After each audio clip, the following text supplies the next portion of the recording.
I think we're right on time, aren't we? I believe, right? We should be right on time. I hope. So yeah, before we obviously like go into the specifics of the team and whatnot and how it all works together. We take a few minutes, right, for some people together, you know, the people that want to see the builds and everything like that. And also I need to wait for the multi-stream to actually like show both chats and stuff like that. But outside of that, yeah, can't wait. Honestly, I was very, very surprised that that it all ended up working out so well. Like, I think, yeah, the team was, I think, what was it? I think it was like 1 in the morning, and I decided to do 2 Chaos runs. I decided to do 2 Chaos runs for Ray to see if I could maybe get a deck to work, right? And this right here is what I got in my first run, and it is the perfect E0 Kron deck, you might even say. So that's like the save data I got the run before. We have ourselves the lead cube, we can get ourselves an additional draw, we have up to 6 exhausts, plus also 1 AP gain, so we can gain 6 AP through these cards. And then we also have extra morale here, and then also this item, or I guess this card, something that some of you might not even know, is this is team-wide, right? So if you play the Forbidden Guidance of Futility and any character in your team draws, you get the 1 stress reduction plus 40% heal. So that was kind of what I was using to, yeah, beat stage 75. So we beat 70 to 75 with the Kron save data we built 2 days ago. At E0 Kron, level 50, no Briar partner, with this save data right here, and we were able to beat stage 70 to 75. So that was, in my opinion, pretty big. But I think it's time, right? I think it's time we talk about the team, right? I think it's time we talk about the team. Also, yeah, chat still seems to take time to adjust itself. But yeah, what do we have here? Yo, Eminem, what's up? Gigo, Jack Nakasano, Alice's, JG. Hey, we got it. Things are now working out. You can see yourself right here. So, let's go team by team and or character by character, and let me show you how it all comes together. Because the synergy in this team is disgusting, right? The synergy in this team is truly disgusting. Let's start with Narja, right? The newest character. It's been a while, right? How do you really make her work with Rin? What are we doing? It's our neutral epiphany, Shackles of Hunger, so we can get up to 4 morale right here. Yo, Andrew Dube, what's up? And then we have ourselves our bottomless hunger that can generate us for the entire duration of a run, right? Or of a turn even, 9 AP, right? 9 AP, because it's 2 right here, is activated, decrease cost, and then 1 AP on the card. So these 3 bottomless hungers are 9 AP. We have 4 morale on the Shackles of Hungers, 2 more morale here, so that's 6. 6 morale right here, 9 AP, 3 morale from voluntary control if we play mealtime, so that's 9 morale, and then this one. The final piece is the ability to permanently reduce the cost of 1 card, cutting down the AP cost used per turn by an additional 1, meaning we have 10. So this is a 9 morale, 10 AP. 9 morale, 10 AP, 14 stacks of veracity, no, 8, 9, 17 stacks of veracity per turn Narja. Then we have our Rin, right? Then we have our Rin. So, our Rin has 3 shield cards that all draw 2. And these cards are always Rin cards, which means we have 6 Rin draw. This right here, whenever a forbidden card is used, and after 2 forbidden cards being used, permanent 40% damage increase, 40% shield increase. Meaning these cards right here give us in total 480% shield. So that's 480% shield. There, 6 draw, right? Then we have 2 copies of confiscation. We are going to be able to draw a forbidden card and a normal card, making this 2 draw. So we have 2 draw here, 2 draw here, and a forbidden Portrait of Fury, giving us an additional 3 draw. So this is a Rin that has 480% base shield, 13 draw, and an additional 40% fixed shield per draw, giving us 13 times 4, so an additional 520% fixed shield. So pretty much 1000% shield, right? If we do go with this. And then also, whenever we draw by an ability, we increase damage by 20% multiplicatively for 1 turn. And due to us having, it's impossible, right? It's impossible for us not to draw twice, meaning we always get the 40% multiplier. And then to finish things off, we have something that I would like to change if I could into the upgrade card for the 50% multiplier, but for now we have the 60% and we also retain ourselves the stance, right? But then we have a drawing slash right here with the highest base multiplier and the double hit. The same is true here, highest base multiplier and double hit, so that we benefit from the dopamine injector. And we have an additional copy for Darkness Secret Art Annihilation, because we're kind of running out of Rin cards to draw. Now the final piece that puts it all together. My raid deck I built yesterday. This team, it's, you know how in like a clock there's like these, you know what I mean, right? It's like the fitting cog in the wheel, right? And look at this. Would you look at this? So we have a lead card, free usage parallel nexus, an additional shield gain per draw, the Cthulhu Tentacles of Chaos attack based weapon, and now come the pieces. Let's go card by card. So we have the Strike of Darkness, which is lead, which means it gets auto activated and it gives us resolve. If I could, I would have liked it to be morale, but now we gain an additional 40% shield on our Rin cards with this card, right? So this is Strike of Darkness. Then we have a very, very interesting Resonating Darkness. Look at this. 40% damage for 1 cost cards, plus 1 morale, plus 1 morale. So this is pretty much a 80% increase for 1 cost cards, or a 40% increase for everything else, plus 20% more shield. Plus 20% more shield. Next card. Snack Time. Important. Retain card. Retain skill card. Which means whenever we have it in our hand, it will never, we never have to draw into it again. And due to Rin really liking having a lot of skill cards in hand, the retain draw here is incredible. We have 3 copies. 3 copies of Snack Time's retain draw, and usually I think we probably want to use one of them just so our hand doesn't become too full, and it's like an additional safety net whenever we would dead draw. So that is Snack Time.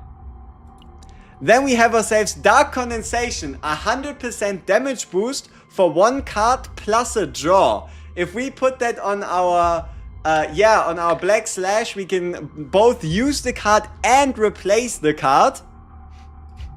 Then we have Predator's Blade, pretty standard, but now comes the big ones.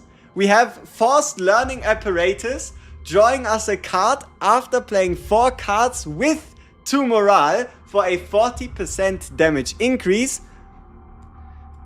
A Confiscation, which allows us to once more draw a forbidden card and draw a normal card, but now look at this. A Forbidden Disposable Ego and a second one. Yep. Yep. So the run basically went like this. I went into the run, we started with a double removal, and we had the rare event Fate. The rare event fate on lap 0 basically means you have a really high chance of encountering the rare Heart of the Ore Vein. And with the rare Heart of the Ore Vein, you can then duplicate a forbidden card. So this, you can see the date, right? This deck has been created on the 23rd. Our Rin deck has been created on the 20th, and our Narja deck has been created on the 18th. So in the span of 5 days, we've built this entire deck. So, how does this whole thing look in action? Let's take on stage 75 with our decks right here. And yeah. Oh yeah, somebody wanted to see Rin fragments, right? There you go. Let's ask how many runs. You know, the Ray deck actually took 2 runs. The Ray deck took 2 runs. The Rin deck a couple more than that. And the Narja deck probably a few more than that as well. But yeah, let's just pretend for now that everything's going the way it needs to, right? So I haven't yet put it all together, so that's what we'll be pretty much doing right now. Getting everything in order and having it all work together. So our first action is here using the Gesture of Freedom, which means for the whole duration of this fight, Dark Mist Secret Art Annihilation will always cost us nothing. So here we draw ourselves our first forbidden card. Now we draw ourselves our second forbidden card. And yeah, I think we're fine if we do a bit of a slow start here. So we get the Forced Learning out of the way. Just draw into a couple cards, see what we can get. There is still a couple cards in this deck that we need to get rid of, but by like turn 1, turn 2. If we wanted to, we could have beaten this guy turn 1. But yeah, so here we have our Rin draw. And then obviously more Rin draw. And then whenever you thought there isn't enough Rin draw, there's obviously still Rin draw somewhere left. The most complicated thing I'd say is probably going to be making sure that we making sure that we take care of our hand size, right? So far we just deal with this guy, we'll be fine. So yeah, the main cards we want to get rid of or obviously get into our hand are the retain cards right here. And obviously the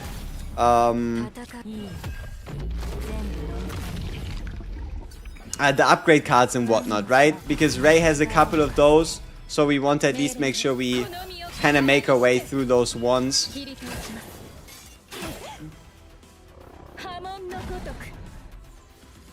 Alright, so we get ourselves some more Rin cards.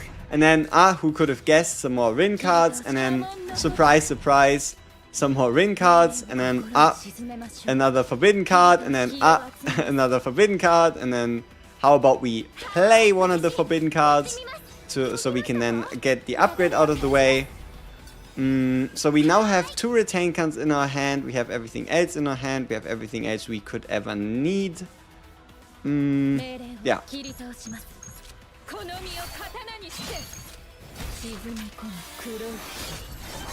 The Rin manifest, our Rin here is E4, but you can make everything here work with E0, and that is due to the fact that we have ourselves a retain, right? It's not that important that you have the E4 because we can just retain the stance so long as we just play out Dark Mist Inner Art. Alright, so the main thing you want to do is you always want to make sure that you play this when you have 8 cards, right? Because if you play Forbidden Portal of Fury when you have 8 cards, that means you draw the full maximum of 3. So here we just need to make sure that we, use up our attack cards so we can get the cost reduction going. So you can for example see the synergy between Narja and like the whole team. Like the fact that, for example, Forbidden Disposable Ego, we can now play at 0 to draw like a 0 cost, 1 cost, 2 cost card, and pretty much, yeah, we don't even have to pay for the card, right? It just feels very good. So how many cards do we have in hand right now? That's 10, right? So let's just get rid of this card right here. Get rid of this one as well, so we make enough hand space. Draw. Keep the stance, continue drawing. Continue drawing. Even more AP, continue drawing. There we go, and then we have 4, 8, 9 cards. So this should put us to 10. Okay, so this is currently a 5-hitter, or we can just take this opportunity to boost this by 100%. And then you can see we've basically played our entire deck besides just this one card right here. Or I guess these 2 cards, and then boom, 910%. That's just, it's massive damage on the multi-hit, and we pretty much have solved whatever problems we had before in terms of not being able to play out all the buffs we wanted to. Alright, so yeah, every turn we can basically play our entire deck, get all the buffs we could ever need. And yeah, that's the deck pretty much. So, yeah, we get this forbidden card right here, which means we should be able to play this out and then start the cost reduction. There we go. Play this card for free. Draw another card. How many cards do we have in hand? Okay, 2 more. Nice. Get this one out of the way. This should give us our other forbidden card, right? Our Portrait of Fury. Because we can dedicate, draw this so easily. Okay, now what do we play first? Because we need to cut down on the cards in our hand.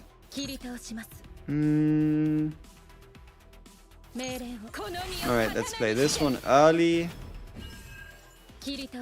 Draw ourselves 2 additional cards. Perfect. Keep our stance.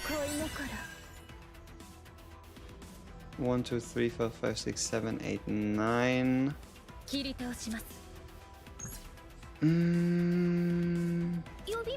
Probably just get the heal out of the way, continue drawing. Oh, I must have miscalculated. Because otherwise, why would we be drawing 2 instead of 3? Huh.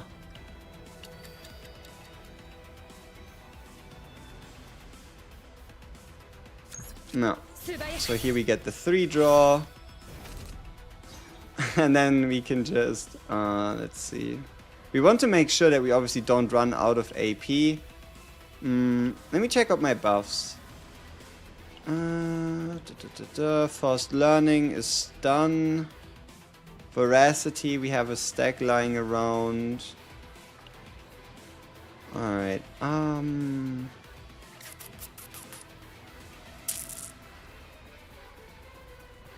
okay, what is our hand looking like? So we could get a confiscation to draw into nothing. This would give us AP. Will it give us AP? Would allow us to draw even more.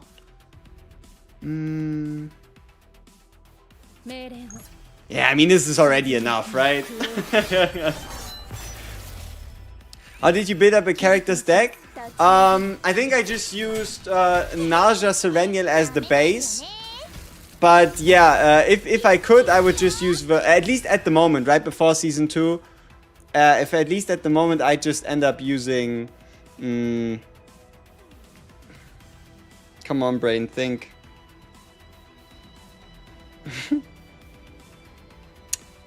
Yeah, I just end up using Narja Veronica, right? Like, at the moment, Narja Veronica is definitely the best to get stuff going. So, let's see how ridiculous we can make this and how much damage we can deal in a singular turn. We're going to use one snack time due to us not having any draw cards in hand currently.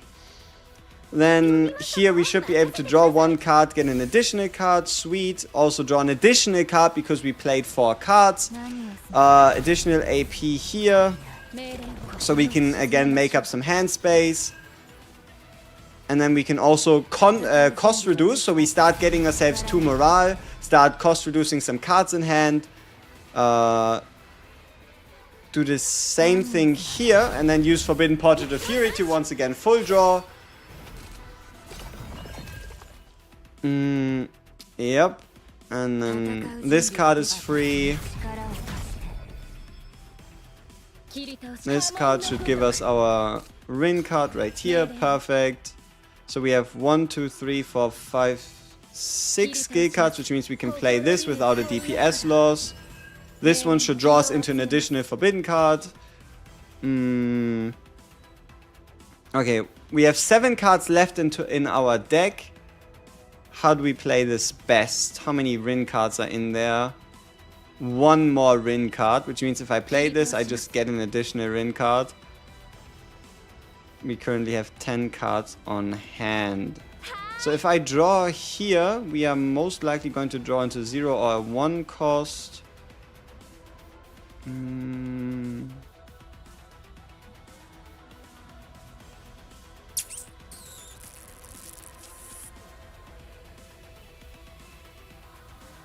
I really want to get the most amount of damage possible out of this rotation. So I just really have to do a bit of mental math on what's best where and when.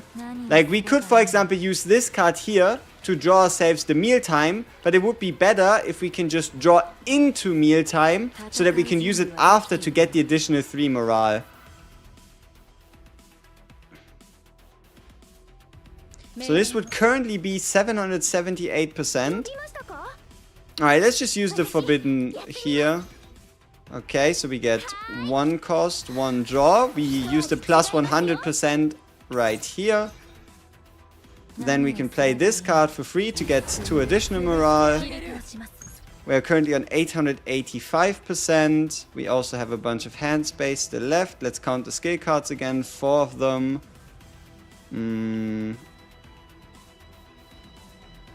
Okay, I really want to draw into mealtime if possible. So we have 9 cards in hand. Let's see what we can get. Okay, there we go. We have mealtime, so we can now use up mealtime.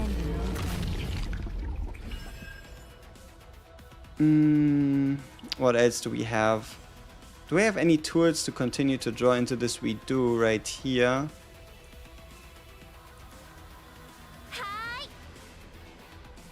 Alright, let's see what we can draw. Perfect. We're missing out on a bottomless hunger. I'm not entirely sure if we can get that final draw.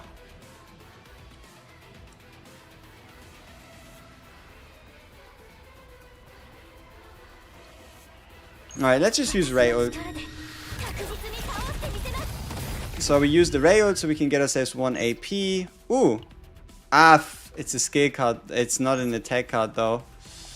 Unlucky. Do we still have cost reduction in here? Veracity, predation, snow upon the heart, forced learning. We don't.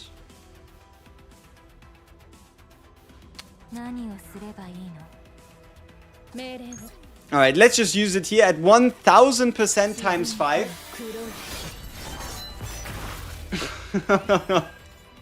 Ah, shit, there was 10,000 damage right there. But we can actually do it a little better. We do have the AP to afford it. So we use Predator's Blade here to get 4 additional 1. And also let's count 1, 2, 3, 4. Skill cards. So 1110%. Yep. Alright. And then now we should be able to just play this out early because we don't lose a hit anymore. We can play out these cards. They don't really do much. They just give us a shield. And then it's a drawing slash.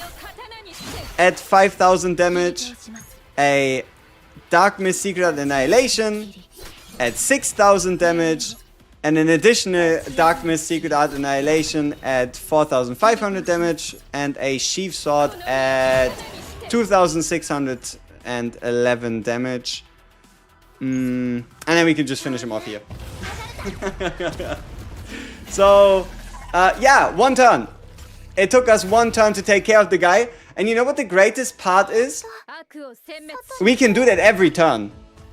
Right?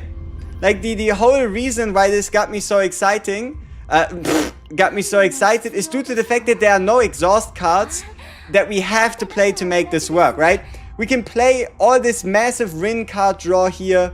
We can play all these Narja cards. None of these are exhaust. This card stays for the whole duration of the fight. And even our... Where are you?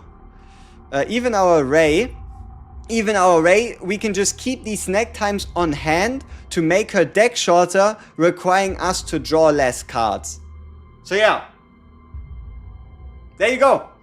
That is, I would say, since launch, the best team I was ever able to put together for now.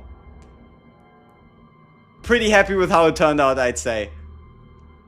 So we have incredible amounts of healing, incredible amounts of shielding, incredible amounts of damage. What more could you want, right? What more could you want? So we have, we have shielding from Rin, we have shielding from Ray, we have healing from Ray, we have healing from Narja, we have damage boosting from Ray, we have damage boosting from Narja, we have damage boosting from Rin. So, yeah. It feels like I was, for the first time, really able to, like, put together something that can reliably do what it needs to do every single damn turn.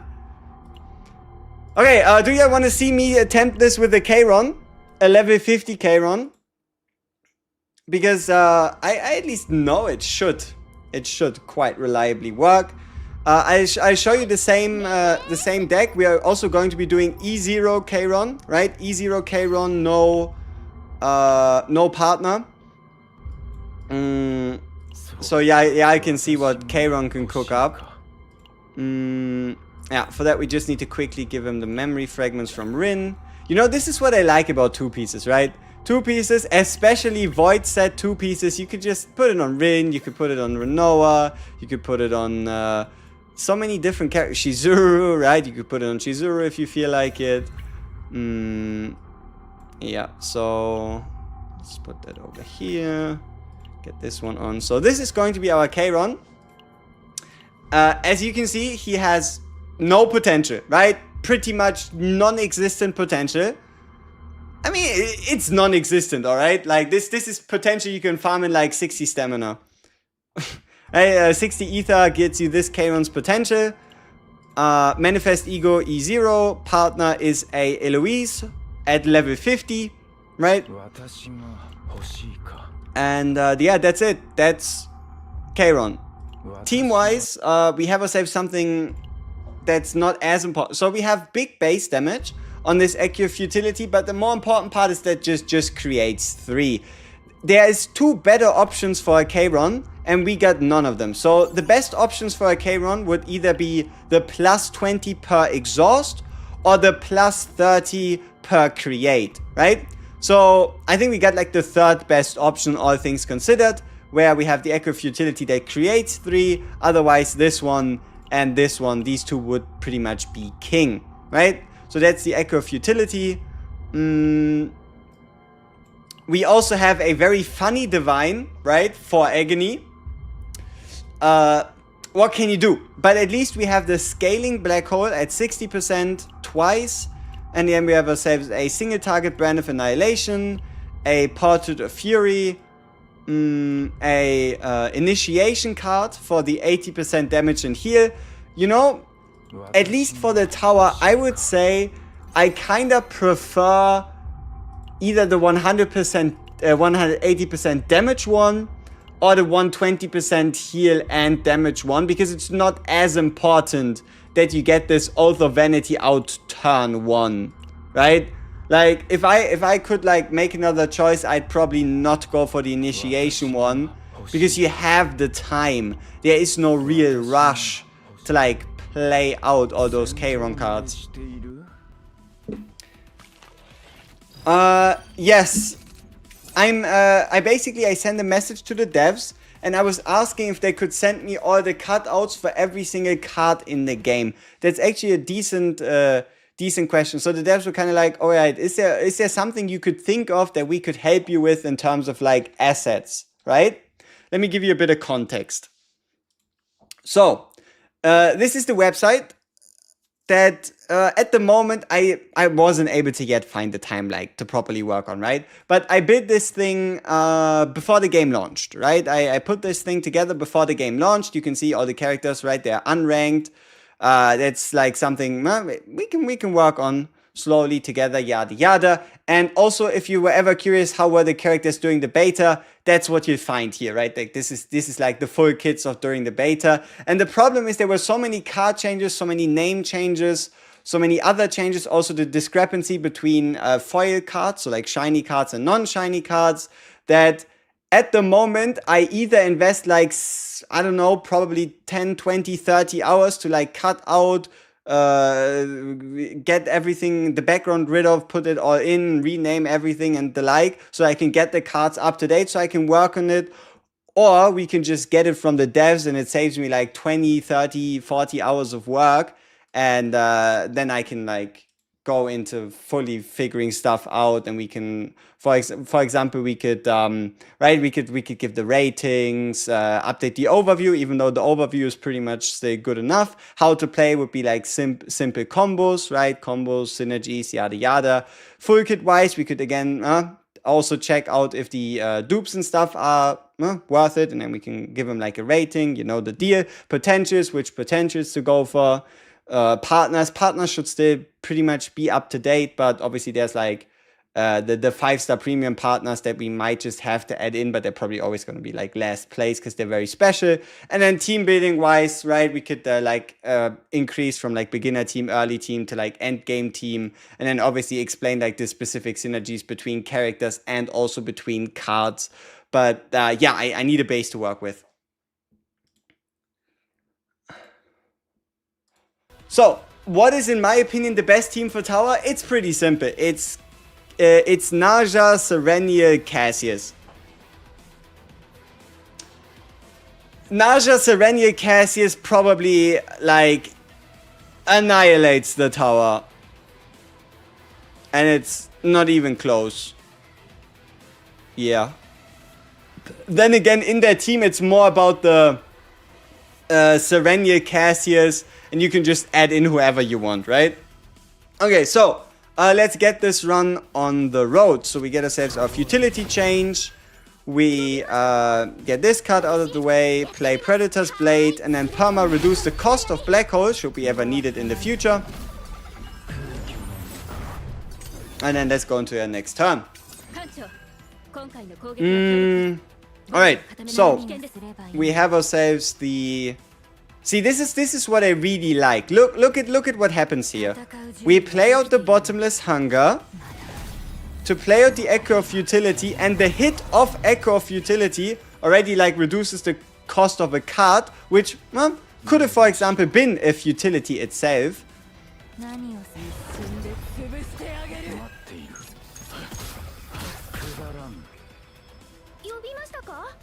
Yeah, there wasn't really any great purpose to the order we played cards in here. But the good part is we have so much healing between our team that even if we go down this much HP, it really doesn't make a difference, right? It really doesn't change anything. Yeah. Basically. Alright, so here we get a bunch of AP that we'll never be able to use. We can just consume some stacks. Get some healing. Get some damage in. Could the next season of Chaos be Order element?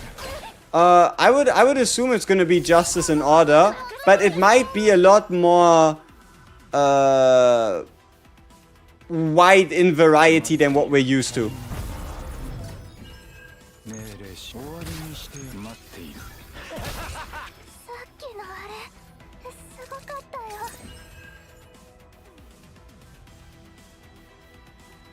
Alright, let's see if we can actually deal with this guy here.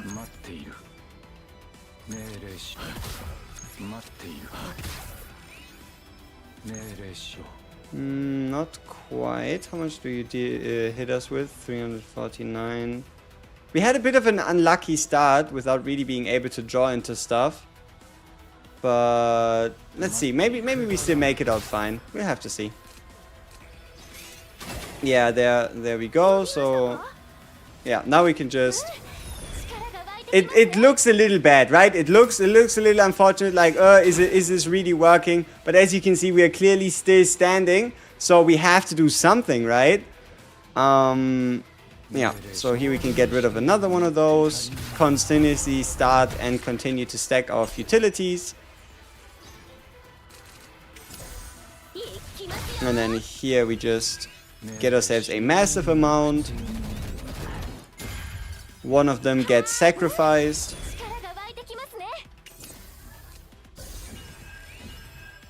And then make sure we again always get rid of them.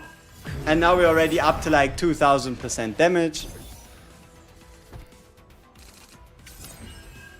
Here we can again start our creation. Unlucky thing here, as you can see, enemy is dead, right?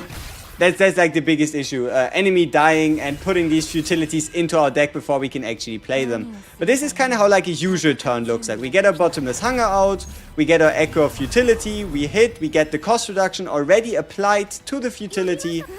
We can use our Ray to just, yeah, exhaust these futilities for free.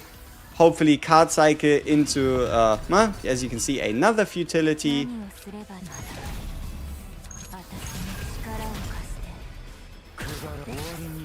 And then we should be able to fully heal ourselves right here. And get another black hole off. There we go. Alright, this should be simple enough.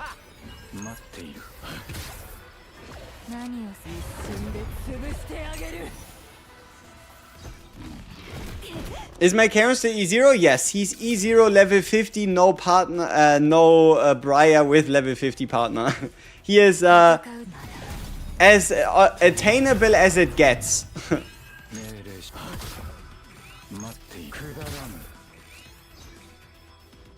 Alright, let's see if we can maybe draw into something else cost reducing. Not quite, but we can finally get this unique card out of the way. And here getting hit, it's not that bad. So long as something doesn't one-shot us, we're basically fine. Yeah, this is a bit I mean, we could... Yeah, we probably just kill here.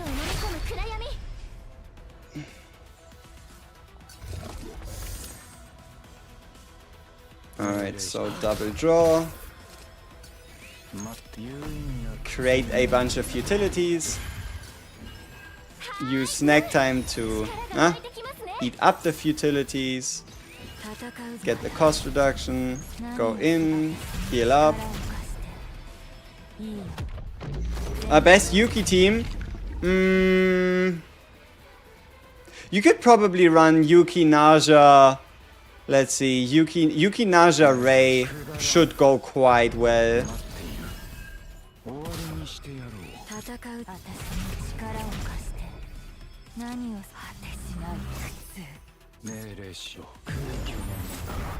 Bam, 7000 damage crit.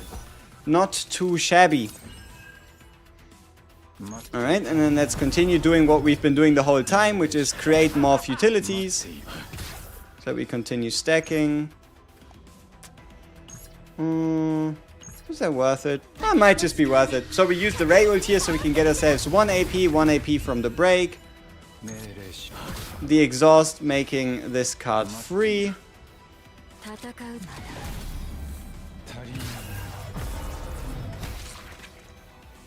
Alright, now we're at the final boss.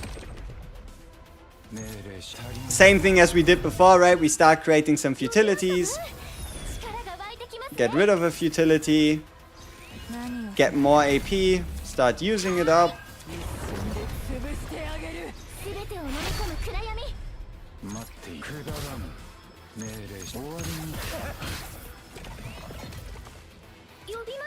Well. Would Veronica draw be better than Ray or no, since you don't really need her damage boost for Kron?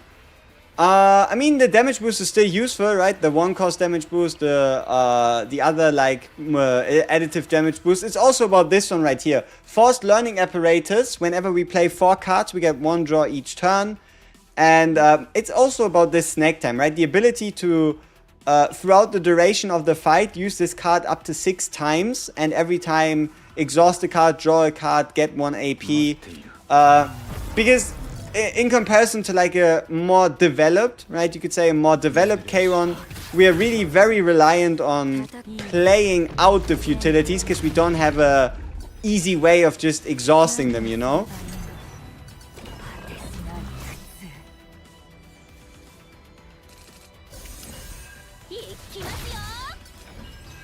Alright, that's actually kind of sweet. So let's do the echo here, see what we cost reduce, the black hole, even more cost reduction, that's kind of awesome. So we can use forbidden to draw. Ooh, double black hole, nice. Alright, so this should be a decent chunk of damage, which means we get ourselves the Shackles of Hunger Morale here. And then we just go... That's unlucky.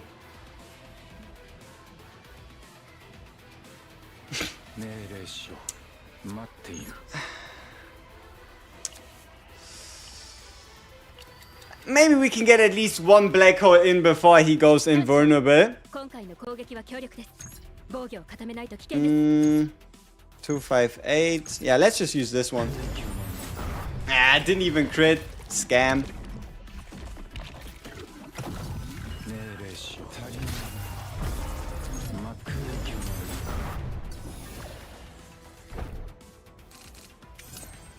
Alright, we'll do what we've always been doing the last few turns. We just get rid of more futilities.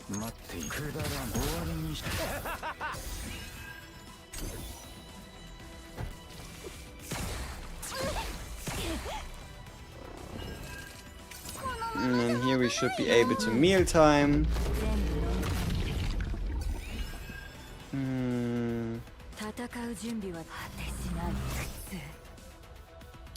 How much damage are you going to deal to us? Oh, is that enough to one-shot us? 660 times 3. I guess that is enough to one-shot us. Unlucky with the turn, I'll admit. I would have imagined that going a little better. Let's see what kind of attack card we draw. Yeah, and then we still have yeah, I don't know, we have an ace. We have an ace up our sleeves. We could just use the defensive module. We can just use the defensive module right here. I don't know if this is enough to break him, but we are increasing the break damage received. Oh, perfect. We draw an additional card. And then we heal ourselves up by quite a bit. This should be enough to break him, which is nice. And then an additional futility. Not quite. We're close. 495 times 3. Unlucky. Unlucky. What can you do? 495 times 3, eh?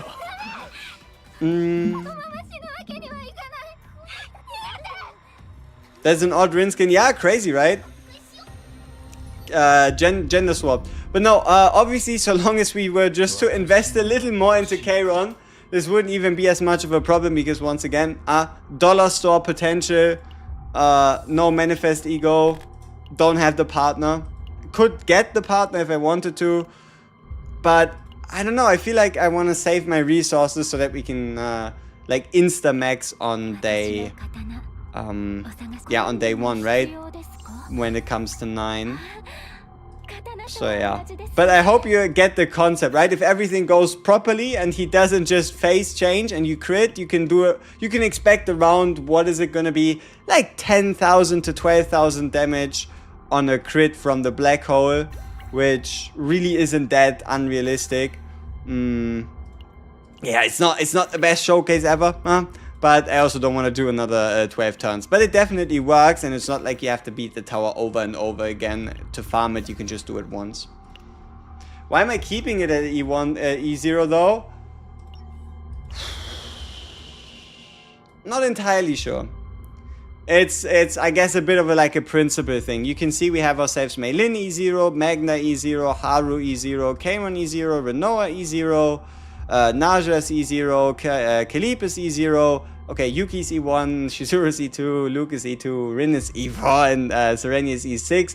But it's more like whenever I decide to make a guide, I can just make a guide based on what the majority of the player base has, you know?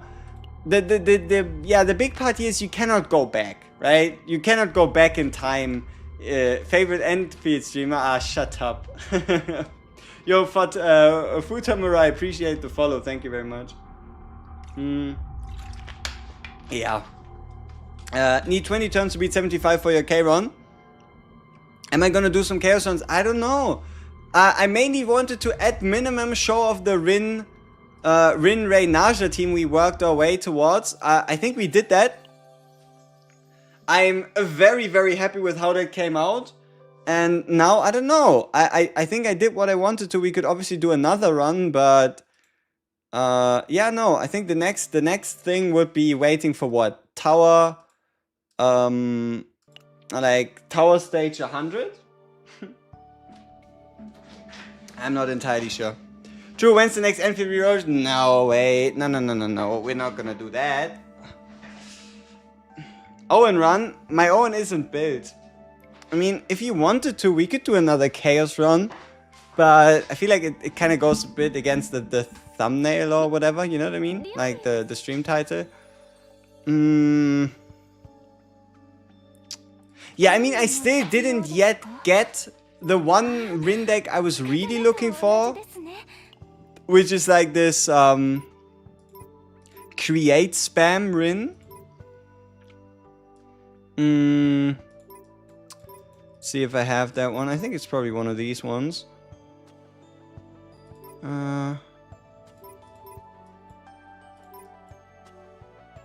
Yeah, something similar to this, where you like draw a bunch and then you just create a bunch of cards. But also, I don't think it's gonna be better than this. Yeah, I really don't. Please showcase one Chaos run with Cassius until you come up with something else. A Cassius Chaos run? I mean, the thing is, if you want to take Cassius into Chaos and you don't want to bring a support, he best be E2. Otherwise, you're not getting any healing. But that is only until Season 2, because we're getting a massive rework, a massive improvement to the healing abilities of every single support that's not named Mika and Narja, right? So everybody that's not Mika and Narja seems to be getting a overhaul in terms of providing healing, right? So it should be a lot more easy to complete Chaos runs like that. Kalib, I mean, we have the perfect planet, right? We have the perfect planet to do a Chaos run. Look, we have a tier 14 lab 0. Definite, like, if I were to try and run anything like leading up to Season 2, I definitely do lab 0 tier 14. Especially with the Wednesday change. It's just a no-brainer. We need easier gear subsets now and lower potential needed. Nah, honestly, it's perfectly fine. Like, if you want to max out a character, then just get to farming, right? Like, I have my priorities, right? Like, here's my potential for my characters, right? So, Serenia, almost maxed. Rin, almost maxed. Luke, depends on the crit investment. Shizuru is up there. Yuki is up there. Kalip is a disaster. Veronica's a disaster. Narja is almost maxed. Selena is basically maxed. Disaster. Half a disaster. We at least have the final potential. Disaster. Disaster. Disaster. Disaster. Disaster. Disaster. Disaster. Disaster. So you just gotta pick your battlefields, right? Like you can't imagine maxing out every single character in like what is it, 100 days since game release. Just pick your favorites, level them up, or instead of what I'm doing, like instead of me fully maxing out one character, I could have just spread it out over my entire team and everybody would have had like a little something, right? Like just pick the characters you want, level them up, and I don't think they really need to change much there. Yeah, so Owen has two very strong cards, right? So this card right here is, let's say you have a Kron, okay? Let me actually move us down a bit so it doesn't look as bad. So imagine you have a Kron and that Kron deals 8000% damage with the black hole, and then you play a wind charge, and now one of them deals 8000, and then the second hit, I think it probably goes for both hits, but basically you still get a massive damage increase, right? So if you have like a big one hitter using this, but no, the biggest synergy, what most people are talking about or thinking about at the moment, is this Owen card right here. Look at this. Activate the next use skill card one more time. It's unique and exhaust. Now what could you do with this? Can you think of a skill card that if you use it one more time breaks the game? Is there anything that comes to mind? A skill card that is so strong that if you use it an additional time, things start to get a little silly? Right? Things start to get a little disgusting. So that is the idea of Owen Key Fox, right? So you make your way into the Order planet, you get yourself an Owen, you go into the Order planet, you either find a Key Fox or have a deck that has a Key Fox, and then you just need a singular epiphany on Owen, and that is this wind charge right there. And all of a sudden, with one Key Fox, one card, you could do something like, let's find a good example. Let's go save data. We could, in the hypothetical, get a 6 copy homing laser Serenial, or a 6 copy move card Mailin, or whatever else you desire to. Like we could, for example, get 10. We could get 10 Dark Mist Secret Art Destruction draw by increasing this to 5. We could get 3 Portraits of Fury. Nah, let's see. I don't know if you can actually duplicate a forbidden card. I don't know if you could. Probably not, because it's forbidden. But yeah, no. Basically, any character that wants to duplicate a specific card can now get 2 more. Right? Keyfox can't copy unique cards, no. So, for example, you could also have a Cassius, and that Cassius could have 6. This Cassius could have 6 when a quest is completed, create 1 quest card. That means whenever you finish any quest, you would gain 7 cards in total. 1 card for the quest completion, and 6 cards randomly. So, yeah. You can copy a forbidden? Nice. That's good. So yeah, forbidden cards. So you could, for example, have 3 additional... 3 additional Portraits of Fury.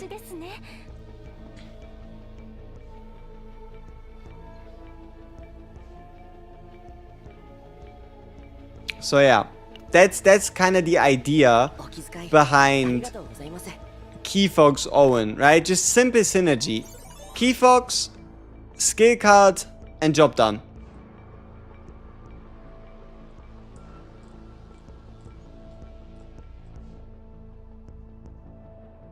You're stuck at floor 60. So, get this card right here. If you want an easier time beating floor 60, let's see if we can find it. Get yourself a deck that nope. I might have skipped them already. Yeah, no, this one. Get yourself a deck, put in a Wanderer of the Void, and that's how you'll have an advantage against the boss, right? We need an explanation, we need a showcase.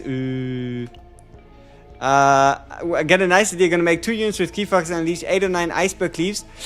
You gotta think of the AP too, though. Where does all that AP come from to play all these cards, right?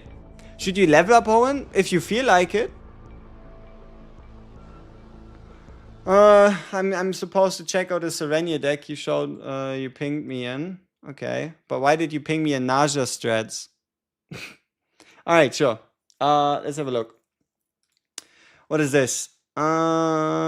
Triple copy move, 1 AP laser, 1 afterglow homing laser, double activation, unepiphany plasma missile, 2 unique cards, 2 homing lasers on Ravage 2, Cobalt Light, weakness attack 1 more time, and a pale shooting star. That is pretty good, right? The only complaints you could technically have would be the fact that the chess piece is non-offensive, but that's like so unimportant / hard to get. You have a nice weapon in the Cthulhu weapon, so you boost your whole team by 8%, including Serenia herself, so it's still a pretty good weapon. Yeah, no, it's a very solid deck. Obviously unlucky that the plasma missile didn't epiphany.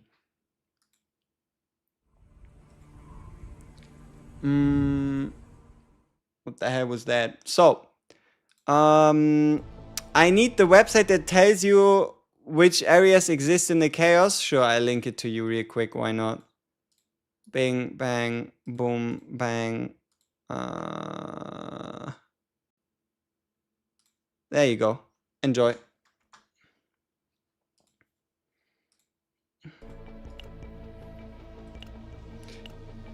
When is the Agnes Enfield 10 hours real streamer? Did you miss it? We did 1 attempt, right? I said in yesterday's stream we're gonna do 1 attempt. We are going to have fun with the game, or we get a bad 6-star and then we uninstall. And we got Egiphilia, or whatever her name is. We got so we played for 3 hours and 12 minutes to get our beginner banner character, and have the beginner banner character be the same character as you get on day 3 login. Yeah. Wow. Is the new update live? I mean, the Wednesday update with the ability to retain zero system is obviously live, right? It's been live since Wednesday, right?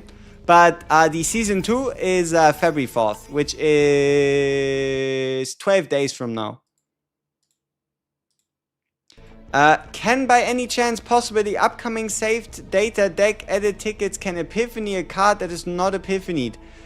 They did talk about the ability to change the epiphany on an epiphanied card, but yeah, maybe they can also epiphany a card that wasn't epiphanied. We're getting the notes. We're getting the notes on Yuki rework, Cassius change, Tressa change, healing improvements, and all the other like buff related stuff on the 26th. Yeah, so we're pretty much getting that on the 26th, yeah. And the 100-day celebrate. Oh, a bundle. Is it worth? Let's see. 99 cents. Ooh, I mean, I guess that saves you a lot of farming. Interesting. And what's this? Hey, that's not bad. $4.99 for 5 summons. See, I like the fact that it's in like a, you could say, realistic price range, right? So you can get a bunch of character upgrade materials, or you just get 5 summons. It's not too bad. What's the change with Cassius? Buff or nerf? We'll have to see. It's an adjustment. We don't know. Like, for example, what they could do. So, what they could do for Cassius would be something like making this card right here unique. Right? Like, this is one of the things they could potentially do to Cassius, and that's they just, you know, make this card unique. In Lab 0, you can kill both bosses and quit before caught to keep the 14 data. Yes, you can also kill both bosses, go in, kill the middle boss, make it to the shop, sell a card, buy more neutral cards, and then quit. Or you beat both bosses, go into the core of Discord, beat the middle boss, go to the shop, sell a card, buy some cards, go to the final boss, epiphany your final cards, and then quit before beating the boss. What do you think? How many limited units should CCN release a year? I'd assume like 4. I don't know. 4 to 5? I don't know. Maybe 6. We'll have to see, right? We'll have to see. I haven't really built Cassius, so I only have 1 dice trick, and he's still really good with Tressa. He is. So yeah, we'll see. We'll see what happens on the 26th. Very much something to look forward to. They will make Tressa's upgrade card unique as well. You know, I kind of have the feeling that they're going to maybe rework the way Tressa works on some of her cards to like make sure that there isn't only one way to play Tressa. You know what I mean? Like somehow make sure that, I don't know, there's other cards you want to go for next to just Shadow Reload. A limited character will be released every season, you can guarantee it. On what basis? Huh? On what basis can you guarantee it? Yes, we got a limited character in season 1, but... Huh? What does that mean? It means exactly nothing. By the time we get a limited character in season 2, now you can talk about it being a pattern. Huh? Half anniversary celebration is... So if 100 days is January 30th, so it's like end of January, then let's say February, so February, March, April, probably in the midst of season 3. It's like middle of April-ish. Any predictions from the silhouette on the daily 50 gems image under events? Let's have a look.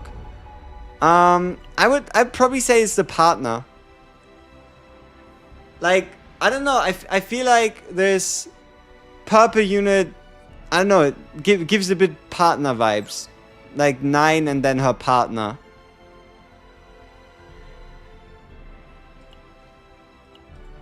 And this shape right here, I don't know. It seems like a bit like Typhera with this square. So season 4 is the half anniversary banners? No, I think half anniversary is in the middle of season 3. Like, should pretty much be in the middle of season 3. Gib raid? Is that good? Hey, yo, what's up, Gib? Appreciate it. I don't have, yeah, I need to fix my Twitch alarms. I don't know what happened, but the overlay, it doesn't make a sound anymore. I mean, maybe it's for the best, maybe it's not. But, yeah. You're skipping 9? That's a decision you can make, right? That's a decision you can make. I definitely just go for every single character at minimum 1 copy. Just so we have like the most broad roster possible. And then we just see what happens. Hey, we can do a fashion temple. Alright. What do you think? Is this meant to be? I think this is meant to be. It's about time we get ourselves a Narja fashion card. Come on.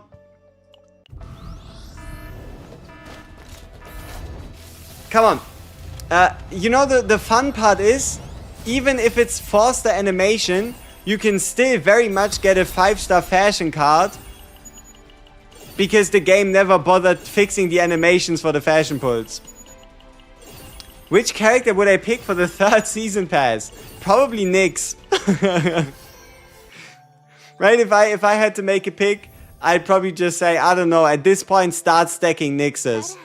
Like, just go all in on Nyx and have it happen. But no, so I have 1 Nyx, 1 Celaya, and maybe I get myself a...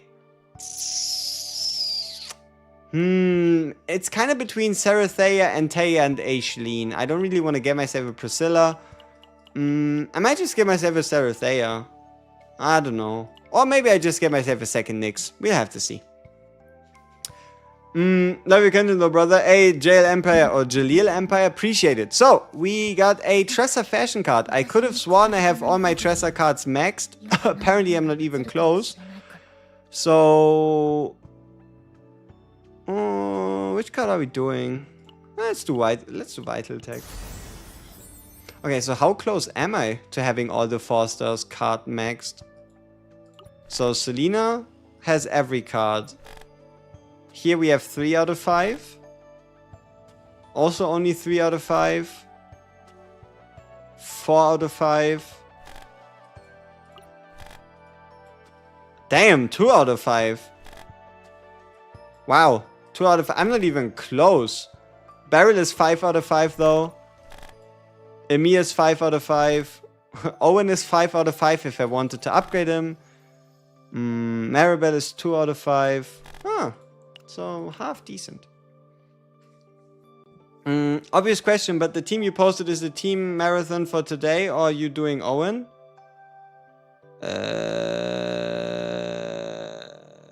What?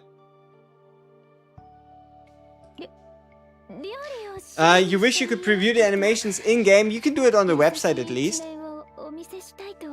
You think they'd also do the buff to the 5-star partner announcement on the 26th? That's possible. As for limited characters, the devs did say they would give us a reasonable notice. Yeah, exactly. That's what they said. Well,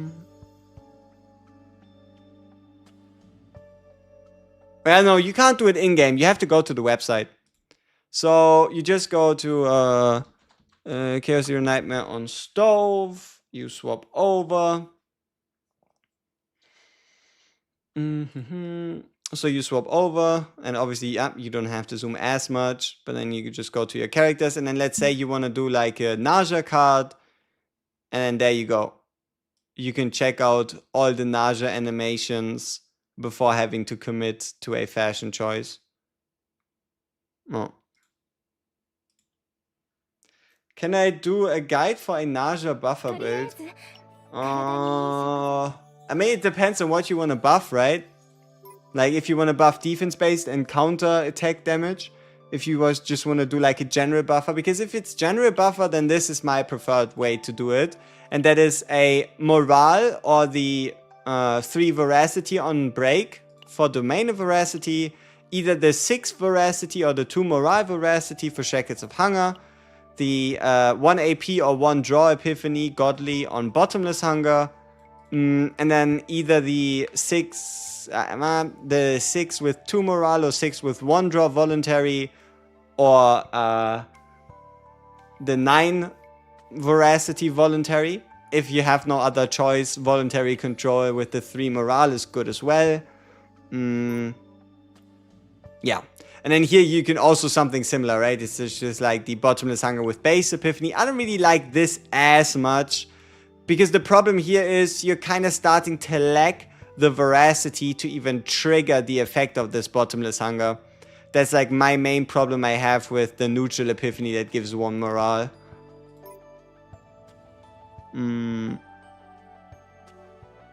Wow. So this is my defense-based damage one. We have defense-based damage plus 100%. Defense-based damage plus 100% here twice. For 1 turn fortitude gain, I guess. And then also the target action count veracity increase. Can any of you think about a fight that we can get to rather easily that has infinite turns? Like, do any of you have like an idea of someone we can fight really quickly that has like infinite turns, so we can test out what happens when you use voluntary control on someone with infinite turns. Because, like, it should give you infinite veracity. But it could also give you nothing. It doesn't work. Oh, that makes this card sad. As really? Doesn't work? I mean, let's try it, right? So we go fear encountered.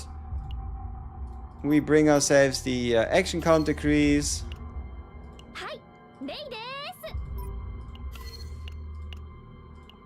Let's test it out.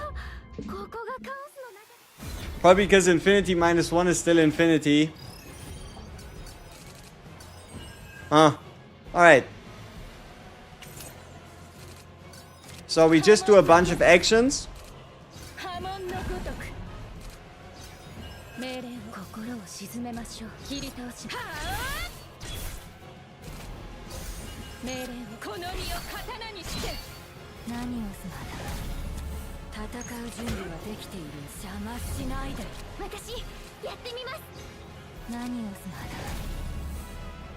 Yeah.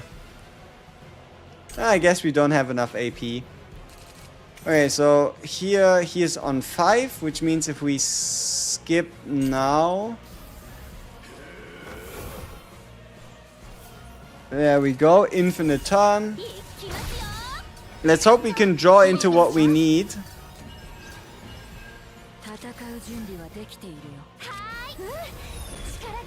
Nope. Ah, come on, how hard can it be?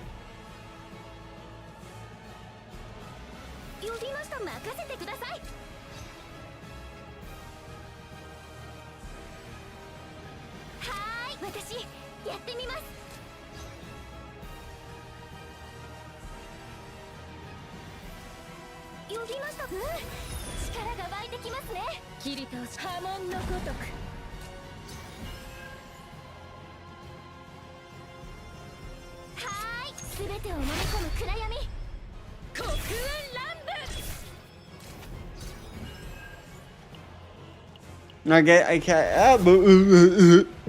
I guess we have to try again. Tower level 55, first fight or boss?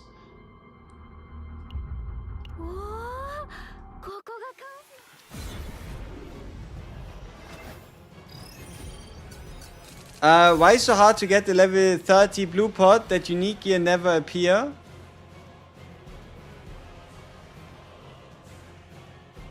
Probably because you have to take different... First fight? Okay, that's good. I like to hear that. Nice. Oh man, did they patch how many treasure cards you can create now? No. But they did make the tower have a creation limit of 12. Tressa can still create infinity, just in the tower she can only create 12 a turn. So 55 you said.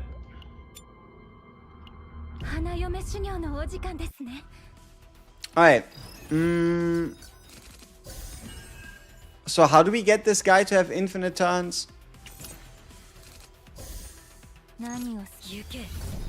I guess we just skip and wait.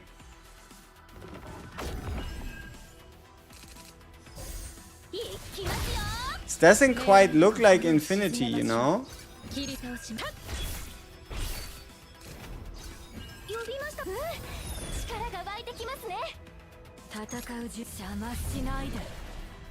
He only buffs.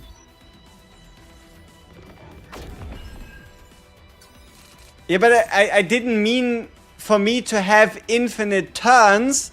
What I meant to say was I need an enemy to take infinite time to attack. So we can see if an enemy takes infinite time to attack. If we can still gain veracity from reducing an action count that is infinity. But I guess that's interesting. So you do... yeah, I mean, against this enemy, you do have infinite turns. Not quite sure what you can do with that information, but that's definitely something. All good. All good. I did say infinite turns instead of like the enemy having an infinite turn.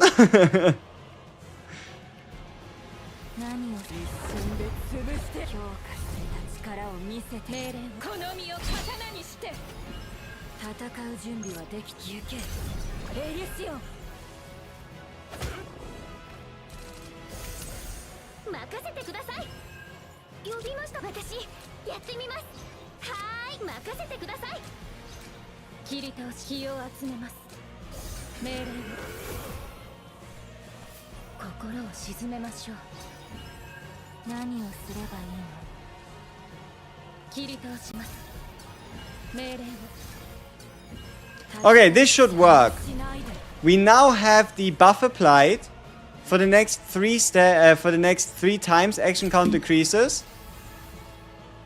Okay, so he takes infinity.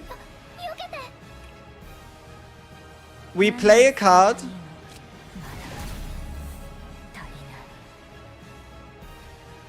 Why?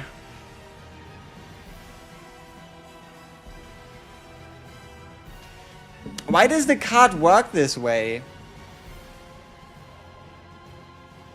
Would it be so bad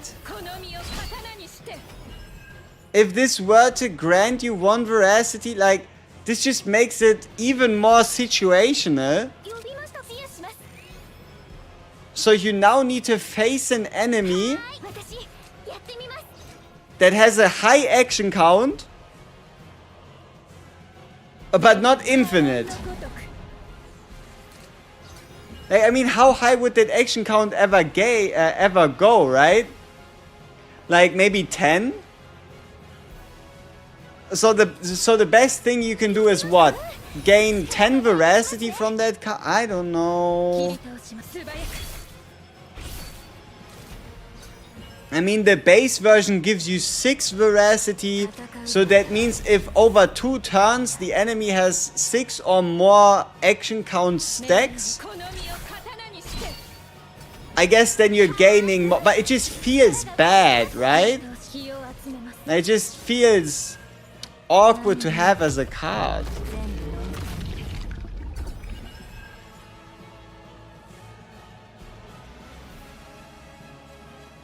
Weird choice. Weird choice by the devs. I mean, who knows? Maybe it prevents like a super broken interaction during which, I don't know, hypothetically, you can gain infinite veracity, but I don't know. Yeah, it also doesn't work with haste cards, yeah.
Oh, hand is full, huh?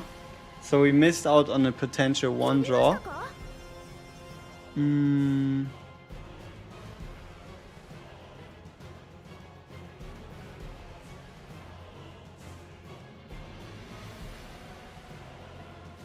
How many more win cards do I have in my deck?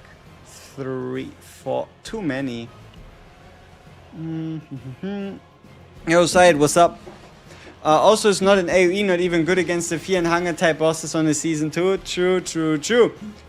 New planet review news? What? Okay. Is there something new? Is there something?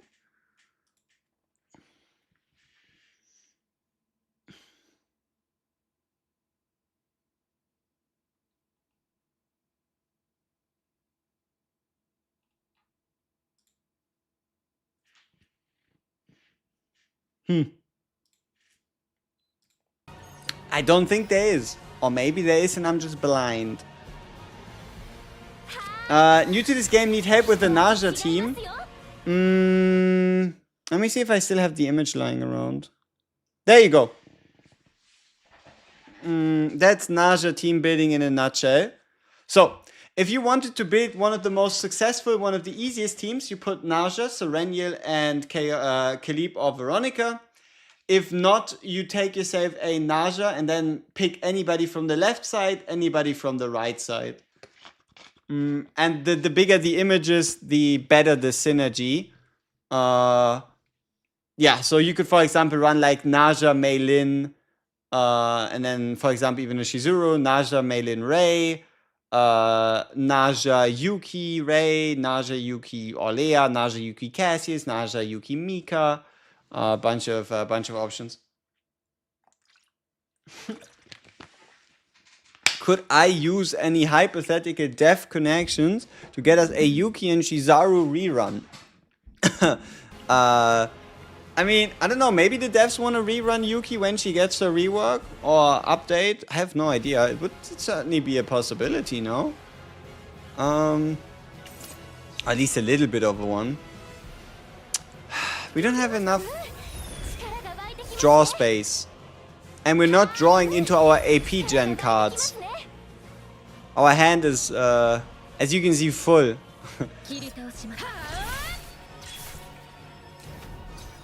That's unfortunate.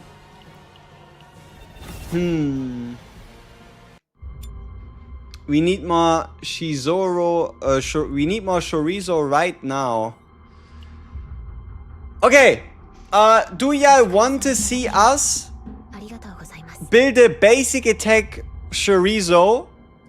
Because for us to do that, we need to build Shizuru, a basic attack Narja support, and probably a basic attack support Rei as well. Do y'all think that's something we should work on? A proper basic attack Shizuru? Yeah? Yeah? Yeah? You want to do the same? Do it. Alright, we start the grind today and then we'll continue it over the weekend. How about that? How does that sound? So, our first order of business is going to be building the perfect Shizuru deck, and then we just widen it out to then build. I think so. So our order is probably going to be Shizuru, then Narja. So it goes Shizuru first, then it goes Narja, and then we probably build Rei last. But who knows? We're definitely going to run Shizuru and Narja together in a team for farming. We might even be able to build a Narja earlier if we get lucky with the gear drops. Yeah, so let's swap this over as well. Get this. No, it's the wrong key. Yikes. This could be fun trying to find this one. Where are you? No. Narja. There you are. Key is maybe this one? No. This one? Defense 3 point. It's a lot of defense. Was that the right key? I don't know. Maybe. Maybe it was that one. 366, 59, and 1. Yeah, it looks correct. Okay, and then this one over partner should still be Itsuku, which is fine. We have a E2 right now, which is also quite sweet. So Narja's ready, Shizuru's ready. And we probably just smack in a Veronica and call it a day. Alright, then why not? Why not? Do I share builds in Discord? I do share some of my builds. I obviously also share the images, like for example here. If you're looking for like a place to like download the images, save the images, just look at the images. We will have like a strats channel for every character. So for example, Narja has a Narja strats channel where we have the different build ideas: general support, basic attack buffer, healer, DPS, and defense buff build, combined with the epiphany ratings. So like which cards are getting rated at what like tier, right? Tier 0, tier 1, tier 2, tier 3. And then also the which items on which planet for which slot. So like Foretold Ruin, Twin Star Shadow, Swamp of Judgment, City of Mist, and Lab Zero. Yeah. Alright. Basic attack Shizuru, huh? Okay, so we need ourselves a Yuki is in, Shizuru is in, Narja is in, food is on.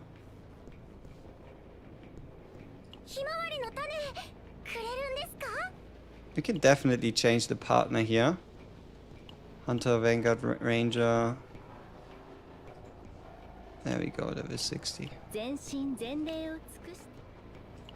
I see how this goes. I see how this goes. I don't know if the Discord is actually updated. I'm sorry. I sent the proper link. I think it's something I have to change for the bot, and I haven't changed in a while. It's been like a year or so since I updated that one. So let me fix that for you. Sorry for the inconvenience. There we go. Twitch Stream Manager. Ta-da! There you go. Sorry. Didn't intend to do this. Alright. Ooh. So, we start off with a self-generating experiment convert.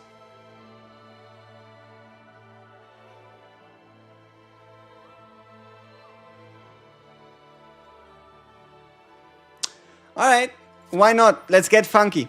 Let's get funky with it and smack that on our Shizuru. So, the game plan here is we check it out until the Forbidden Tunnel, and it either goes well or it doesn't, right? If it doesn't go well, then we quit the run, we restart the run after the waypoint. If it does go well, then it goes well. Duh. So we get ourselves assault boots. Alright, so as many question marks as possible. There we go. That looks nice. We can do 1, 2, 3 fights here, 1 fight there, and we could do double question mark, triple question mark, quadruple question mark. Alright, here we go. Is level 60 a big difference from level 55? Only for your hyper carries.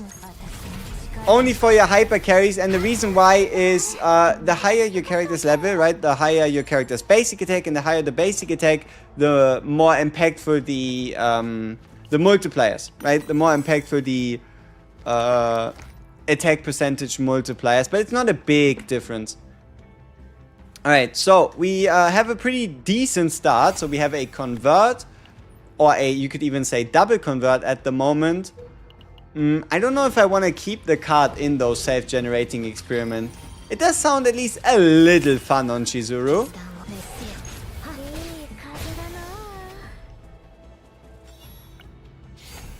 Okay, we get Oni Hunt early. Getting Oni Hunt early is kind of important, because if we want to build a basic attack Shizuru, then that includes us getting the right Oni Hunt Epiphany and hopefully being able to clone said Epiphany multiple times.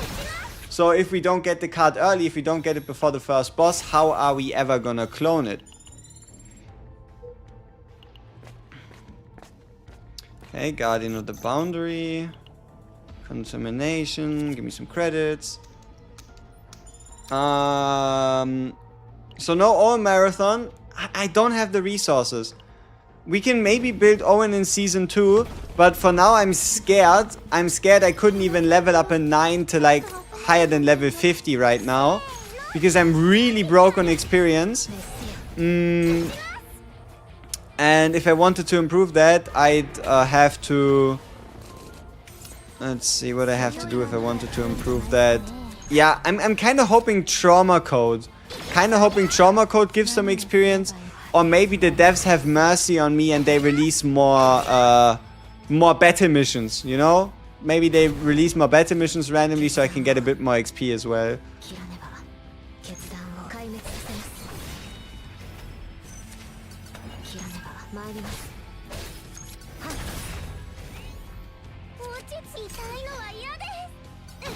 You leveled everyone to 60 except Owen? Screenshot proof. Prove it. Join the Discord, ping me in it, or tell me in which chat you send it, and show me that every one of your units is level 60 besides Owen. I want to see that. Alright. What kind of other cards would I combine with like a basic attack focused Narja?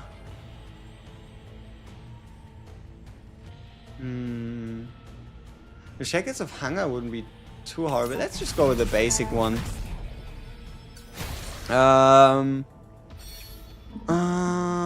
Coming up? Alright, nice. What should I pick as a Battle Pass weapon? I have... all I have is one Lynx since I missed the first one.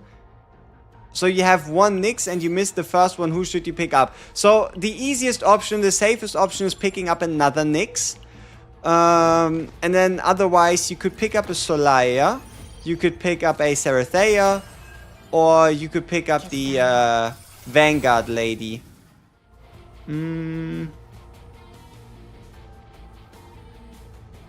Okay, so basic attack Shizuru. Preferably we would like to get the skill card one. But I guess cost reduction isn't the most horrific.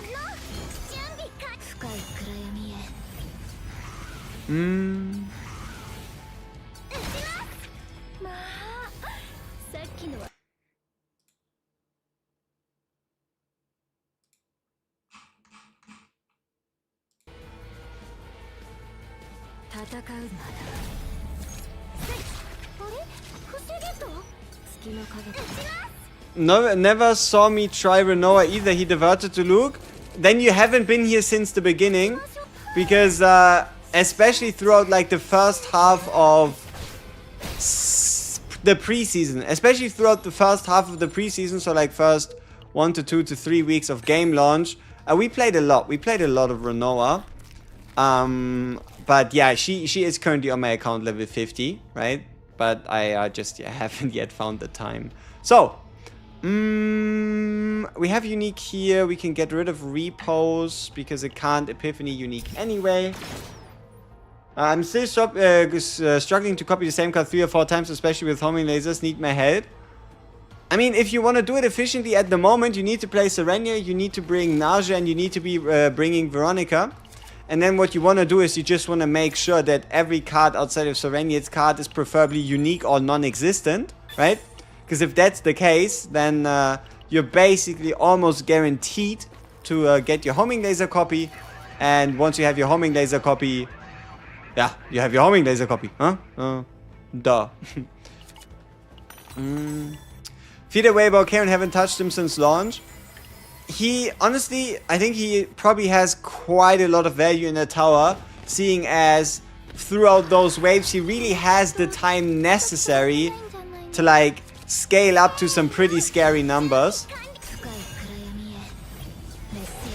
Copy 3 to 4 seems only work with Veronica and Narja, basically units with a lot of unique targets. You can still make it happen, especially also Shizuru is kind of like a on the down low character that fulfills this condition of having a bunch of unique cards as well. Can also kind of be like your support, right? In the WG channel, alright, let's have a look. You pinged me down here. Alright, WG chat. Let's see. Okay, so we have level 60 Narja, Kron, Nia, Selena, Tressa, Lucas, Mika, Beryl, Ray, Cassius, Maribel, Amir. Serenia, Hugo, Yuki, Magna, Shizuru, Haru, Malin, Euronoa, Kalib, Rin, Orlea, Veronica, Mika, Beryl, Ray, Cassius, Maribel, Amir, yup, and Owen. Damn. You do have everyone level 60. Besides Owen. Respect. Oh, wait. Oh! Damn. Uh-oh. What do we see here? That is clearly level 50. Uh-oh. False claim. Boo. Because 60 was safe for 9 and we're level 50. See, the claim does sound a lot better, right? Claim does sound a lot better if you say you have everybody leveled. But no, that's a pretty damn impressive collection. I think I have half. I have half the characters in the entire game leveled. That's what I have.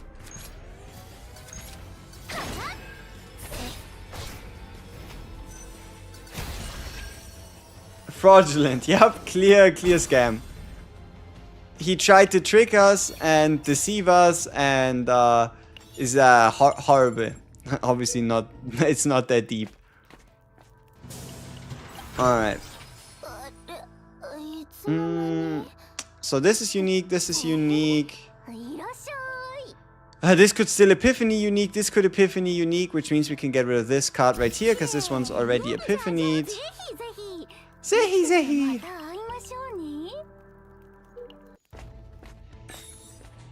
Half of them I'm sure have zero potential worked on. Hey, I mean, I don't have that much potential worked on most of my units as well. Ooh! You know, Portrait of Fury, I gotta be honest with you, it definitely grew on me. It was maybe like my second favorite, but not like my definitive 100%. I want to see it every single run card. But now, it just has so much value in the Portrait of Fury. It's unbelievable.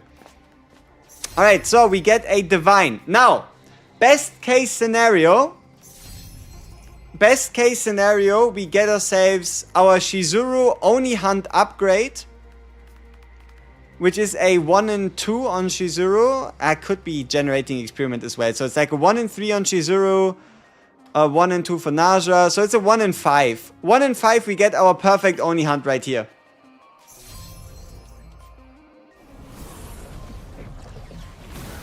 Okay. I don't like the activate other random cards at the moment, so we probably want the cost reduction.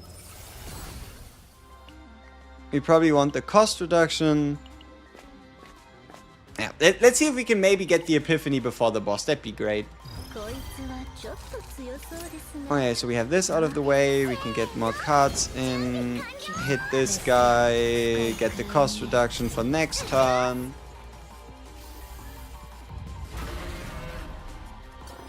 Alright, so here we have the cost reduction for these two cards. Ooh, Epiphany. Okay, so this is it. Here we are. Don't turn away now. This is the end. Okay, so good attempt, but we've made it past the waypoint. We can now leave.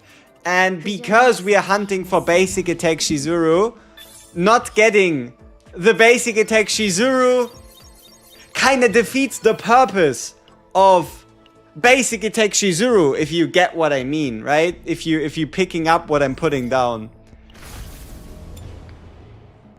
So let's buy ourselves another meal. Oh, also, where are my units going? Like, I swear I'm not making maps, right? I'm not making maps. So where are they all going? Potential? Gear crafting?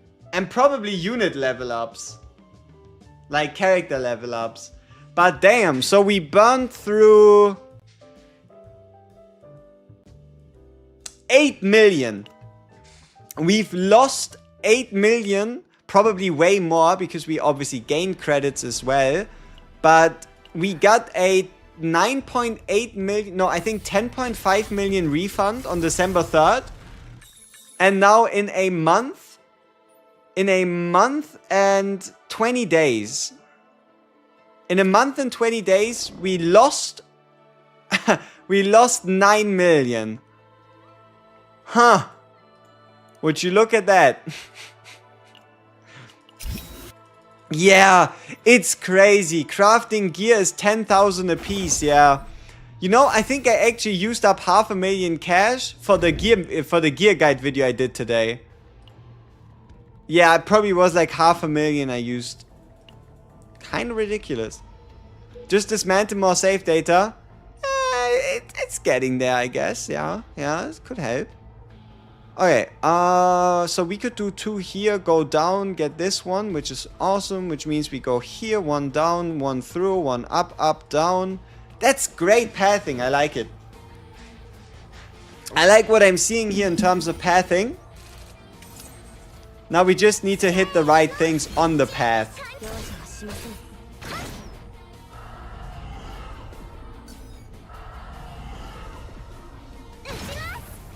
Uchimasu.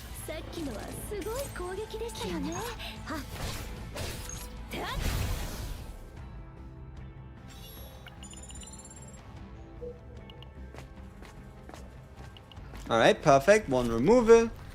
Always glad to see that one.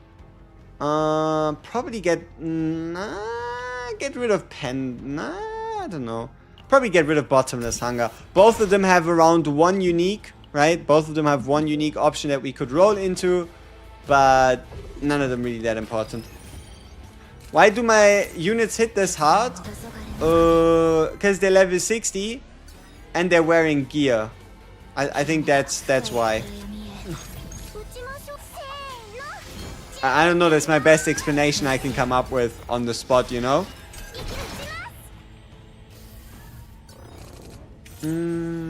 Okay.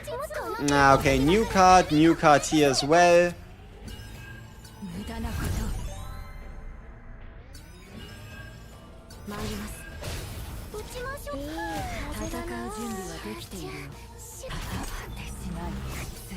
You only need to dismantle 8,000 save datas to get the 8 million credits back. Damn, I get that in like 2 weeks. Like 8,000 save data? That's not too bad. Shouldn't it be closer to like 80,000 save data? I feel like it's a little low. Do memory fragments only appear on the wearer or to the whole team? Gear sets at the moment only apply to the character that wears them. But we get a gear set that is a team-wide buff set with the start of Season 2.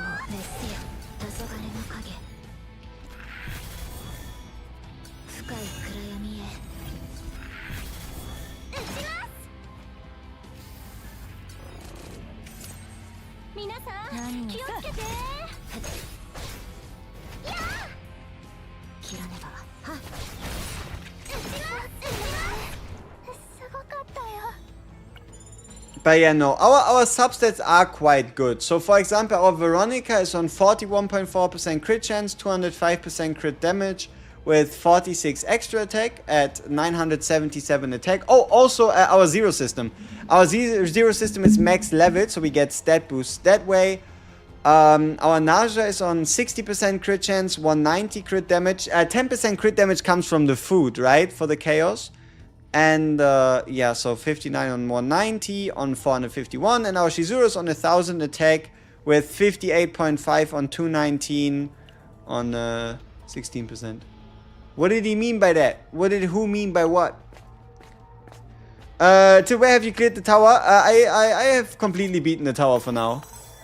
The bosses have a shield of 12,000 with 12,000 along with a counter for every hit. Thorn, I think it's called. How did you clear it? So they have 6 stacks of Thorn each, but only per turn. Meaning, what the one thing you don't want to do is attack both of them. So every turn you want to focus on one of them, so you get through the 6 stacks of thorns, so that all the other attacks after the 6 stacks of thorns do not punish you anymore, right? So instead of attacking both 6 times and taking 12 thorns damage, attack one guy 12 times and only take 6 ticks of thorn damage, right? And I guess from a survivability perspective,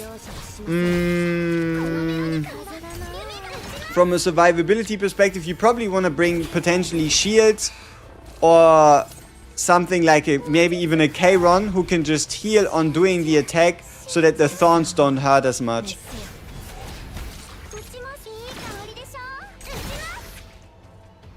Why is level 60 harder than level 75? Because of the enemy typing, right? Okay, add 1 hit to the next. I would have liked to get the unique card. You know, the one that gives you like 2 Will-O-Wisp per attack card used. But I guess we have to settle for this one, which gives us 3 Will-O-Wisp for each attack card of this unit in hand, so that we can combine it with the fact that we can get a bunch of attack cards through the basic creation. So I would say it's probably the second best version of Tsukiyomi we could have gotten for a potential basic attack build.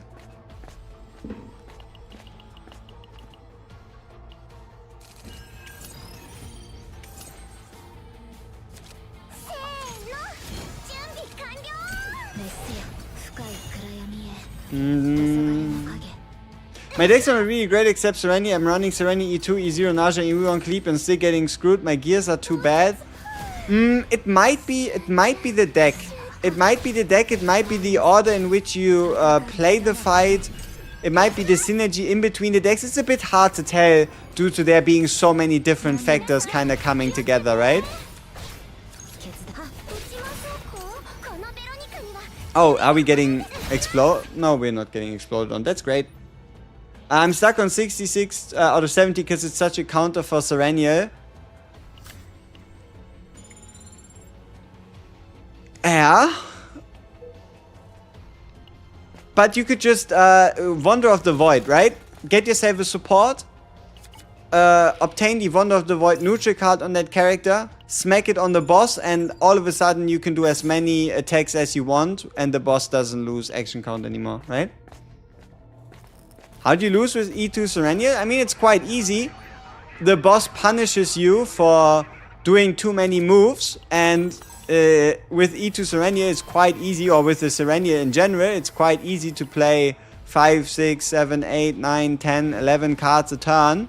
Meaning you get hit 1, 2, 3, 4, 5, 6, whatever, how many times, how many cards you play, and at some point you just die, you know? You just keel over and it's just GG. What's the other best DPS for Narja? Shizuru or Mei Lin? I'd probably try and run Mei Lin together with Narja. Like, I haven't been able to, like, test it yet, nor has anybody really, like, done something with it, but I would assume a Mei Lin gets more value out of the Narja damage buff than a Shizuru, just due to her having more access to her basics, a bit easier access as well, and also just, I guess in general, hitting a bit harder, huh? You have a safe deck for casters with Wander of the Void, you might try that now? No problem. Hope that helps. I focus on defense and healing for my Khalib. Do I change to the DPS build then? Do you feel like you're lacking DPS? Oh, keep in mind if you're running... Oh, take out Khalib. You could try taking out Khalib so you don't have as much AoE damage anymore. And then if you have less AoE damage, that means you're like less likely to trigger the double thorn stacks, right? Like if you could, try to avoid hitting both bosses, meaning you take less thorns damage. So that might help as well.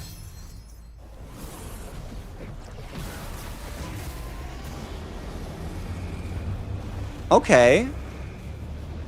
That doesn't really help us much.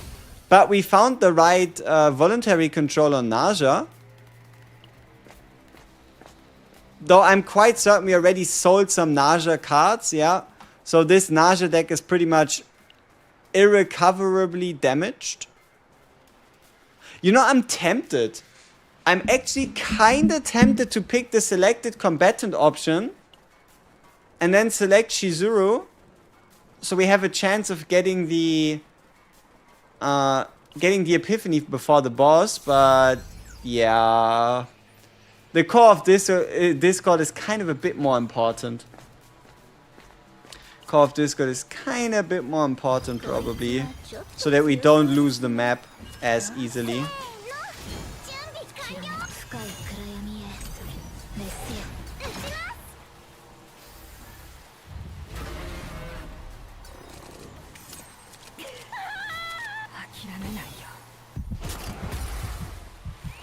Nice unbreak animation, recovery animation. Alright, another Veronica card, so we're still on the lookout.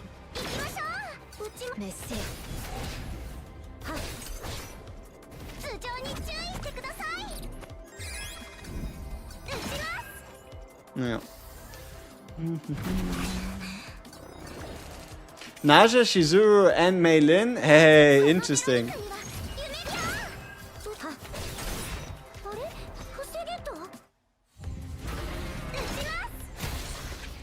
Alright, so we have this out of the way. Equipment. Does anybody know where we could reliably get the basic attack ring?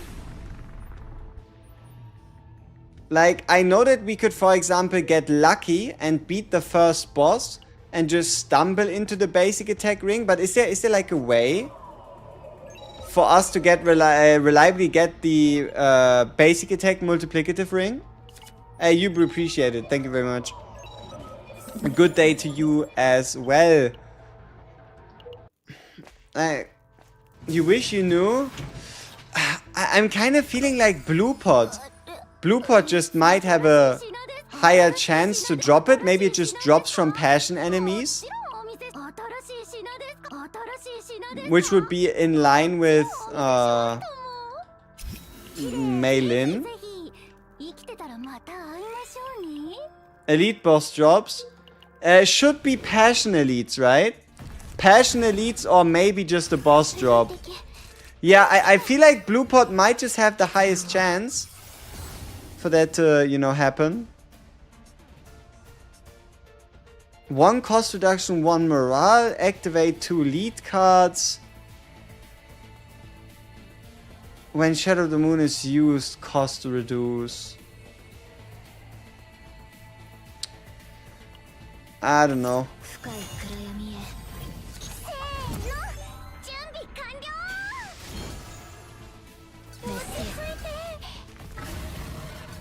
Oh, wait. I mean, I guess I'm not selling, but... You know, this run might be another restart. Due to us not having gotten the legendary card by the time we got to the boss, yeah. What else went wrong on the run? Let's see. So, we did not get... the mutant sample. And we did get a pretty decent forbidden card. So it wasn't, all in all things considered, it wasn't even that bad. The core of Discord boss could also drop it. Yeah, maybe. Who's good for deck farming besides Narja, Veronica? Mika's good, Ray's good, Shizuru's nice. Yeah, so... Yeah, Serenial as well. What's the goal here right now? We try to get a basic attack Shizuru. I have yet to get a basic attack Shizuru, so due to us finishing off Project Ray, Narja, Rin, right? Due to us finishing off Ray, Narja, Rin, it looks like we are farming for a for a Shizuru basic attack save and a yeah, so Shizuru basic attack, Narja basic attack, and probably Ray basic attack deck as well. But Ray could definitely be something else or somebody else as well. But definitely like Shizuru, Narja.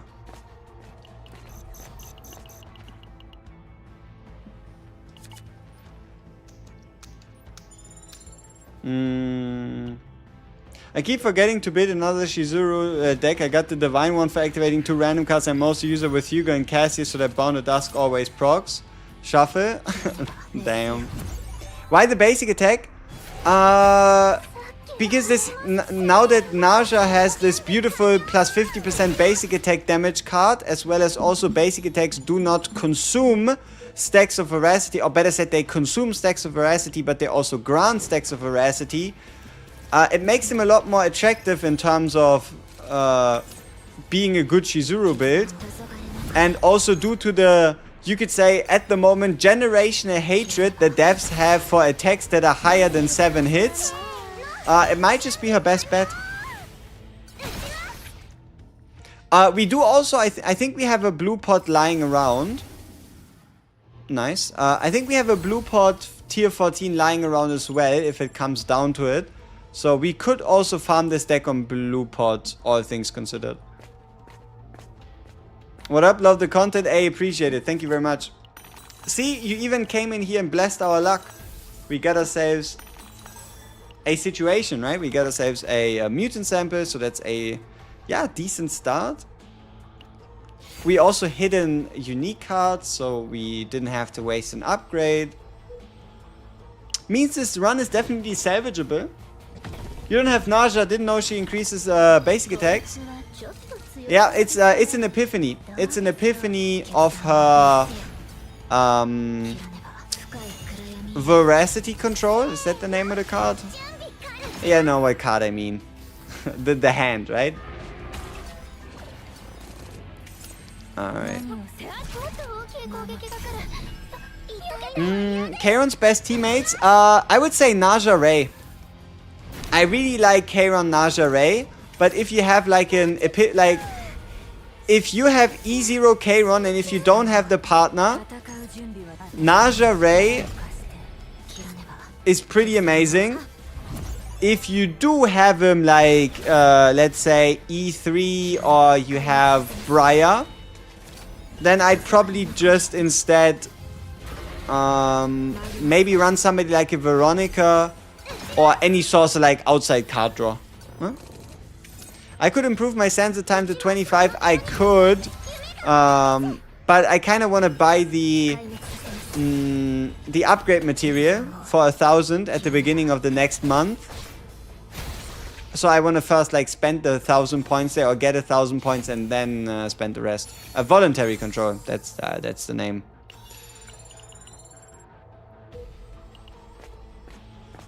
E1 S1.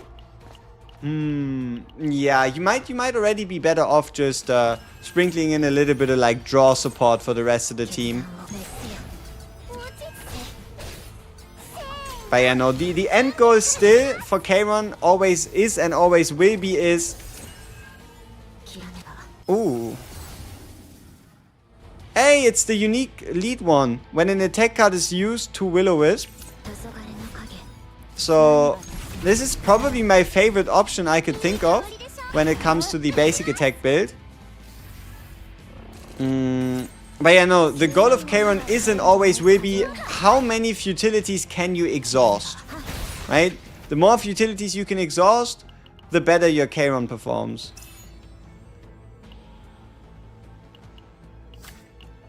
I also have a perfect Serenia deck. Good Epiphanies, 4 lasers equipped, but no AP lasers. Is it worth farming for it? I don't think you need it at the moment. You can definitely use Serenia to crush the tower even without an AP homing laser. And who knows, maybe you just randomly stumble upon a homing laser next season, right? The absolute gold. I appreciate it. Thank you very much. Alright. What about Rin's best teammates? Narja Ray. Narja Ray or like Narja Veronica. Oh, Cthulhu. Cthulhu gun? Huh? Maybe Cthulhu has a bit of a weapon for us, you know?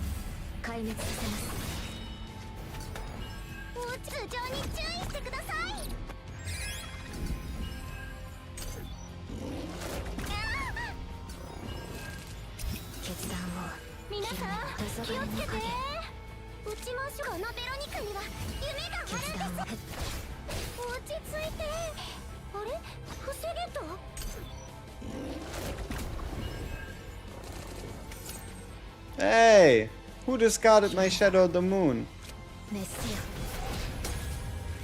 Audacity.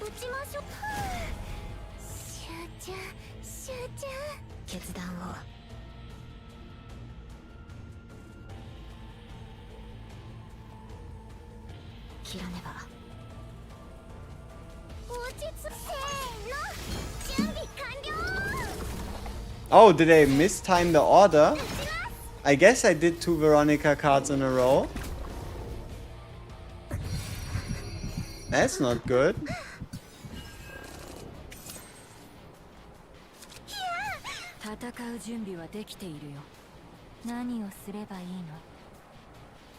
Oh no. 542 damage, huh?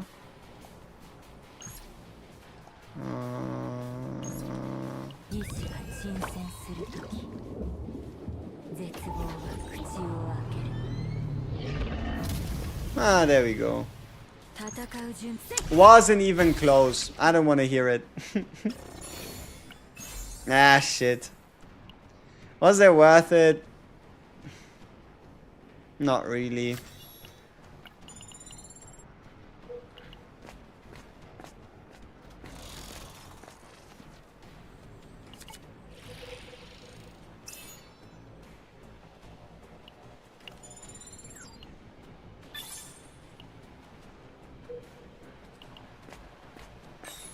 There is an equipment that takes away 1% per attack, but I think it's 40 fixed shield and 40 runes. One if it's good for Serenian Tower.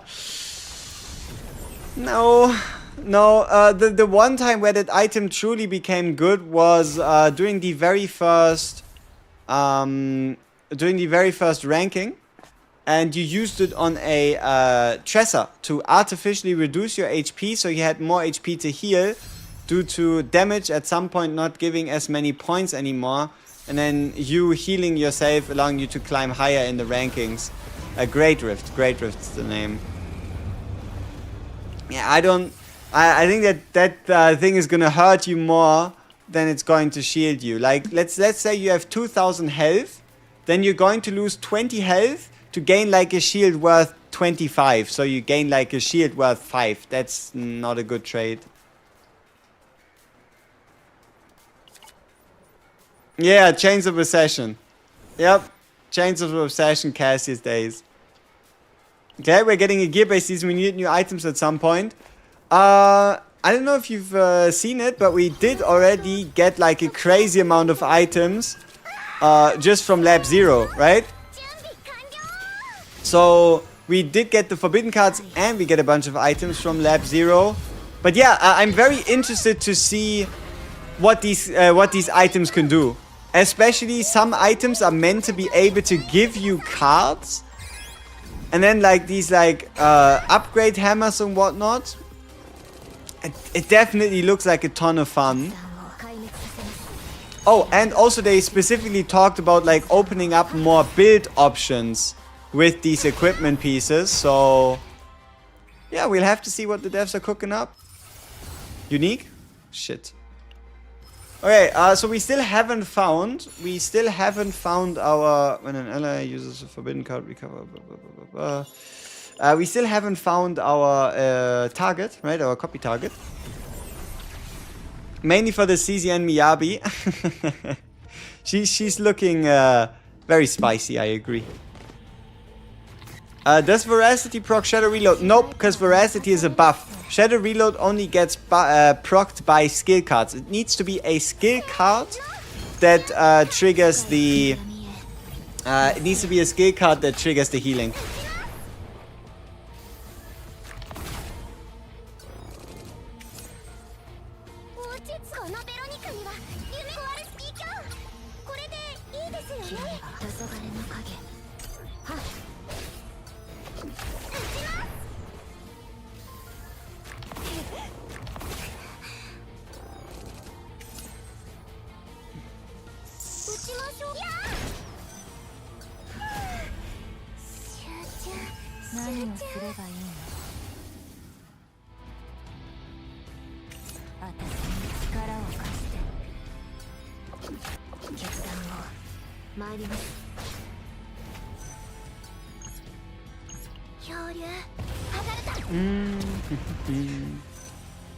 Okay, so we still need to get ourselves our Shizuru card.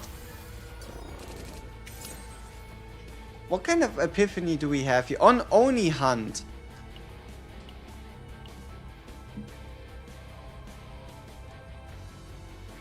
Yeah, Oni Hunt is exactly what we need epiphanied. Ah, awesome. So, this is gonna be hit or miss. It either gives us what we need, or it doesn't. Huh? Very creative. The hell?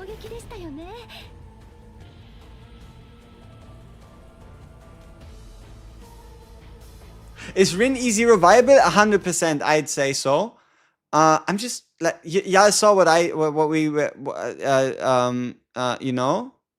Okay. So, what happened is we used the ability, create another Shadow of the Moon because of the E2, use the Shadow of the Moon, hit enough times to fill our stacks up again, due to us playing an attack card giving us 3 stacks, which is then enough to give ourselves another Shadow of the Moon, allowing us to play 3 Shadow of the Moons in a row. Okay. Glad that I was able to make sense of it. I was a little confused there. Okay, prayers. Divine.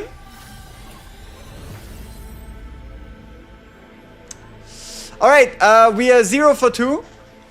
We are 0 for 2 in our search of finding the Oni Hunt. What can you do? Right? What can you do? So 0 for 2 in actually upgrading it, and 0 for 3 in terms of total runs, I think. Yeah, almost.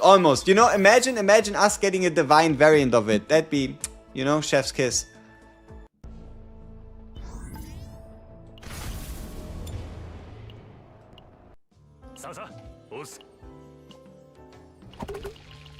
Does the new Codex event give items after it ends? I did many Codex level 13s and got nothing. What do you mean? You mean this one? What? Oh, a new tip. That's probably the planet Vern, huh? No, Desert Planet Spites. Oh, okay. No, for this one, yeah, people, make sure you do this event, right?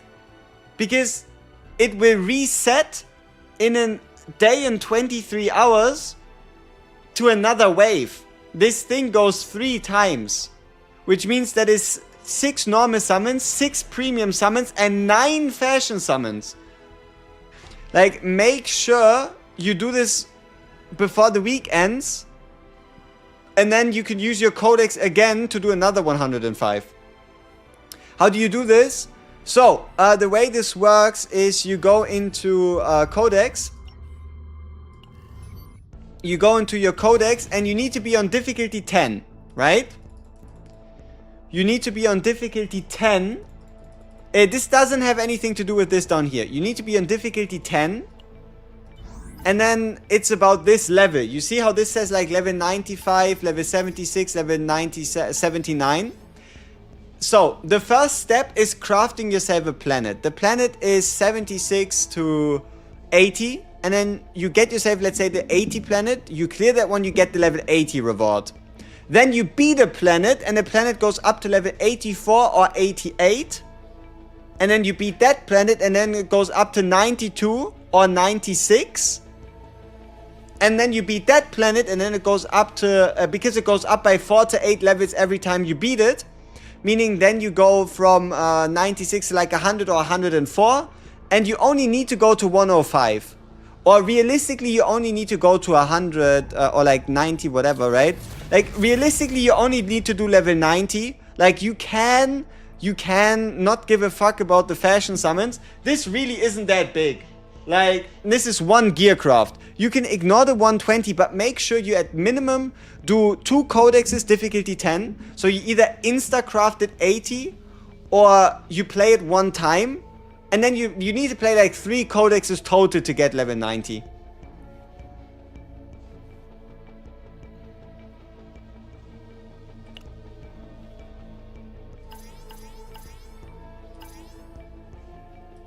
Like, if you wanted to save yourself a bunch of time, what you can do is you just start with the level 80 planet from the craft, right?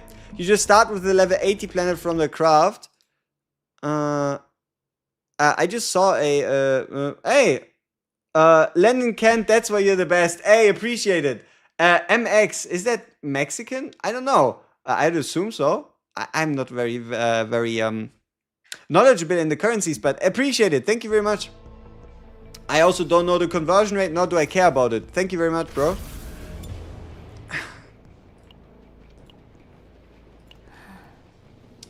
Alright, this is the run. This is the run. Lennon Kent has blessed this run. And this is going to be the run that we tough start. Shit. Who knows? Maybe it all just magically fixes itself and it is the best run any one of us has ever seen. Right? Like, what else would this be if not the best run anybody's ever seen? Okay, okay, we have one campfire here. Triple question mark in the middle. So yeah, I guess it's straight through the middle. What's the minimum planet level where you can get tier 14? Difficulty 8. No, wait. I think it's difficulty 10 though. You know, I don't know. I would assume difficulty 8 if you go by lab 0. But realistically, you only really start to see it once you play difficulty 10. But then the planet level is irrelevant. You do not need to go to a high planet level to get tier 14.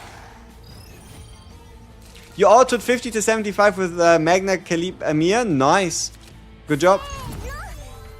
Tried 70 with Wonder of the White and immediately beat it on the first try.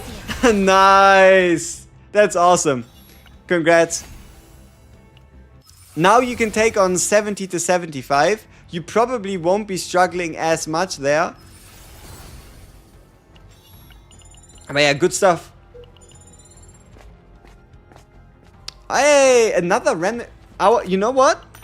Our odds of hitting the right remnants of failure, I think we're currently 3 for 4. I think we only got the coin variant once. It's not too bad. Getting that free removal every time opens up a lot of possibilities for the for like the remainder of the run.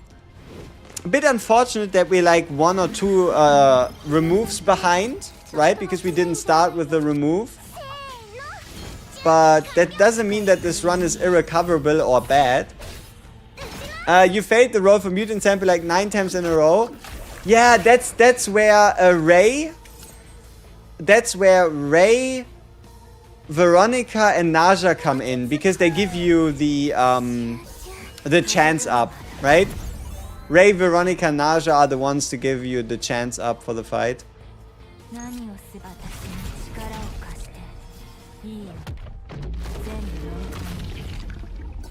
Oh, you don't have the Ruler Thinkers new? Hey, see, that's the beautiful part.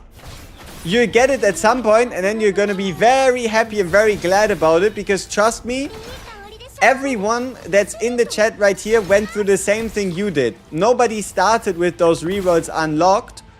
So yeah, we all know the pain, but also to a degree it also adds a bit more excitement to or a bit more risk to taking certain role options.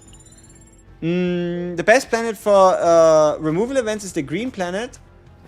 I don't know. I feel like City of Mist has quite a few. Like City of Mist should have quite a few of them, both exterior and interior. Miami and Magna stack 6 to 12 vulnerable on enemies, and then your Khalib deletes them. Big money.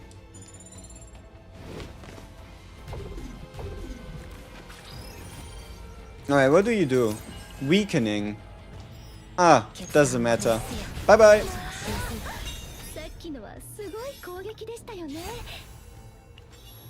Okay, so this time we got the Oni hunt very early, which means we either get happy or disappointed early. Could Narja get 2 different uniques of a card? Yes, I think so. I think she should be able to do that.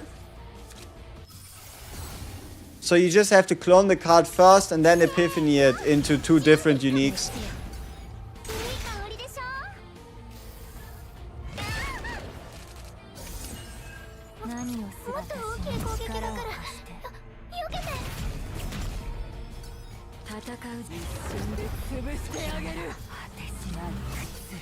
So you're doing Shizuru now, and you said who after? We're doing Shizuru now, and then we need to work on Narja and Ray.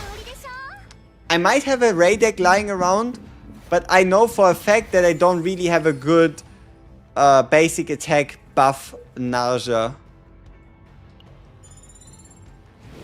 First I'm commenting just to say that you're my favorite CC for CZN. I appreciate Elian Mendes. Thank you very much. Means a lot.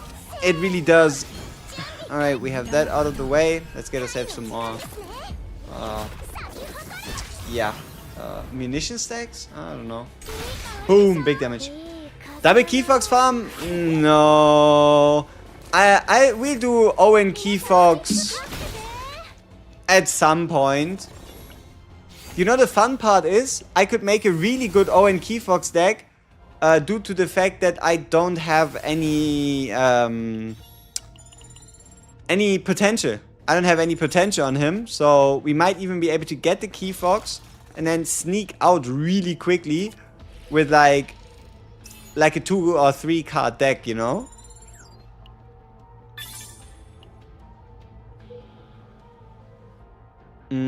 Shop or fight? Let's do shop. We need to get rid of some of these cards. Let's see. All these cards could still hypothetically epiphany into something great.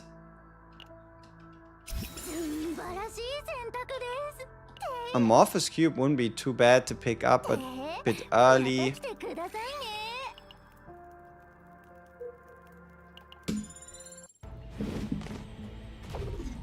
City was missed. Great with the removal event, though. I imagine 2 removal on outskirts and 3 on the interior. You shouldn't do that. Wanna know why? Because the 3 removal event is linked to the copy event. Like, please don't take the interior 3 removal event on City of Mist. Because if you do, you're missing out on the copy event. That's not a good choice. Like, just get the copy. Don't remove 3 cards. It's not worth it.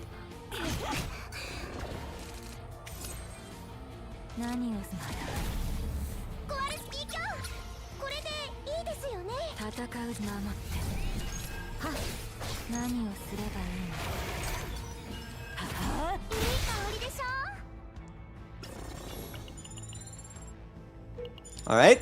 Forbidden card, yes or no. And Portrait of Fury, yes or no.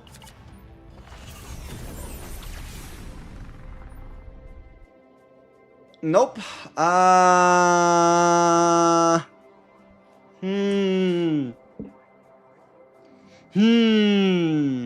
Eternal Hunger or Ecstasy of Violence? So for Eternal Hunger, we would have to get either a Nia involved. Ooh, yeah. I haven't built a really good Nia yet. Is the tunnel good in non-lab 0 runs? Yes. Almost a must pick, but only the interior tunnel, not the second one. You only want to do the first tunnel, not the second one usually. So, I guess we're going for Eternal Hunger. And then instead of Ray, we'll be running a... Nia. Oh, but that does remind me. I don't think I have the cube yet. So this was probably a mistake. Yeah, I don't think I have the discard-based cube weapon, which is unfortunate. Okay, so Divine Epiphany on Oni Hunt, people. Divine Epiphany on Oni Hunt. Fingers crossed.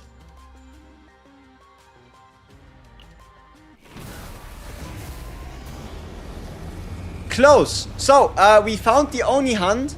Unfortunately, the Divine Epiphany went onto the wrong Oni Hunt.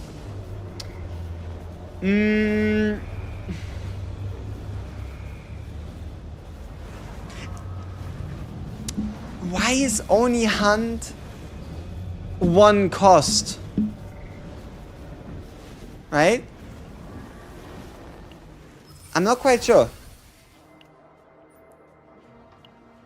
Why does it have to be one cost? Why can't it just be like Mei Lin and be 0? Huh?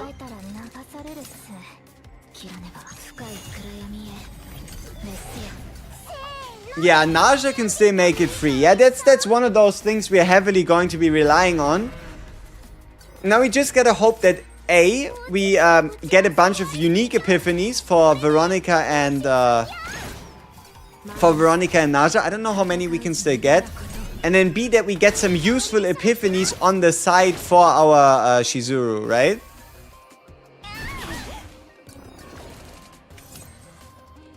Alright, make it unique. There we go. So that's one less copy target. Increasing our chances. Because you need to make it... I don't need to make it 0 with the Divine. It could also get one draw, which would be... You know, I would probably take one draw a bit... I would probably look at it a bit more favorably than the one cost reduction. But 1 AP would be fine as well, because 1 AP is kind of like the same as like reducing the cost. Okay, unfortunately, no unique voluntary control.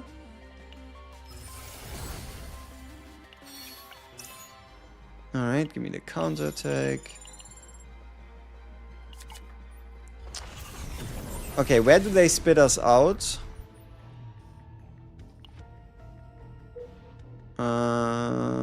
I'm feeling normal fight.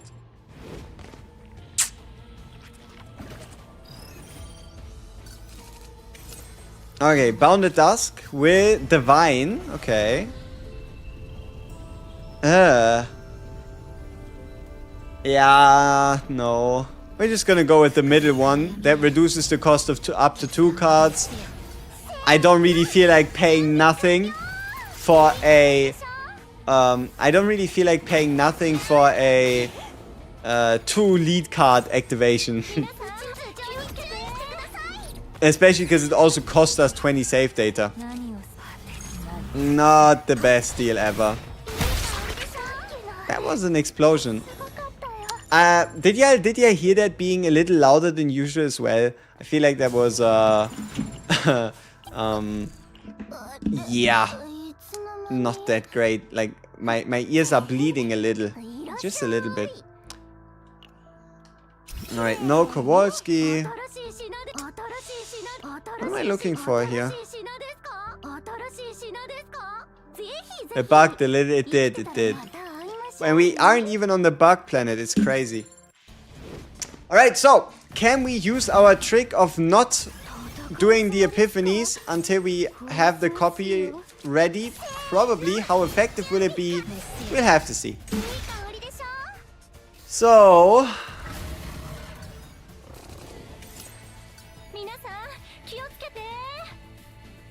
what happened there? Ah, okay, it would be Veracity. We probably want to use Veracity before we beat the boss. Because there's a chance. There's a chance for Veracity to give us... a unique version. Right? Instead of an extra card. And if it gives us an extra card, I just undo the turn, you know?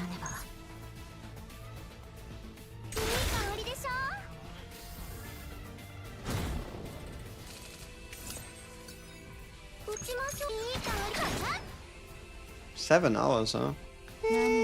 I don't know if that's so true. What's the best case for Narja? Just got her also. Do you think she is long-term? I would definitely say Narja is long-term. Especially because the very next combatant in Season 2 was also designed a bit with Narja in mind, if you will. So there will be visible synergy between 9, the first combatant of Season 2, and Narja. Best chaos for Narja farming, I'd probably do Lab 0. Like, so the main thought behind Lab 0 is the extra boss. You know how when you like beat the 2 bosses, there's the hidden boss that you can activate through the Forbidden Tunnel. The main idea there is the fact that you can get an additional removal and also add in neutral cards after already having finished the run. That's kind of what's like the main draw in my mind. And also on top of that as well, the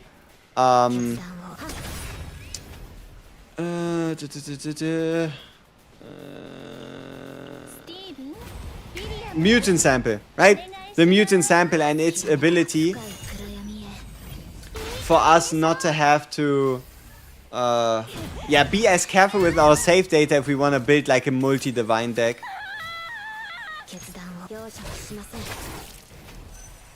Okay, things are starting to get a little dicey.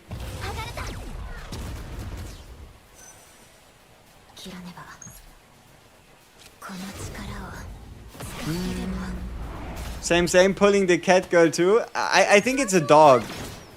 I don't think it's a cat. Like, don't get me wrong, but I don't think that's a cat.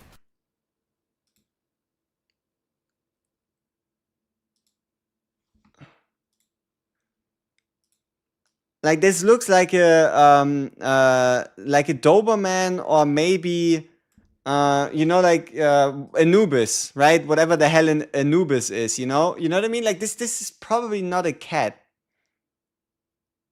Like here, Anubis, right? Like, I think it's kind of like similar to this, or like a Doberman, like whatever the hell this is, right? You know what I mean? Like, dog. Is there a dog breed called Anubis? I don't know, but I feel like it's not a cat. It's a jackal. There you go, a jackal. Is a jackal a dog? I don't know. I am not entirely sure if a jackal is a dog. Probably not. Maybe it is. I'm unsure. Probably not. It's a canine. Close enough. But yeah, I don't think it's a cat.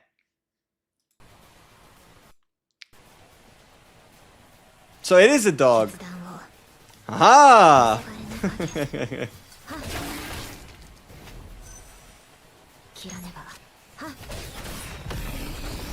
Okay, can we, is she limited? Nobody knows. She has the same, like, the only evidence we have to go by is the fact that the pose is very similar between how, like, let me show you what I mean.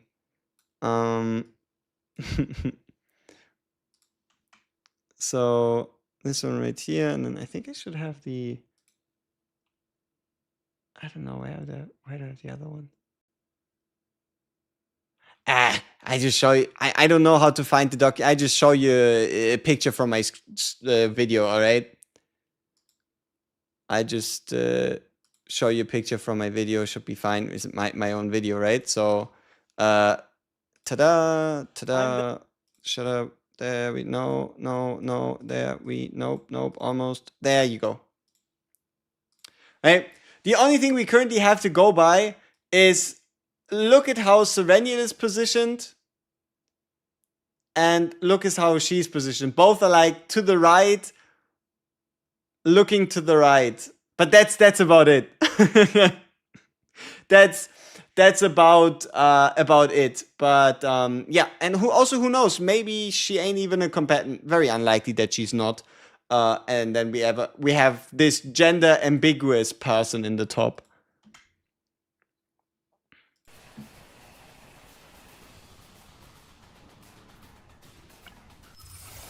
Unique?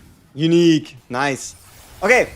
I think our chances for the copy event should be really high, no? So, it's either Karmic Flames, Tsukiyomi, Oni Hunt, or Shadow of the Moon. So 1 in 4 on Shizuru.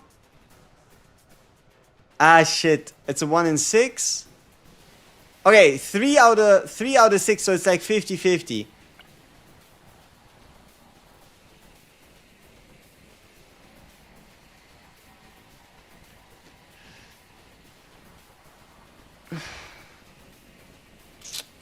$50-50.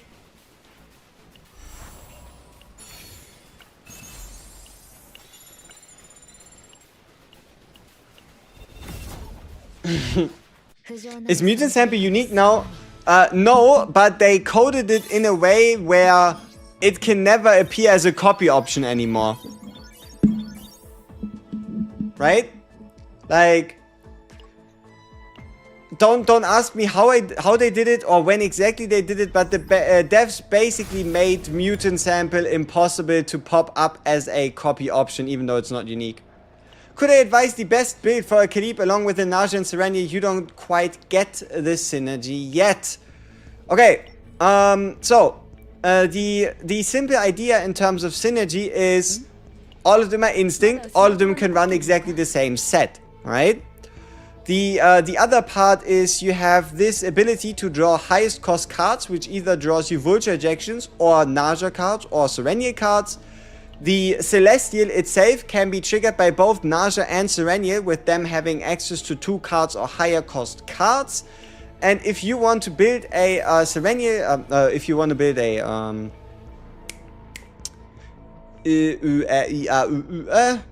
if you want to build yourself a Khalid deck for a Narja or Serenia, then if you can, you want to get as many Vulture Ejections as possible, right? Between 3 and 4. And if you can then do that, you want those to be divine, so there's more value in them. But if they aren't divine, that's still fine. The best options here are either the full damage one, if you need damage, the damage and shield split one, or the damage one based on shield per card in hand. So it's kind of either full damage if you don't need survivability, damage and shield mix, or the damage plus shield. And then if you trigger Vulture Ejection with at minimum 4 cards in hand, it's as good as this. But if you trigger it with 5 or more cards in hand, then you get a bit more shield out of the rightmost one. Greatsword is pretty simple. You want the one that gives Silver Veil. Yeah, that's it, right? If you can, you want to get the one that gives you Silver Veil, because the more Silver Veil you have, the more Silver Veil attack you trigger, and the Silver Veil attack, it does a bunch of fucking damage, right? Here, 400% defense-based damage. It's a ton. And that's at base, without any multipliers. Over here, what would you want to get? If enemies are ravaged, vulnerable, if not weakened, can help with survivability and also with damage increase. More shield, just straight up tenacity damage is good as well. Action count could be interesting if you don't want a Wanderer of the Void. This one here can give you a ton of shield if you use it in the right moment. Rally is also, you want the version with Silver Veil, so not this one. The Celestial would mean you don't have to pay for the card.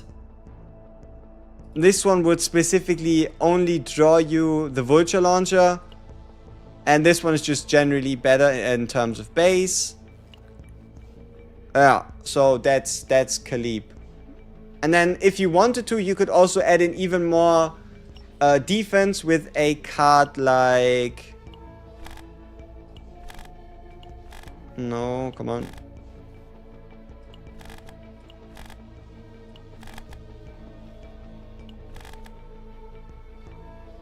There you go. With a card like Iron Wall, which reduces 20% of a damage multiplier of whatever hits you. You can also get multiple stacks of this, or even Epiphany, or just multiple copies. And it also increases any shield you gain by 20%. Yeah. How are you supposed to build a mail-in deck? Mail-in deck is super easy and straightforward. So, mail-in needs this card right here. Okay? This is what you want. Unity of attack and defense with the move card. Because that allows you to move the basic attacks back into your hand after you play them. You want to cut a shield, but keep both basics in. Right? Cut a shield, keep both basics in. And then the only other final piece is this card right here. For one turn, each passion card you've used gets an additional hit. So that's what you do. Right? You cut a shield. You get yourself this Unity of Attack and Defense move Epiphany, and you get yourself the for one turn based on passion cards used. And the other ones are a lot more whatever. But yeah, no, crit chance if you know your type effective, or in general, any of the ones that have passion weakness if you're fighting something you don't have passion weakness against. So something you're not weak against, so you can become effective against it. And then here, passion card usage if you play her with Veronica. Otherwise, just the own card damage increase, or even the 50% basic card damage increase can all go a long way. Shell Forming is also pretty solid as a shield card. It is. It just at the moment feels a little bad considering how save data works as a whole. So it's a bit harder to like justify putting this card in for 20. Unless you're obviously specifically looking to become more tanky. Okay, so we start with a Ron removal, which is, I'd say, average, right? Like you get either like a 2 removal, no removal, or then the average version of 1 removal. Yeah, so once again, our quest is to get Oni Hunt. Yeah, that's our quest. Get Oni Hunt. How can you increase counterattack damage? You can watch the latest video in terms of gearing if you want it fully broken down, but the easiest is Narja. Narja has 2 cards that buff counterattack damage. Both the enemy takes 100% defense damage increased, damage taken card, and the increased defense-based damage for the team card. The 2 cards boost counterattack damage. And then otherwise it's defense flat and defense percentage substats, as well as attack flat and attack percentage substats. That's how you boost counters. Alright, we need to make our way to the thing up here. How do we get the most question marks? That's 1, 2, 3... 2 campfires. I mean, at least we'll be there fast, but it feels like a bit of a waste. My Magna has 1 Malice, 3 Iron with counterattack, and Nexus I ran Sneering Dagger for the memes. Nice.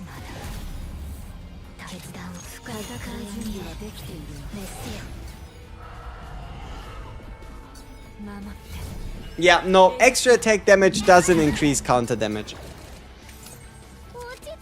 If you're a bit more interested in gearing, I just uploaded the video today going over everything. Ranking sets, what to upgrade, best main stats, best substats, how to gear every character, how to how I roll pieces, which pieces I would craft, when I abandon pieces, basically everything, right? everything you could ever know in terms of gearing. So if you're interested in that newest vid on the channel, you can check that out if you feel like it.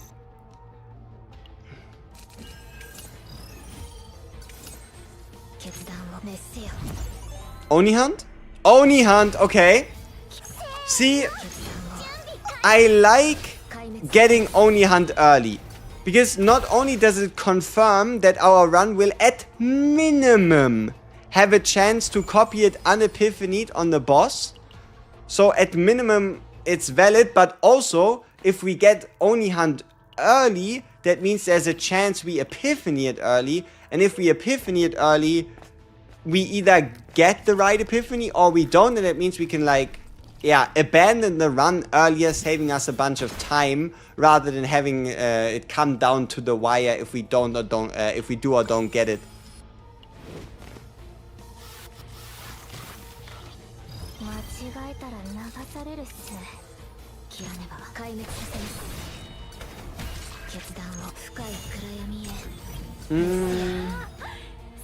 My Khalib has every card with Silver Veil and 3 Divine VE, 2 Shell, Forming Cell with Vulnerable on enemies, 1 Medicine, Camouflage for the memes. John Cena, you can't see me. Easy money. Alright, so, make it unique. Not quite. You know, I could've, I tried.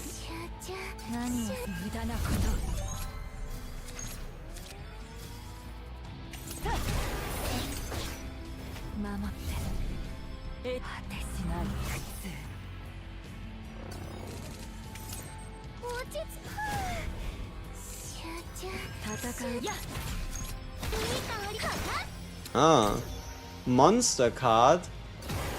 It's the morale one, right? Not the multi-draw one? Because it would have had to be like the big guy. Oh no, this is the draw one, not the morale leech one. Draw 1 if there are no cards in hand, draw 4 extra. Yeah, no. It's exhaust, unfortunately. But for turn 1, this would be big value. Because you can draw up to 5 cards for 1 AP. Which is kind of ridiculous. Hey, Remnants again? I tell you, we have some pretty decent odds. Selena had such a tragic fate, rising in tier upon Serenia release, just immediately get booted next patch when Narja showed up. I mean, she's still pretty good, and you can absolutely do some crazy decks and have her do some insane amount of damage. But yeah, she definitely isn't as much in the limelight anymore. But the moment, like, you know what? The moment we get another character that has anything to do with Mark, Selena has the ability to boost Mark damage, right? She has the ability to boost Mark damage. She has the ability to also hypothetically do like follow-up attacks if that ever becomes relevant. So yeah, there's a it's not that hard for her to shine again. Do you know if the card Precision Aim is available on shops or events? You can't find it. You need to unlock it. You need to play the Instinct Planet to I think it's level 25. You need to do Exploration level 25 on the Instinct Planet, otherwise you can't get it dropped. Your Selenas never get the right cards and runs. That might just be you looking for one specific deck while like overlooking a different deck that could be as effective or maybe even a bit more effective, right? Like for example, follow-up Selena is valid. The like mega mark spam version is a potential build. The obviously the break bar reset Selena is something that's I don't know if we'll actually see that become like super useful again. It truly was made for the Great Rift. My Ymir is my most simple. 1 upgrade hovering metal, 2 copies with metal extraction with 3 metallization, 3 resolve, 1 upgrade full metal and protective shout and energy barrier with vulnerable. That seems pretty straightforward. Unique, yay.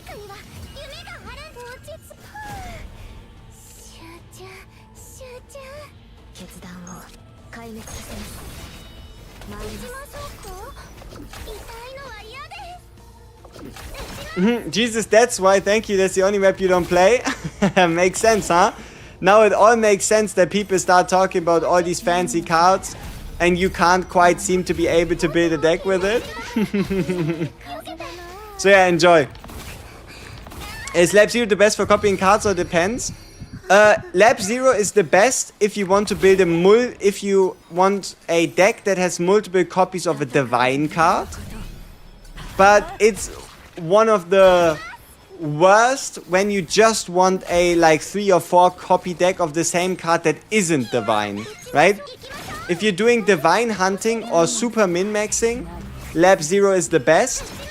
If you're not doing so, Lab Zero is a little tough, right? Because you're basically guaranteed a copy event where you can select the card you want every single time you play a Zero System planet that's not Lab Zero. And for Lab Zero, it's kind of like 20% chance you just don't get a copy event at all, and 75% chance you get a copy event with a 1 in 3 pick, and like, I don't know, 5% chance that it's the one where you can select what you want to copy, right? With the Lisa Narja, what will be Serenia's highest potential team? Probably Serenia, Narja, Cassius. Yes, so I want a multiple homing laser deck, so Lab Zero is the way. Yes, if you want multiple divine homing lasers, Lab Zero is definitely the way to go. Okay. Oni hunt. It's another divine Oni hunt. Another chance for something crazy. Or at minimum, just a skill card.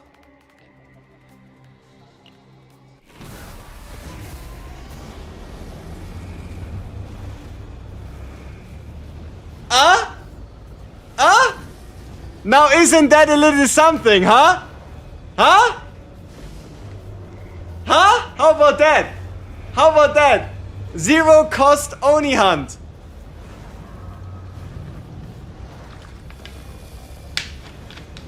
How about that? Nice. Nice, nice, nice, nice. See, this is why I like Lab Zero and the Forbidden Tunnel as a mechanic. If you make your way to the Forbidden Tunnel, you have a really good chance of getting 1 or 2 divine events or this divine selection event. And a divine selection event, I mean, hey, you're never gonna find a better option to like get the divine you're hunting for. So, we're still not done yet though, right? So our run is looking decent, I'd say. Let's have a quick look at what we're working with. So, we have ourselves the card we need. And we have 1 unique on Veronica. So we have 1 unique on Veronica. The next card we get, if we get the purple one, is going to be unique as well. Repose kind of needs to go. Gesture of Freedom is a bit unfortunate, but also saves us even more AP if we put that on Shizuru. And we also, most importantly, we have a mutant sample. So we do actually have the save data space to build a 4-copy divine deck, right? One thing I'm a little scared of is dying, right? Like, look at the modifiers. 8 elite areas, negative credits, and card removal. It's not the worst, but also our team isn't super DPS heavy. Unique? There we go. Oh, we can even try out the basic attack synergy right here. Now, if everything goes accordingly, we should have a pretty decent chance of clearing this. So now we have the basic attack card played. We just need to draw into it, huh? But it doesn't really look like the game wants us to do that.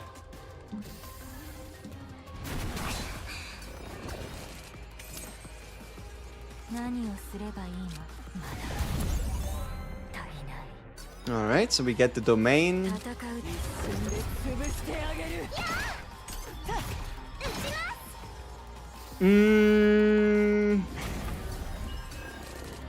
Yeah. We might not have to remove the Shizuru cards. You are correct. Okay, so this is a bit unfortunate. If I could have made a choice, I would have liked to get the exhaust the exhaust-based karmic flames. But what can you do? So I guess we're taking the multiplicative hit one.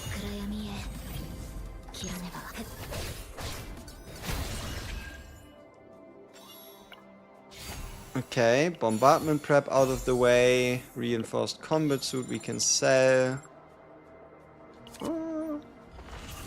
You always roll one discard planets, wasting so much time on rerolls only to lose the last boss because your keycards get discarded is too bad. See, that's why you have fates, right? That's why you have like a fate that says, upon your first discard, draw an additional card, right?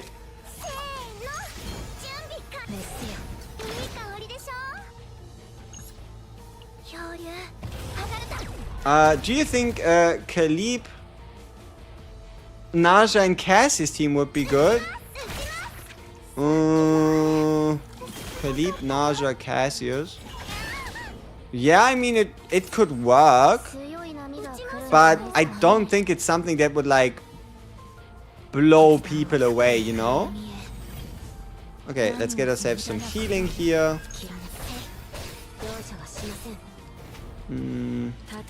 Not too shabby. Get rid of this guy. Can we kill him? We could if we crit. Or we're almost sure to kill him. I mean, it's only one cost. Yeah, we better not take the extra damage. I like the ult. It looks good. It truly does. Okay, and then the ballista should do the job. There we go. Ballista alone would have been enough, but you know, better safe than sorry. Alright. So far things are going okay. They're not going perfectly in terms of like the stuff surrounding the card, but we have the card. That's the most important part. Alright, so ballista here. This one. So what's the idea here? With Narja's discount, having 1 cost or 0 cost at the start of the turn doesn't matter, no? It's still AP that's getting saved, right? Like, regardless of us having or not having the Oni hunt at X amount of cost, it still means we need to pay extra cost elsewhere anyway, right? Like, be it Narja cards, be it Ray cards, be it whoever we decide as a third team member. So just because we could hypothetically reduce the cost of an Oni hunt through like a bottomless hunger, doesn't mean that we get like a super crazy bottomless hunger to go alongside of like a unique version card, right? So while it is possible for it to be a bit superfluous, it's still one of, if not the best, one of, if not the best version we're going to find for the skill card, right? Alright. Okay, so now we have this out of the way. The gesture of freedom is so annoying to have as like a to have as a card in your deck until you unlock it. This like every attack card now costs 1 more. That might just be one of those things that could hypothetically screw us on that next boss. Okay, do we take the risk here? I guess we do. We don't really take a lot of damage. Is there a beautiful synergy between Cassie and Serenia other than the 0 cost quest? That's what you ask for. Oh. I mean, the 0 cost quest is pretty much what makes this whole thing make sense, right? The more 0 cost cards you play, the more morale stacks you get. The more morale stacks, let's see what we delete, let's say this one. The more morale stacks you get, the more damage she deals, right? But otherwise, I mean, Cassius doesn't really do much more. He's very quest focused. Zehi. Okay, so our hope here, just in case, would be getting an Epiphany on Domain of Veracity and having that one be unique. Otherwise, we are trying to avoid Sir Kowalski for as long as possible. And, yeah, no, otherwise we're looking quite decent. Okay, so we are half dead.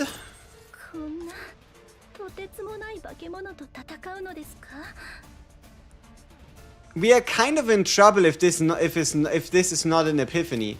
Okay, nice. See, if this wasn't an Epiphany, a lot of our damage for this fight would have basically been non-existent. So we're kind of lucky that that wasn't an Epiphany. That's so annoying. This cost increase. God damn it. But yeah, we're lucky that we still can now use it, because if it was a Kowalski, I wouldn't be able to play the card at all.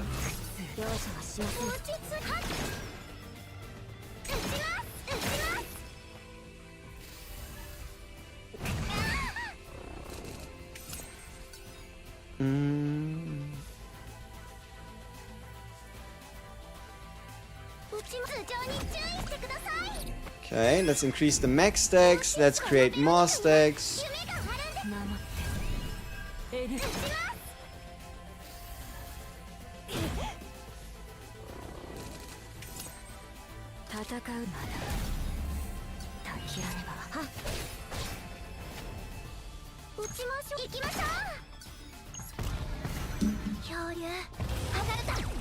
Who's my favorite combatant? I like Rin.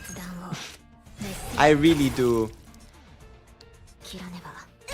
Big Rin fan. Alright. Can we somehow end him early? See, also this is kind of interesting. Have any of you ever seen... Like, can any of you tell me of another skill card with haste? Can any of you, off the top of your head, think of another skill card with haste?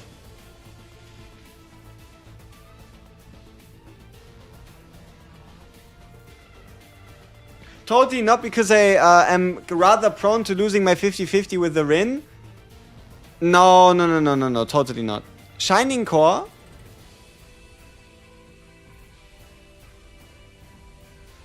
Rally. Rally doesn't have haste. Rally increases enemy action cost. Or does it? I don't know. It should mostly be attack cards that have haste. Rally neutral is, yeah, it is haste and it increases action count. True.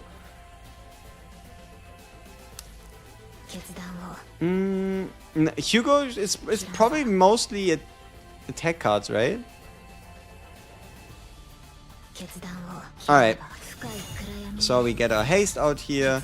See, it's interesting though. Why is the card haste, but does not provide hasted cards, if you know what I mean? Okay.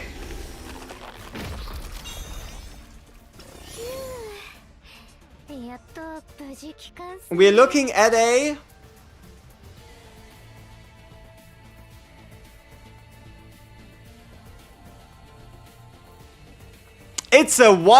come on. There's only one scenario in how we can fail. It's a 3 and 4.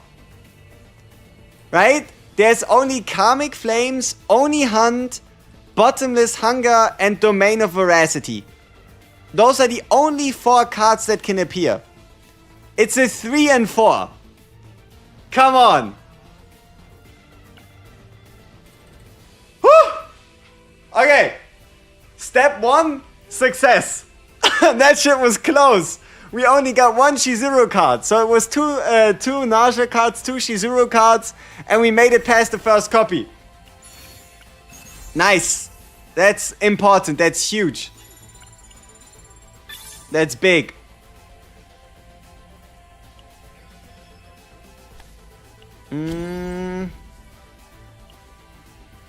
Yeah, you know what? I'm kind of feeling even more cost reduction. Don't misclick. Yeah, that would have been annoying. So, one action point, one morale, probably one AP. Oh, no, duh! Increases the hit count of basic attack cards. Huh? See, the reason why I'm a bit lazy with removing my basics, yeah, the idea will be removing the basics, but we have the core of Discord, which is a guaranteed removal event after we have our last copy. So we only need to remove our last basic all the way here, right? This is where we need to remove one basic. So, yeah, we go bottom lane.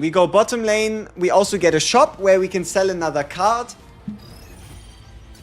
It's looking quite good. And now that we have 2 copies, the only thing we really need to get is the copy event. It really isn't that likely for us to fail the copy event when we get there, due to us probably having like, I don't know, 4 options, or it's gonna be like a 2 in 5 or something. So long as we can find the copy event, it should be smooth sailing. I have a question. Is it a bug when Narja Mealtime doesn't give Dresser daggers from Shadow? It's an attack card. Shadow Reload. Cthulhu!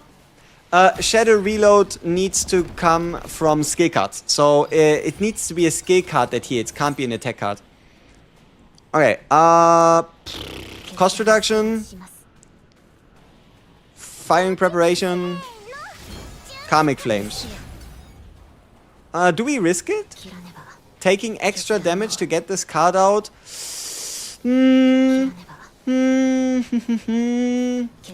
We do.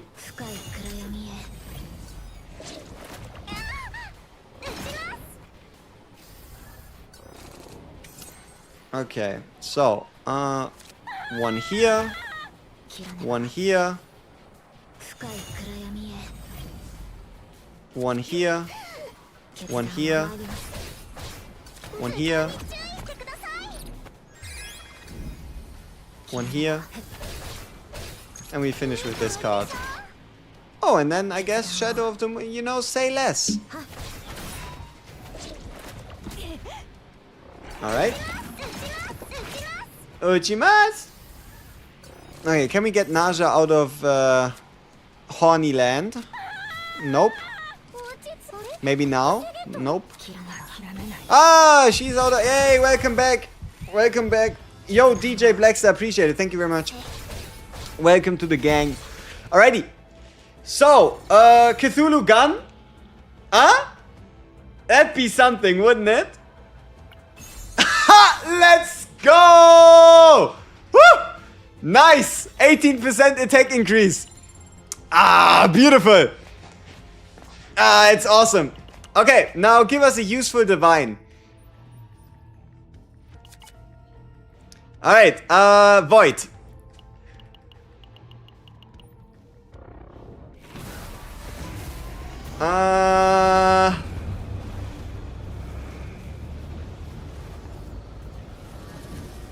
Huh. Middle or right? If we take the middle, we save ourselves 20 save data to potentially put in some funky cards. Pre-recorded, close enough.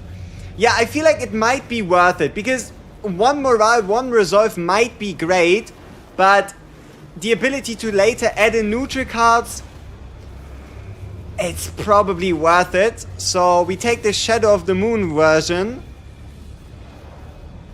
because luckily we have a E2. So for us to get to a Shadow of the Moon Plus isn't as difficult. Luckily isn't as difficult. You need my luck? I mean, this is run 6. Right?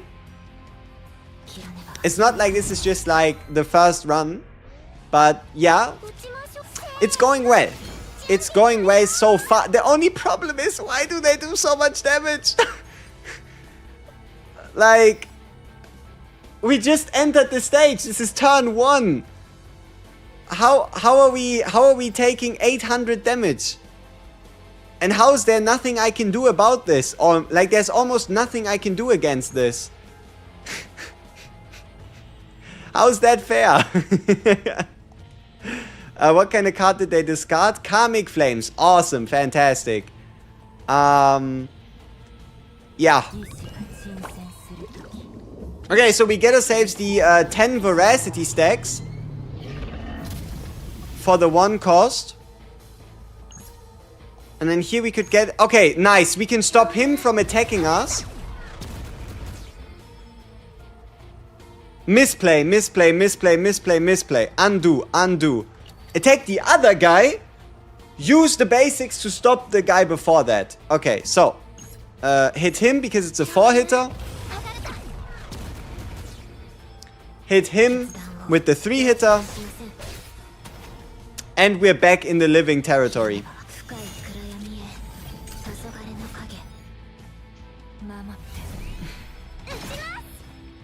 That's pretty good. Okay. Yeah, sure. Let's do Domain. And then Oni Hunt. With the 3-hitter here, 3-hitter here. And now it's looking quite bright.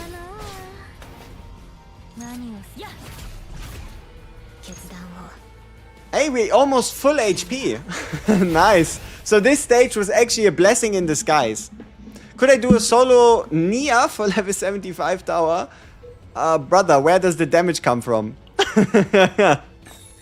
Where, like, if you can give me the game plan on how Nia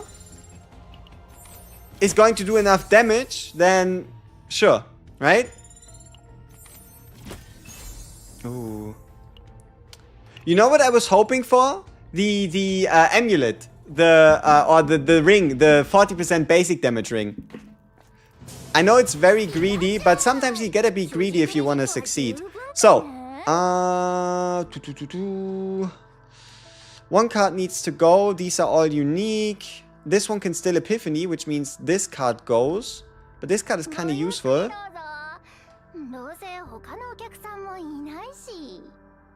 But it's still worth it. Anything to increase the copy chances. So, ooh, confiscation. Unfortunately, this is something we need to add later. We currently can't really afford it. When Ella uses a forbidden card, I feel like this is just better than the Amorphous Cube. Right? Like, it's just slightly better. Alright, so we're full health. Rather decently low stress. Memory Archive. There's a couple variants of the Memory Archive that are quite good. I think, like, it's called or is it this one? Memorandum? Like, if we could get the 30% damage chest piece, that'd be awesome. Because I'm not asking for much, you know? Let me check if we already failed that event. Because I think it was called Memorandum, not Memory. So.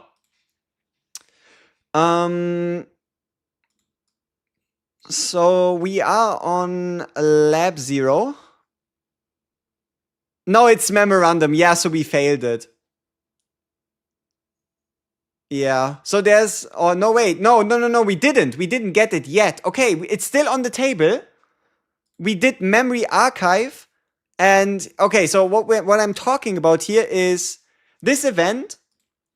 This one here is a 30% multiplicative damage increase. Right? This guy is multiplicative damage increase. If we can encounter him.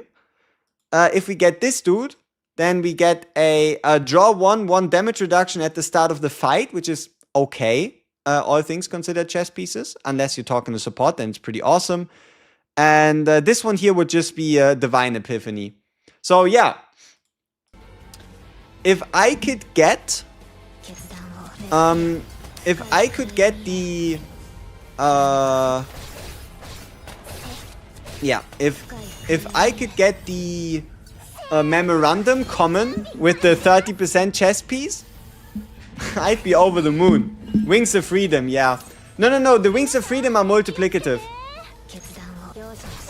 The important part though is it's only to the base damage, right? I don't like that this guy is hitting us so much. We also don't really have anything to like draw into to stop this, so I guess I just wait until we get the unique upgrade card, so that we at least heal with every hit. I guess that's not happening.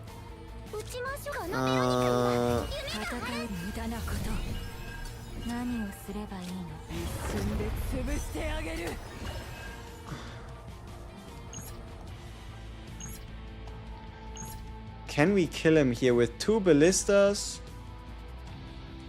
Maybe.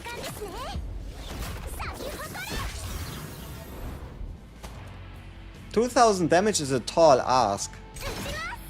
No! 3,800. Alright, Veronica. Yes!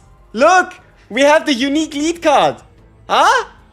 Nice. I think that's I would say that's probably the best it could have been. Whenever any attack card is used, to Will-O-Wisp. Cuts down on the deck. We're using a bunch of attack cards. Is unique. Increases our copy chances even more. Perfect. Don't think that could have gone any better. Okay, so the only pain point is we didn't find the copy event yet, but don't worry, it's right here. Shit. It was worth a try, you know? So we have 3 more. We have 3 more question marks left open, which could be the copy event. What's this? Draw 1, 0 cost. I mean, why not? Why not? So this is one of our copy targets. What is this one? Yeah, no, we stay top. We stay top. We do as many question marks as possible and we just pray. We just pray for the best. You smell a display of tragedy. Hey, so long as I can still get my copy event, I don't mind a display of tragedy. If it's between display of tragedy and the copy event, that's not a very fair choice. It's not very fair. Also, I just noticed our turn 1 draw is basically always the same. Because we have a bunch of fucking initiation cards. It's weird, we didn't encounter the director guy, which means we don't have this like hit 1 protection, which definitely hurts. Hey, welcome back, Veronica. That's actually kinda sweet of you.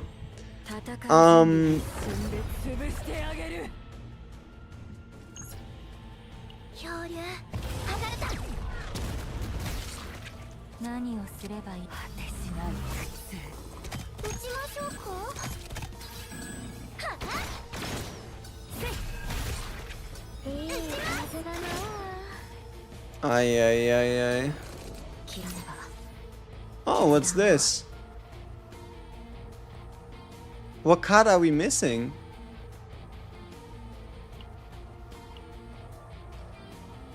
I guess just the standard version, the purple card.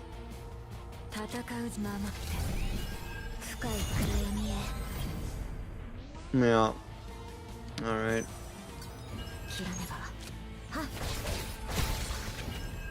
Okay.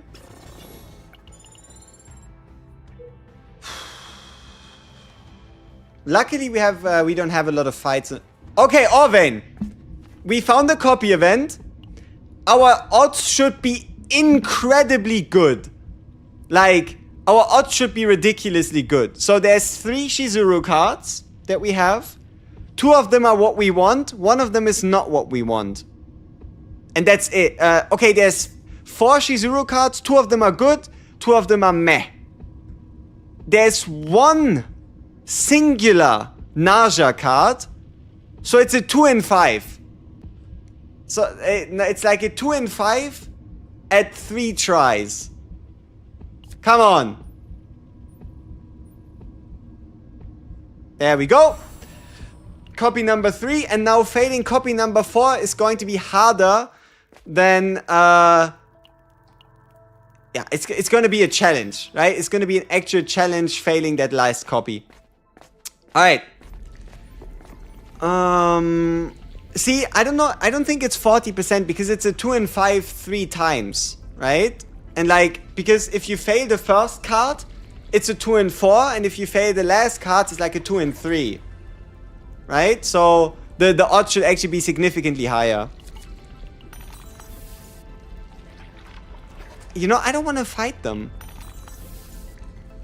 So I think I'm just gonna roll the dice so I can get the weapon, sell it, and be out of here. Like, I don't want to take any risks. Not with us being Half-Life. These guys, they could give us a beating. Hello brother, I'm a newbie. Do you have any tips for you to start the grind? Yes. So, what you want to do is you want to play the planets. Play the planets, experience the events, and always do new things so you can push up your exploration level. You do not have to care about deck building until you're level 40. Has anyone seen the same card twice in a copy event? No. But I have yet to see the same card twice, but I still believe having multiple copies of a card increases the chances of one variant of that card being apparent, being selectable, whatever, right? So, okay, we have one removal here, which we're going to use on Voracity. Okay, so it's impossible for us to fail the last copy, right? Like, pretty much. There's only 4 cards. Yeah, it's... Okay, we did it. Like, we cannot, unless we die against the boss, we cannot fail the copy event. No targets on Veronica, no targets on Narja, and there is only 3 different Shizuru cards. Shadow of the Moon, Oni Hunt, or Karmic Flames. So long as we do not play the Veronica card that gives us Sir Kowalski, so long as we do not play that card, we cannot fail.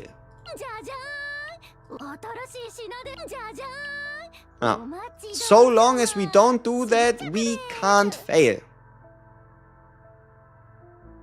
Sounds like a good plan. Now we just need to beat the boss. A Yuki build includes the draw card, preferably with the inspiration variant, twice, and or 3 times at the maximum. And then a copy of a Flash Slash or Iceberg Cleave. Iceberg Cleave only if you have a E1. Otherwise, I prefer to go with a Flash Slash copy.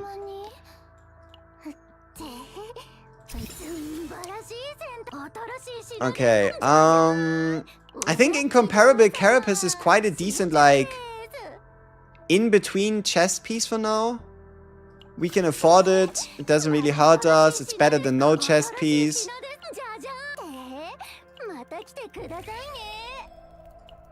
How do you beat the Blue Pot Interior boss? The Blue Pot Interior boss is all about giving the boss the fewest amounts of turns to act. The way the boss works... I'll mute the game real quick. So, the way the Interior Blue Pot boss works is he has these minions. While these minions are alive, you should not attack him due to him having 80% damage reduction. Your goal is to kill all 3 minions as fast as possible while these minions themselves take the fewest amounts of turns. Every time a minion takes a turn, the boss becomes a turn faster.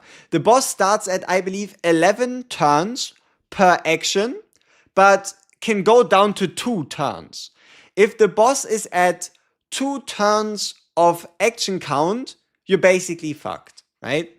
What you never want to do is have the boss act at all. Because if the boss acts, then he also does a powerful action after.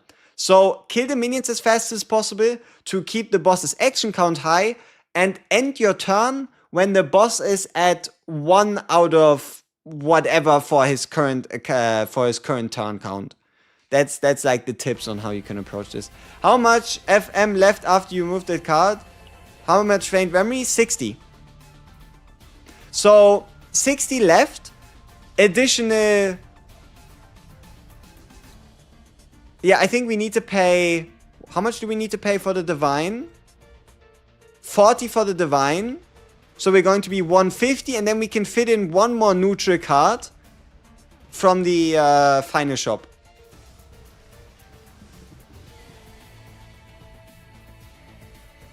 Yeah, it's 50. So we can't fit in anything. So we're 160 out of 170.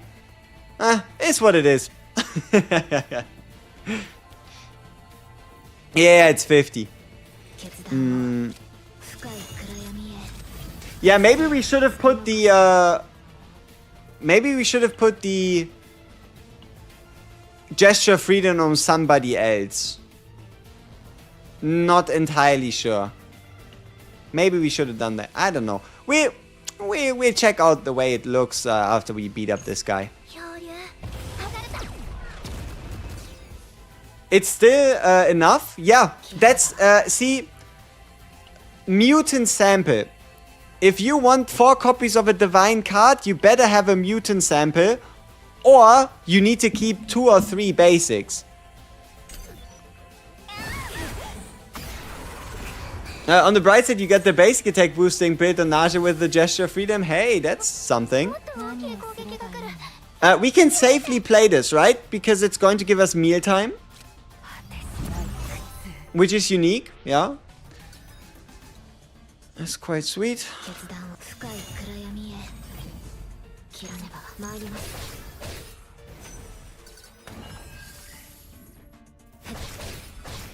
So, something that's a bit unrealistic, but for me would be the dream scenario, is finding the ring, the basic attack ring. If we can find the basic attack ring from this boss, or from the final boss, then that's like the, you know, the cherry on top for this build right here.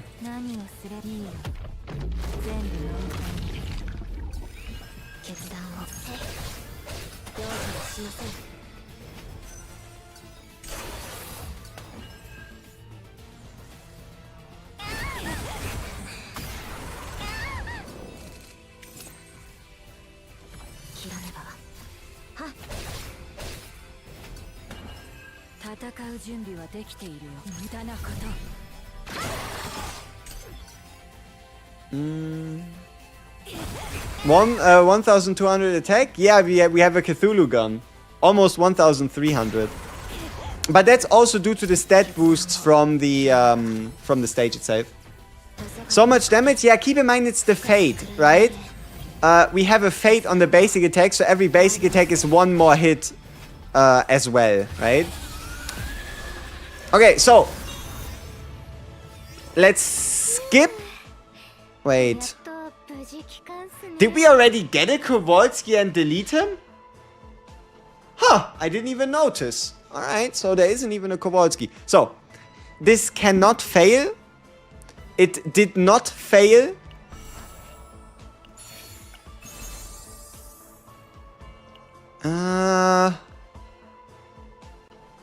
At the start of the next turn after taking damage. That's not better than this, right? Like, this one gives us 140% shield. So long as we have, like, X amount of cards in hand at the end of the turn. I don't know. I mean, we just take it for now. It's legendary, right? So, 160 out of 170. We cannot remove the basic. We have all our cards epiphanied. We do not have space for a neutral, which means the only thing we can do here is... Yeah, we can still go to the shop again. So we can go to the shop one more time to check if there's, I don't know, another item that comes to mind. I want to hear your opinion on something. Keep the Lab 0 Tier 14 map, or gamble until the very end and hope that the boss provides us with the tiny chance of getting the basic attack increased damage armor. Stop. Thank you. Always gamble. That sounds right. You know, maybe the game rewards us with another tier 14 right after, right? You never know. Keep the map, your ring is good enough. We could still get it from this guy right here. We could still hypothetically get it from this guy right here.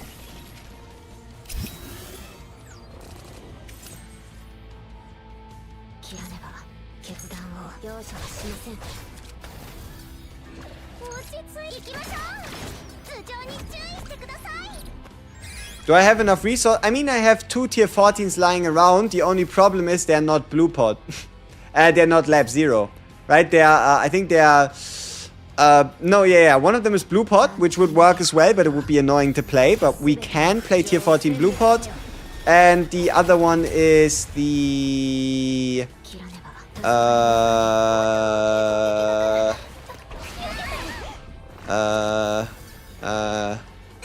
Instinct Planet. There we go. Is this the greed they talk about in the Bible? Yes. That is the greed they talk about in the Bible. You know what this also means? I need to build a... I need to do some gear farming. I don't have any, like, basic attack damage increasing 2-piece. Like, I don't. Because my Meilin is level 1. We have some stamina. We could do this after.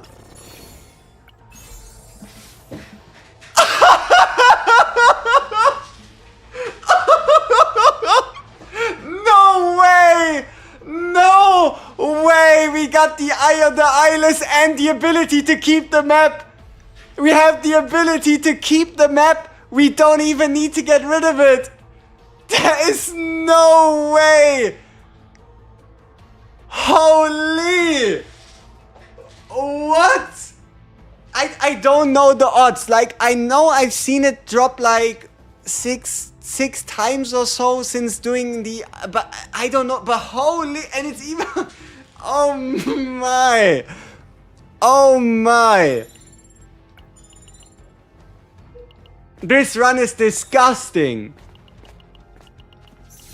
This run is filthy. What more can we do? Combat suit? Oh, you're right. Let me find a psionic combat suit real quick.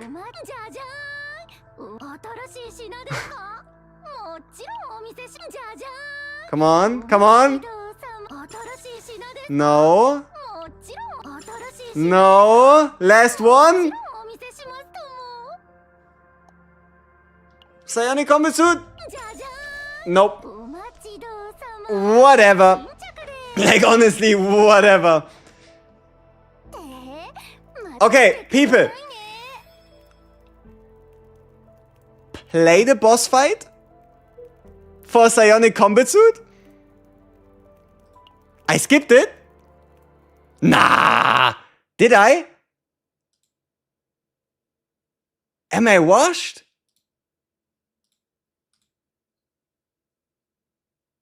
Let's see. Let's see. I think it does drop. The drop chance isn't even that bad. I'm quite sure I did not. Okay, that is not. It's not there. It's not there.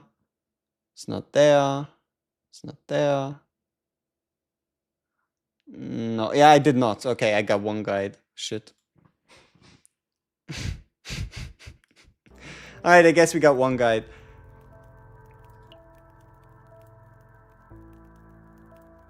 Yeah, it's probably not worth it, right? Like, I mean, we got the Eye of the fucking Eyeless. We have a decent enough chest piece. The pitiful amount of shield we gain from having that one. I mean, let's see. We would have 8. I mean, 8 cards to exhaust. Yeah, saving the planet is better. You're right. Damn! Whoever told me to build Shizuru today, I appreciate it. Whoever said we were meant to build Shizuru, maybe you're still in chat, maybe you're not. Yeah,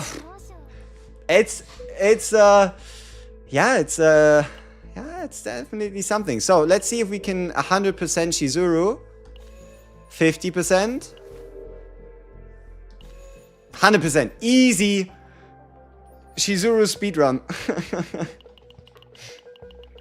It was you and you want a kiss?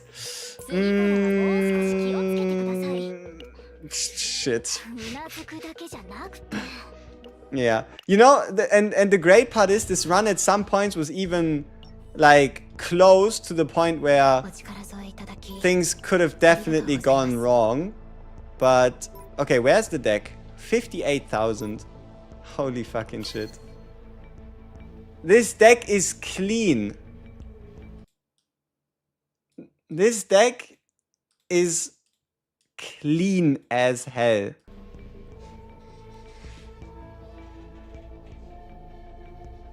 Lock it.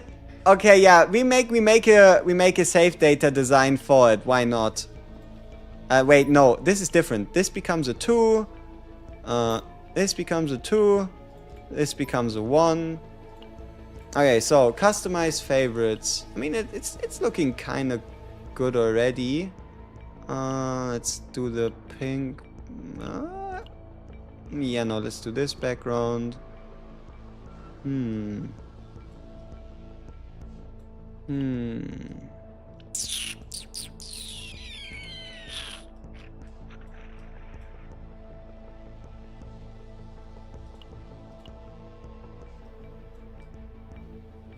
I don't know what this stands for, but I like it. Alright. It's nothing super fancy, but... Alright, potential. Basic attacks are maxed. Unique cards are maxed. Artificial things is maxed. Okay. So, if we want to use this deck, we need to get two pieces. We need a... Oh, that's gonna... Oh, it's gonna be so ass to farm. Could you imagine how rare it's going to be for me to find a fucking void damage basic attack set? Flames of this... I mean, you know. Okay, so I did say in the video earlier today that I was gonna save my crafting materials. But who knows? Maybe we can find some good basic pieces. So we have 8 pieces.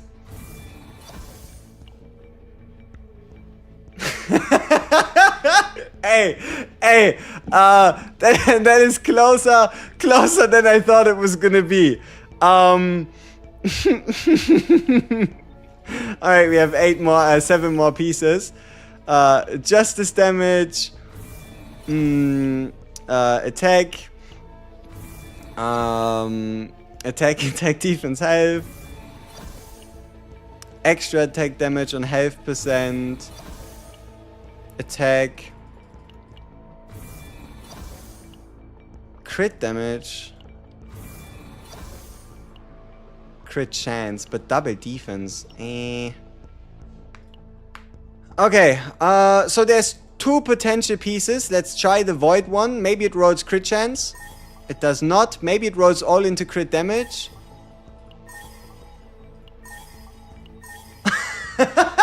It was close. It was very close to a full crit damage roll. You know, we can hypothetically use this piece. In theory. We just have to find the crit chance elsewhere. But I think the rest are kinda trash. I think the rest are kinda useless.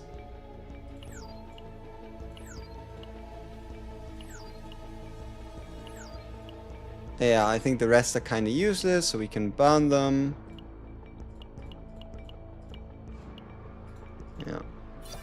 This guy. Hey, it was close, right?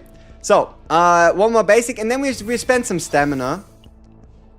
We'll spend some stamina and see if we can get some good pieces. So, simulation, and we're also gonna run. We're gonna run our Shizuru solo to see what we can do. So, memory fragments. We also have daily reset, so we have a bit of stamina to burn. So let's buy 1, 2 here, 308. Close enough. All right, so around the Seth Scarab with Shizuru and 2 empty decks. Yeah, 58,250. Oh fuck me! Look at this garbage. I'm on difficulty 7. Oh no. So that's 100. That's 240. Oh yeah. Yabba dabba doo. That's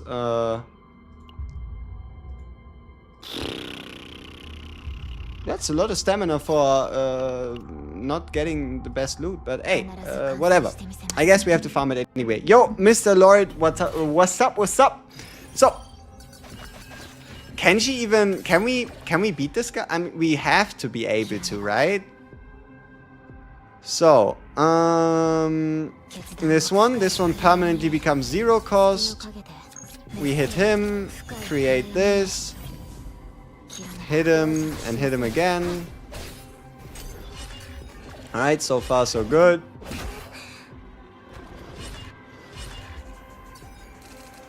Then we get ourselves our upgrade card. And then we just hit him. And then again.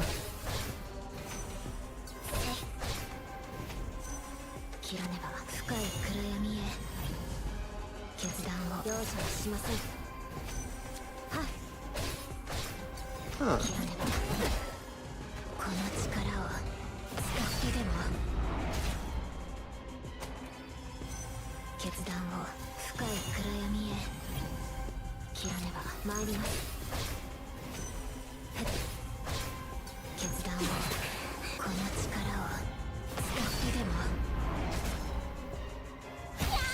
Not too bad.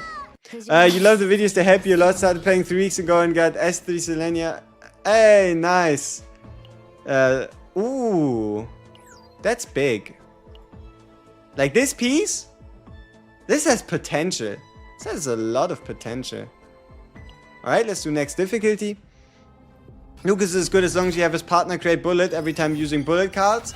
It definitely helps. It does. And you also have to kind of see, is it, like, when it comes to turn 1 damage, like, how much damage can you do in 1 turn?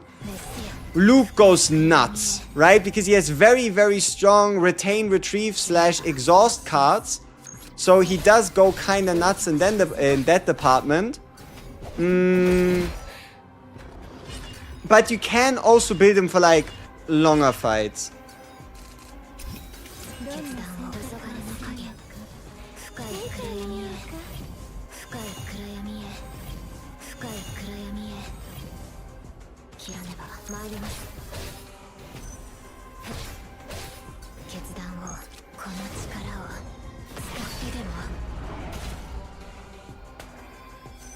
I'm not quite sure.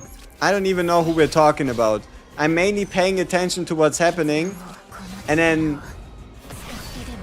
Wait, isn't this kind of ridiculous? Didn't we just get a Shadow of the Moon?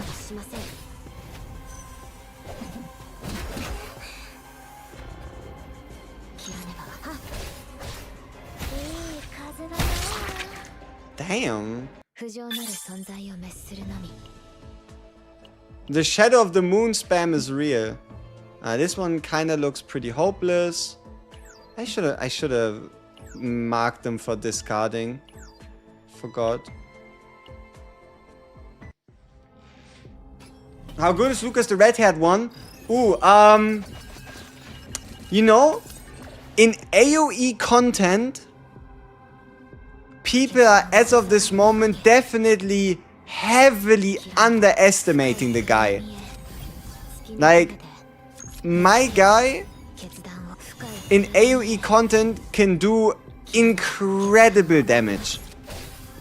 Has access to a lot of unique cards and, or not unique cards, a lot of, like, access to a lot of AoE cards he can just easily play out. And also, Selena plus Lucas. Follow up Selena plus Lucas is ridiculous. I wasn't able to yet build that team properly, but what you're basically looking at is the idea of Lucas playing one card, and it gets followed up by three Selena follow-up attacks. So one card played, 3 follow-ups, and bind 4, and also he pretty much all of his cards are AoE, so these 3 follow-ups also hit every single enemy.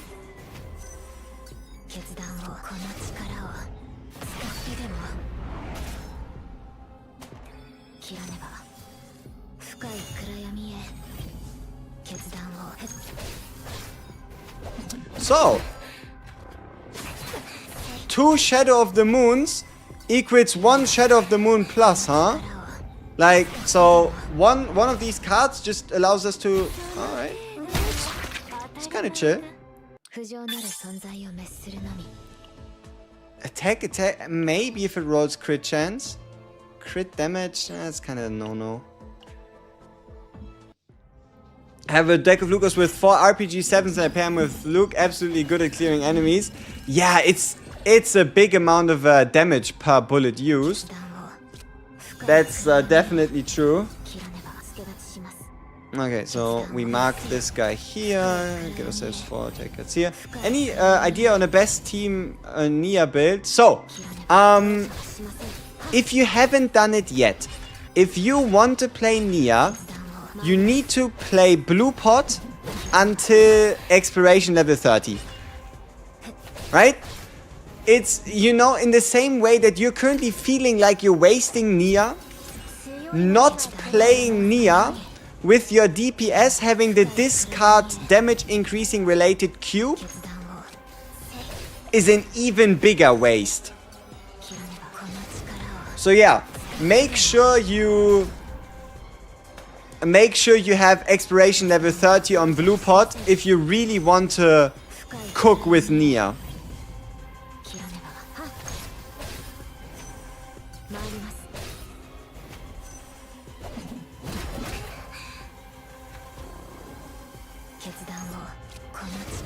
Does anyone even want crit damage as a main stat? I feel like it's a dead stat, to be honest.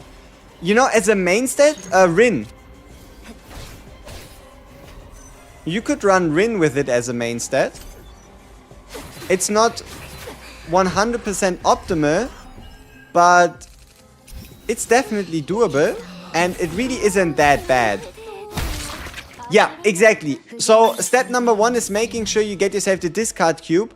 And then step number 2 really just comes down to the Forbidden Eternal Hunger, right? You need the Eternal Hunger Forbidden card so that you can use Adagio to move it in on top of your deck, draw it again, move it, draw it, move it, draw it, which pretty much gives you as much AP and as much card draw as you could ever need, while also providing damage boosting through the card itself, right?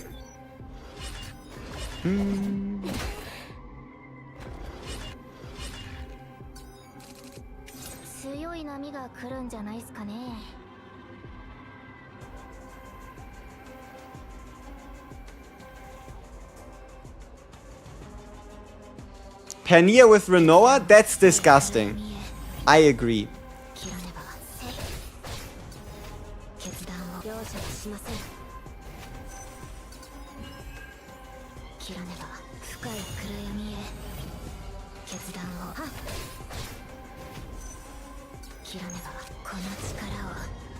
How do you increase exploration level? By doing things you haven't done before. So for example, if you usually go into an event and you pick one specific option, pick something else. Fight the guy, give yourself a new gear piece. Basically, you take a look at your exploration, you click on the planet and you see, for example, if you haven't found the gear piece yet, if you find the gear piece, you get extra exploration level. You haven't found an area yet and you find the area, you get yourself more exploration level. So basically by doing things you haven't done before.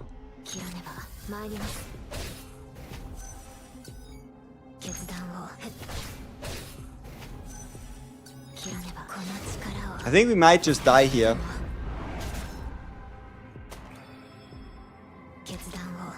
Yeah, I misplayed this a little bit.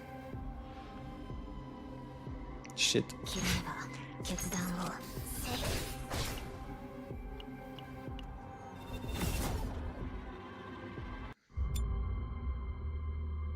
We could technically speed this up a bit. No offense, right? No offense to Shizuru, but in the current iteration of whatever we currently have with her, we could probably do this a little bit faster. Narja makes Ymir busted. I agree. Ymir is finally ready to leave the shadows. Why did it cost reduce this one? Weird choice.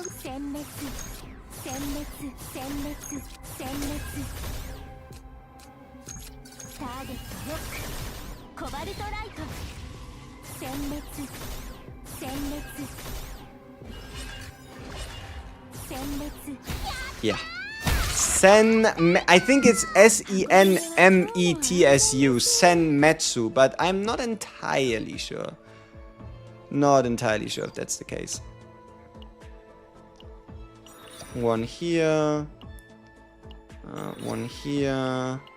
And then we do 2 of these. And then we quickly go to Arc City. So I think this is the most amount of stamina I'm willing to invest into a basic attack set. We're going to go through whatever this is, which is like 6 runs, right? And then we'll see if we get any good pieces. If we don't, then hey, it is what it is, right? You cannot say I didn't try. We might just craft a couple more pieces as well, but yeah, I'm not gonna go too crazy because I still want some resources. I still want some resources left over for 9.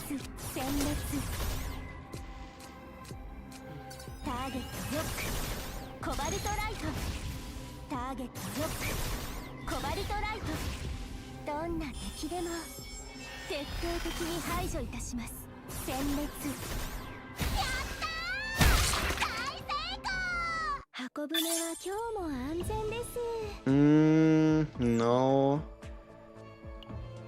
Nope. Nope. Alright, we should even be able to do this a little faster by doing it like this. So, one here, one here, one here. Yep. This one is fine. Okay. And now watch this damage. Yeah, like the Cobalt Light on break is it's pretty ridiculous, right? It's kind of silly.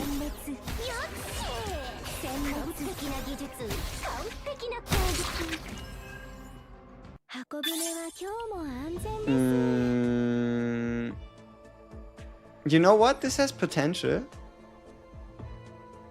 I mean, maybe if it rolls crit chance and it goes very high. Yeah, but this one's trash.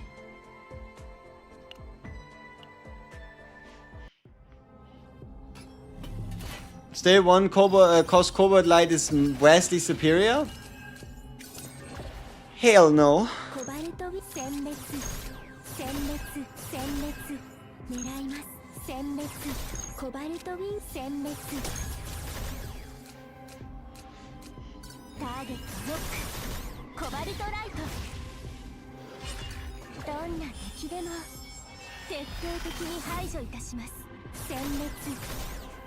Oh wow, that's it? Sag. The best one is draw 2. It depends on the purpose, right? Because especially if you're running the destroy laser on Serenia, you want something to be able to break the enemy with, right? You want something to reliably break the enemy with if they have like a big break bar.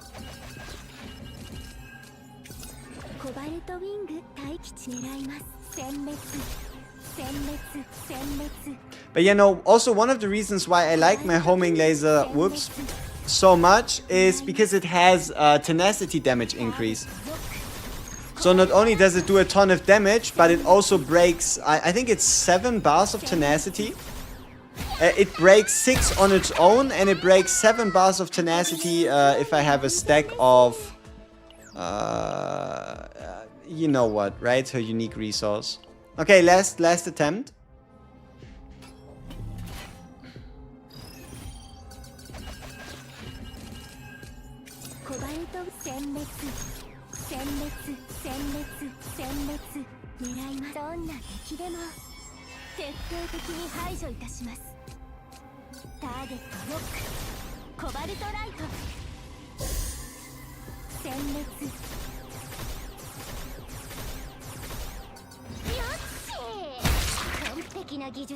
That wasn't loud at all.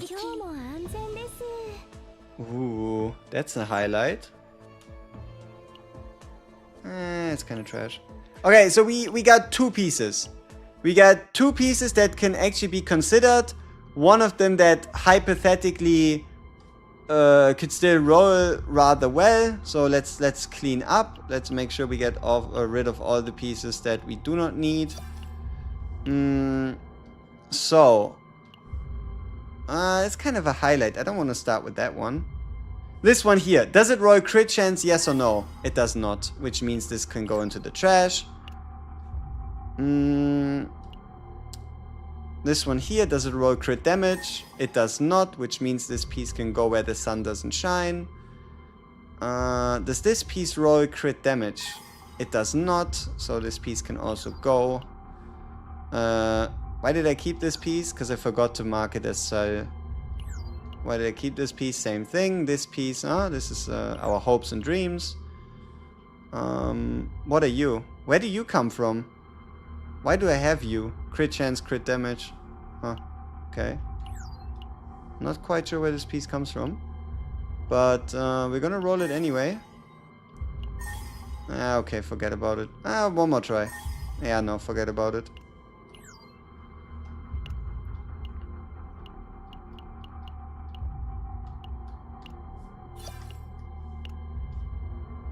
Okay, so crit damage? Nope. Maybe if it all rolls into crit chance? Yeah, no. Okay, so now that we have this out of the way, we have these 3 pieces. Crit chance? 2 pieces. So 2 pieces is what we have. So the idea here would be probably getting, I don't know, attack percent, but it doesn't make a difference. It doesn't make a difference what we get. The important part is that we split our rolls on crit chance and crit damage. Crit chance and crit damage. Ouch. That's painful. It's fucking painful. Like, I would have rather gotten something else. That's fucked up. That's fucked up. Okay, last hope. Same idea. I don't care so long it is so long as it rolls crit chance and crit damage.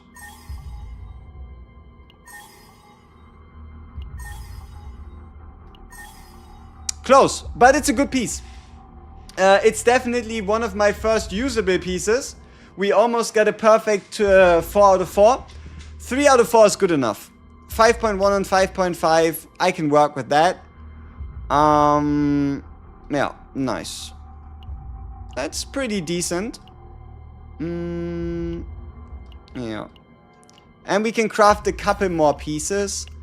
But then we're done, right? Then I'm done. Then I'm gonna save for whatever. I don't know what. Health, that's ass. What the hell? Didn't we just get that?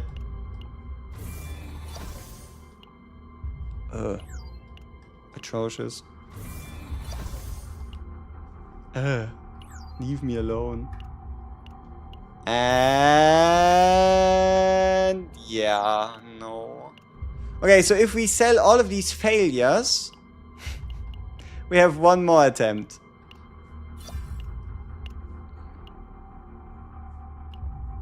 Bada bing, bada boom. Magic land. Ooh, you know what? We just need a crit damage sub. Shit. Everything into crit chance? Fuck. Yeah, no, that's a lost cause.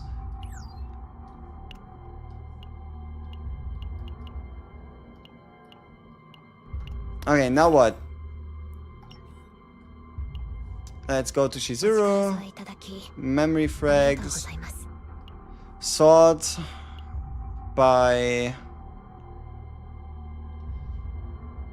Where the fuck is this set?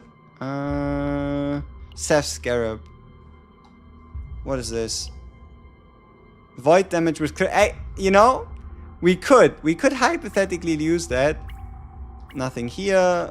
We have this one, which is fine. Okay, so that means this one needs to change. So we're going to lose 2.9% crit chance and a bunch of attack. But in exchange, we gain 8% crit damage. Hey, it's not the worst trade ever. And then we just swap out this. Ooh, that hurts. It's a good piece. It's a good piece. Ah, yeah, because we're swapping a crit damage piece. Ah, I like my key. No. It's a good key. It did do no wrong.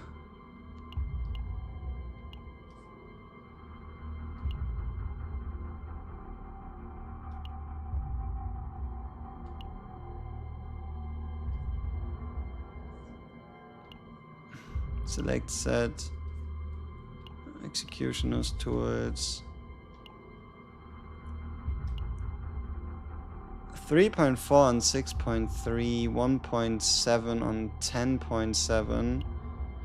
This one would be a bunch of attack. 1.7, 10.7 versus 3.8, 5.9. Oh, you know what? Let's go with this one. 56% on 216 with 782 on 18% in triple double piece. It's not bad. It's quite good, but definitely I mean, okay, this one really isn't that bad, right? It's a good piece, but this one it does stand out a little. It's a silly piece.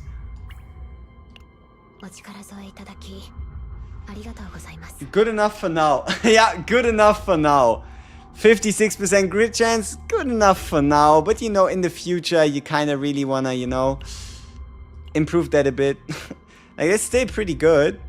43%, which means we have 16%. That's an average of 4% on 4 pieces. Because keep in mind, this piece doesn't have any crit chance.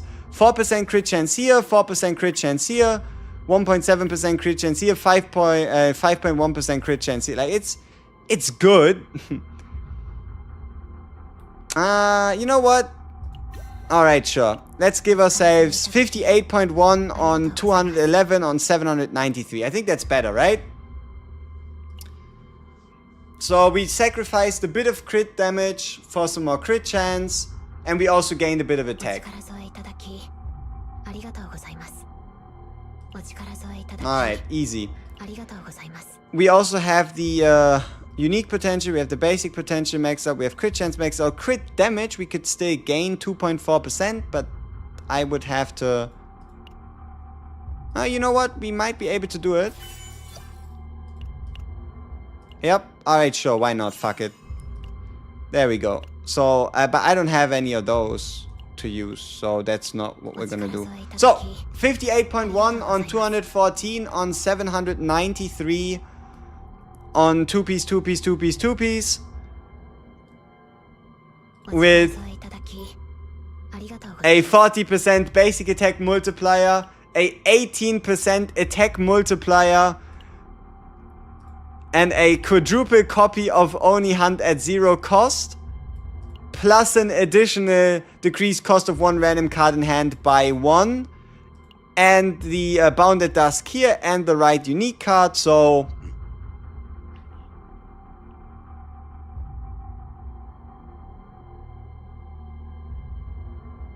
That's a deck. That is a deck, I'd say.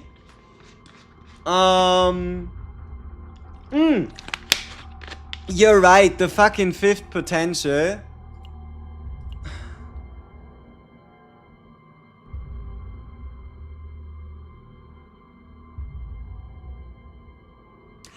Never in my life have I gave somebody a 5th potential, right? Like, look, none of my characters, not a singular one. I pride myself on, for every character where it's possible, not doing that. But I would be very, very dumb not to do it on our Shizuru here. So that means we need to figure out a way how we can get a couple of these potential materials. And I think I know just the thing to do. 99 cents for 100 potential disc. That sounds good. Yeah. I don't quite know how much 100 potential disc is, but it's surely gonna make a dent. I mean, you know, 99 cents, that's pretty good. That's a pretty good deal. We basically get it back in gems, and then we get some additional stuff on top. So you can't really complain. 11 of the higher ones. And then we have to maybe spend a bit of stamina. That's what a cheeseburger used to cost. I mean, isn't that what you could still get for Arizona iced tea? Isn't that the whole point, that like Arizona iced tea is still 99 cents even after all these years? All right. So -1 pizza slice. Yep. I like the fact that they have like a $1 slice, but then there's like the 50 cents like super tiny next to it. Crazy audaciousness. So, is this enough? If we merge these crystals, we get 3. Some of you say no, so okay, which means we need to do 2 runs, right? 2 runs of potential. Ah no, fuck, that's 100. A potential is expensive. Okay,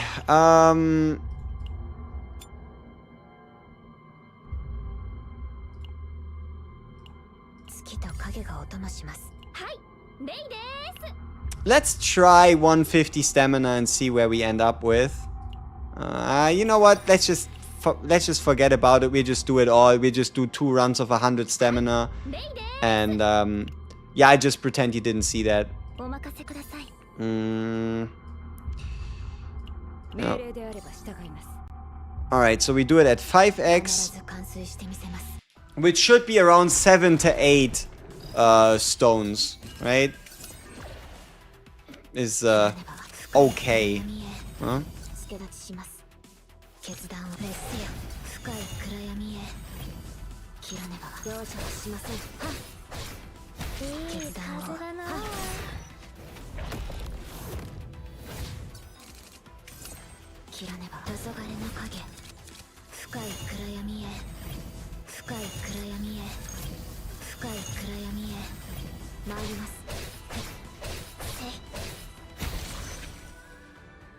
$36 crystals. I mean, at least it's 26, right?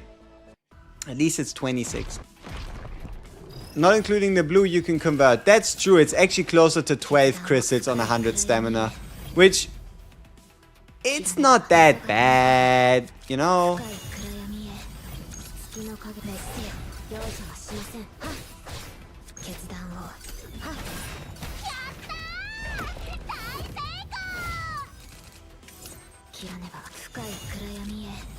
Oh, you know what's interesting? We are almost guaranteed the same starting hand every time due to the amount of like initiation based cards we have. So yeah, it's actually closer to like 10/11 per 100 stamina, meaning that to get 260 you need 2600 stamina, which is sounds like a lot, but it's also fully and utterly and completely maxing out a character, so I feel like it's understandable. Alright, so Moonslash is now upgraded. The card now has 84%. I mean, what can you do, right? Not everybody can be like Mei Lin that starts with 100 and then goes up to 110, and then here's an addition, so it goes like to 120. So it goes, yeah, 100 to 120 to 130. Whatever, right? But at least we're hitting twice, right? At least we're hitting twice. That's the big selling point here. Make a level 20 affinity, then it's Chef's Kiss. Not quite. I mean, wait, it is 3 attack. Okay, sure. If it wasn't 3 attack, I wouldn't be doing it. There we go. 3 attack.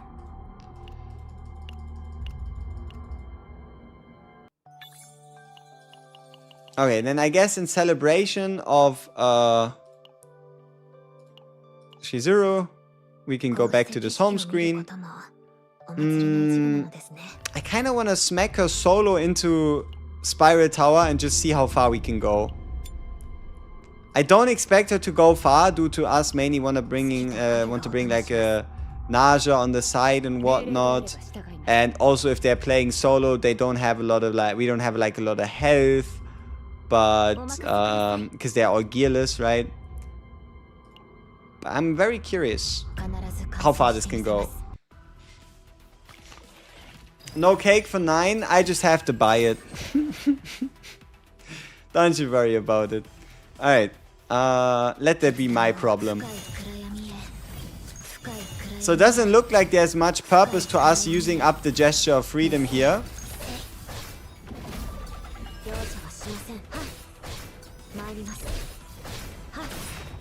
Whoops.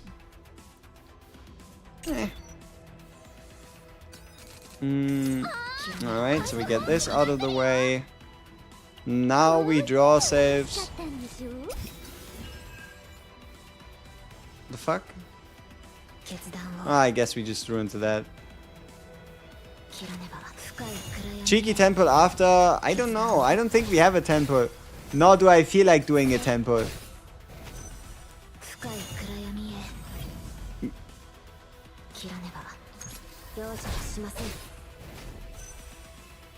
Yeah, we're not really healing for much, huh? Uh-oh.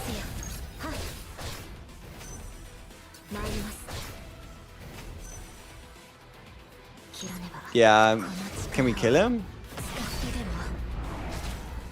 No. Can we kill him? No. Can we kill him? No. Yeah, I do feel like we kind of need to get that. We kind of need to get that Narja on board.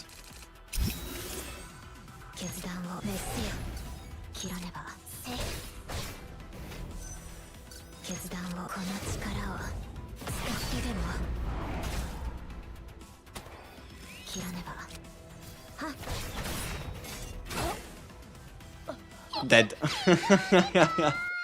I was really hoping Tower would have been like Abyss E7 with it just being bosses and unique mechanics to solve with various builds, not waves, and use bosses to just have one random annoying buffs. This game has so much potential if they really lean into real gameplay options.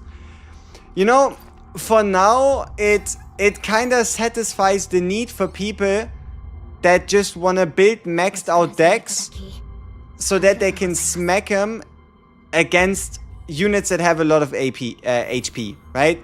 Like, with Season 1 ending and there not being these 30k bosses with 60% damage reduction, it's to a degree good that these bosses are HP sponges, because it allows you to see like what's the ceiling for your deck, right? I mean, did I quit Enfield? The only thing I know is I uninstalled Enfield. Will I ever reinstall it? I don't know, but I so far I'm sticking to my promise of me doing my first 6-star, and if I don't like the 6-star, proceeding to uninstall the game, right? Is it fair to the game? Not quite. But yeah, that's the way I wanted to do it, and that's the way we're kind of going to do it, I guess.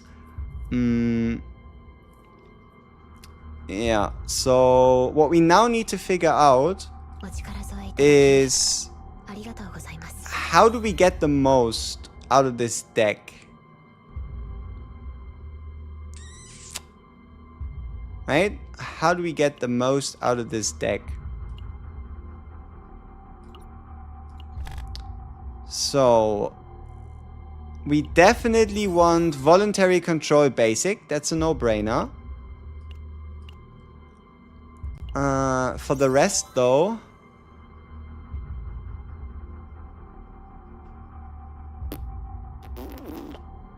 this would work, but it also would give us a bunch of veracity that we never really lose. Unique card could be an option if we need to like cut down the deck by a lot.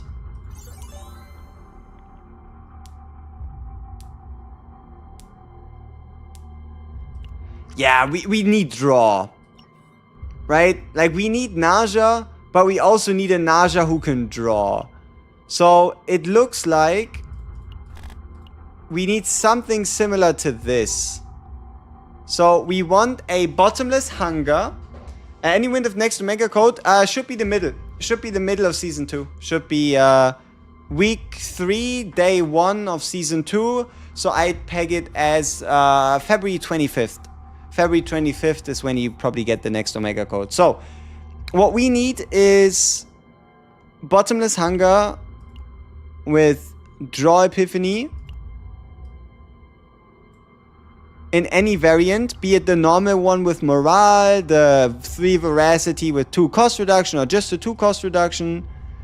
Can you please check how good this Narja deck is specific for 9? You pinned it to me. I mean, brother, we don't quite know what 9 does, but I can try and take a guess. I don't know, why not? I can try and take a guess. Oh, wowie. Okay, what do we have here? So, 100% defense-based damage 3 times at draw 1. Double copy of for 1 turn increased damage taken with the support item, and a eternal hunger, but 2 basics in. And it's the base version with 2 morale.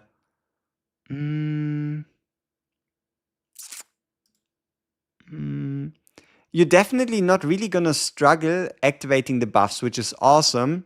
The only problem I can see is you won't really be able to partake in veracity, right? Like, veracity creation for this deck is kind of tough. You didn't have a lot of choices, right? You probably would have liked to gain maybe the veracity 6 on Jackets of Hunger.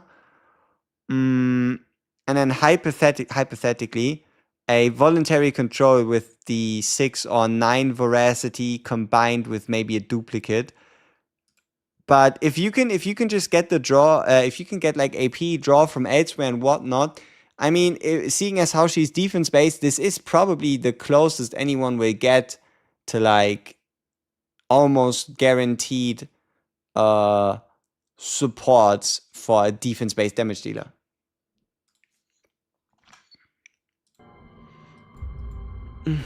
So yeah, we need a draw 1 bottomless.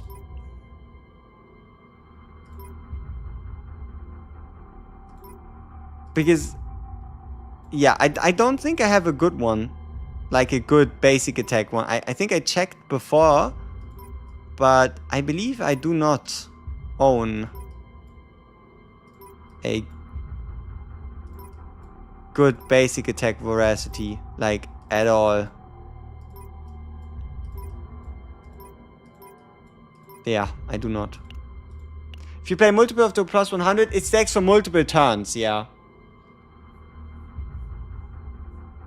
It stacks in turns. But the idea here is if you have more copies of it, that means you don't need to go through your entire deck to make sure you get the buffs for the turn, right? If you only have a copy of each, if you get unlucky, you get it at the end of your turn, or you might just get it mid of your turn. So it's about consistency, right? I've only seen the basic attack epiphany once in my runs. I almost wonder if it's bugged like Hugo used to be. You know, we actually got it quite a few times. Like here, we can have a look at my broken save data. Voluntary control basic. Voluntary control basic. Unique. Yeah, we have 3 versions of it right here.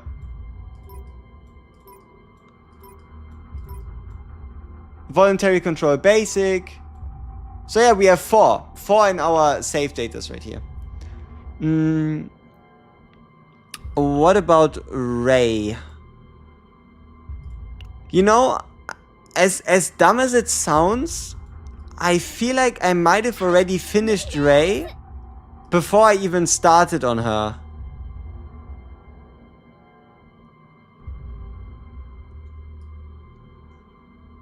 Like, this deck should be good enough. Right?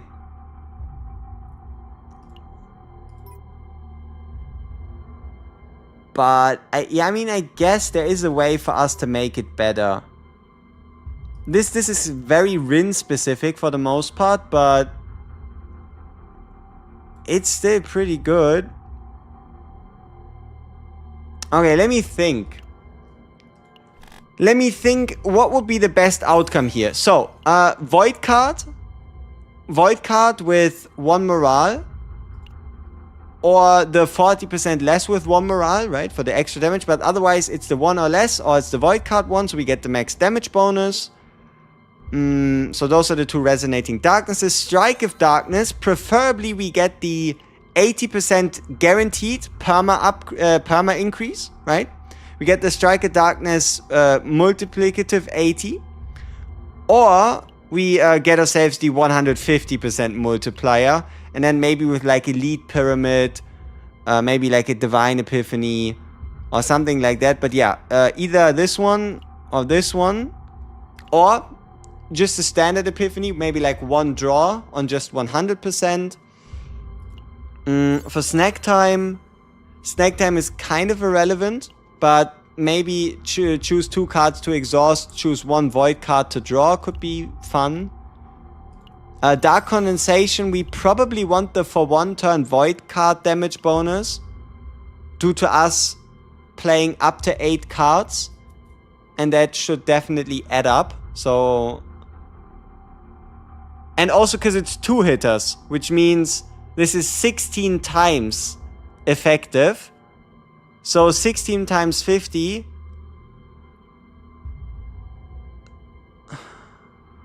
So that's a 900% damage bonus? No, wait.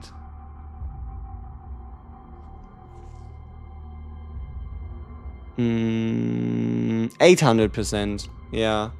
800% damage bonus. Not bad, not bad. Definitely means that this is our chase card here.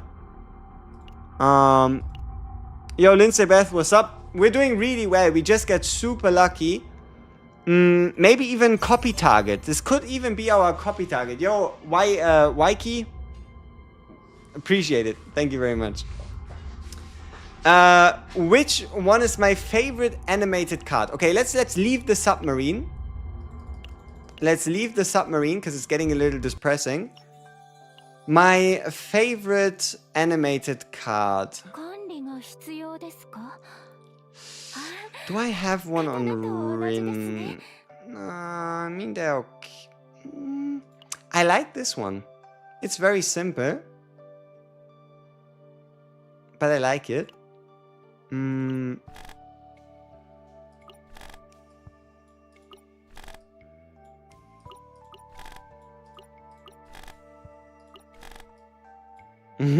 This one has a good animated card for no apparent reason, right?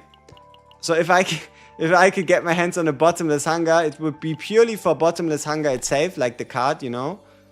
But no, if I had to pick like my all-time favorite, it's probably Snack Time. Yeah. I'm a designer and I also create videos edits for games. If you ever need custom overlays, banners, or any kind of visual, sure. Why not? Why not?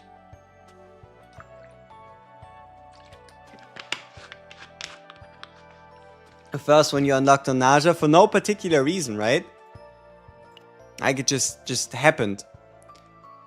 You know what's crazy? We might actually have a Ray save data already. Because I have a lot of Ray save datas. Maybe I already have what we're looking for.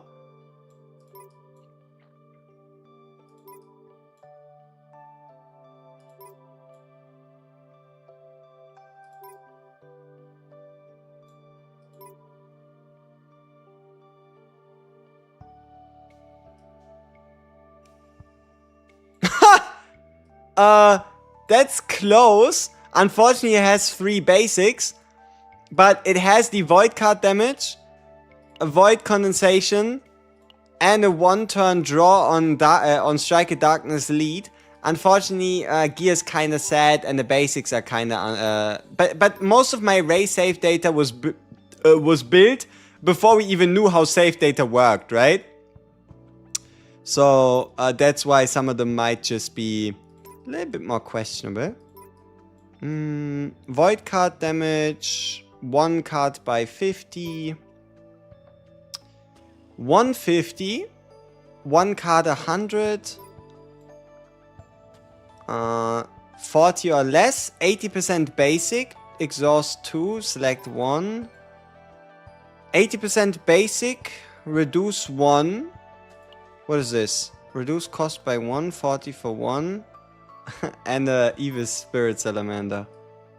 Silly. Basics by 80. 20 morale. 100%. A bunch of... What the fuck is this deck? Okay, what's this? 150 for... 100%.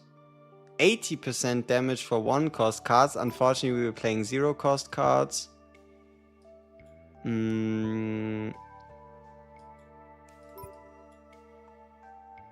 Void damage with morale. Choose 1 attack card in hand. Void cards.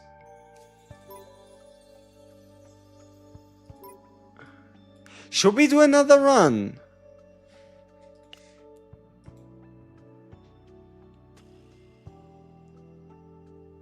With the Season 2 change related to deck building, are you planning to updating the deck building guide? Yeah, 100%. One of the reasons why I haven't yet made an updated save data farming guide is because the guide would only be valid for 2 weeks. Right?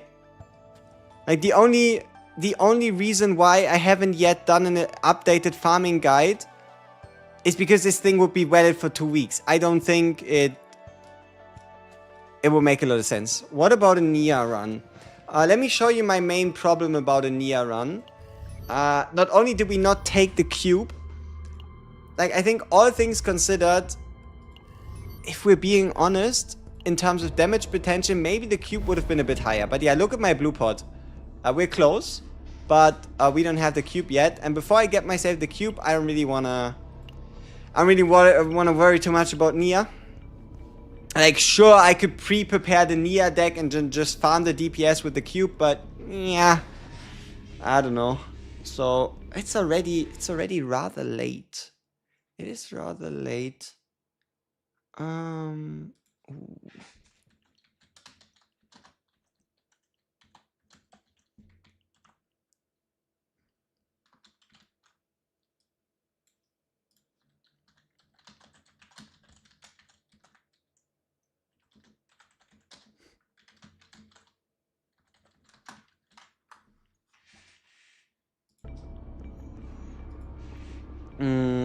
I mean, I could do one attempt. But do we do Ray or Narja? Watch the 10-hour warning pop up in a moment. It's close, probably.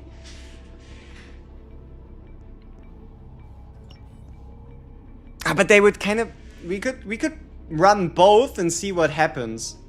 Yeah, that's a good idea. Like, we just run Narja, Ray, Serenia, and then we just see who gets the, objectively speaking, better card. And that's then the one we stick with, right? So, yeah, I think that should be decently simple. That was only 9 hours. Ay.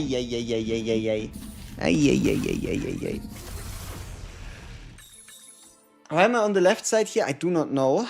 What is this? Random combatant gains something. Whatever. Okay, so this is not the optimal start, right? Not the optimal start due to us not getting, like, even a width of removal. Am I a gambling man?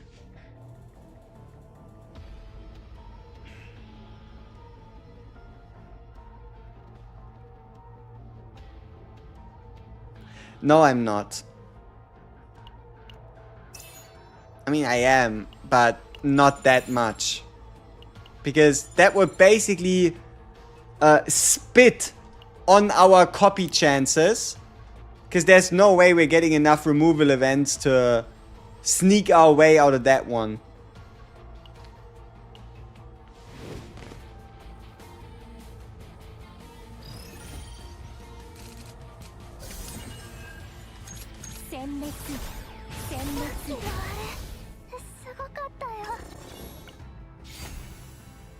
Oh, we got Dark Condensation early, which could be our way to get ourselves the Void buff, right? I definitely say that's like the highlight card I'm looking forward to most to buff Shizuru with, the 50% damage to Void cards.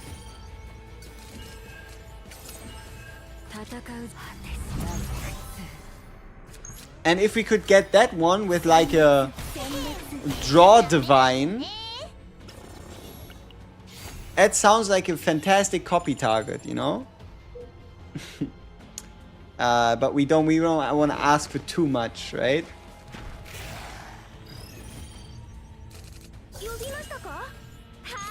Oh, Epiphany early.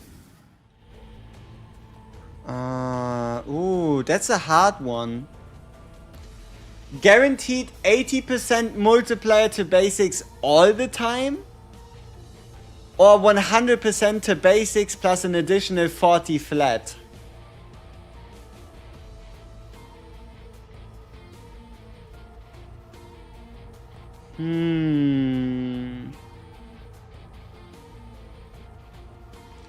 Alright, let's go with the morale.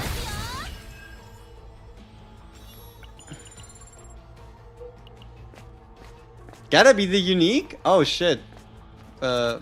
Whoops.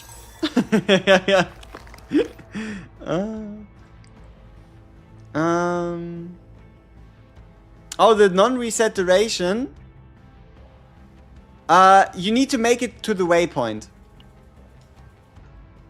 That's the big thing, right? You always get muted. Yeah, our ratio is quite good. I think we only faded like once today. So it's like a... I don't want to say. It's a 7 and 8, alright? I might have marked up the numbers a tiny bit, but it might just be a 7 and 8. There could have been a run where we didn't get it at all, but I'm not entirely sure if that was actually the case.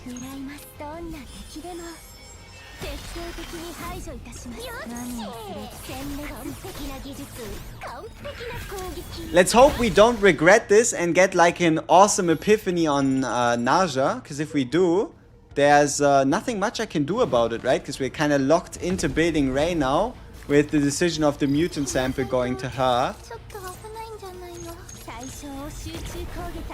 So, our main goal would be getting Portrait of Fury, because we really need some draw, and there's nothing better than a Portrait of Fury. Okay, we're fine. We did not, in fact, get a Crazy Divine on Bottomless, which means Narja wouldn't have been my target anyway, most likely.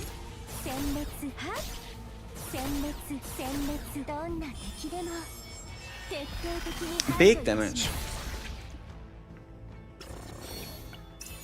Okay, fixed shield. The reason why I'm selling all the gear is twofold, right? Number one, it just makes sense, right? I can beat the Chaos anyway and it's free credits. And number two is I have to do it due to the fact that we are playing a negative 70% credit map. So if I ever really want to be able to afford anything in the shop or the like, I have to like take these more drastic steps. Huh? Otherwise we're not being we are kind of like broke. A bit too broke. Pew.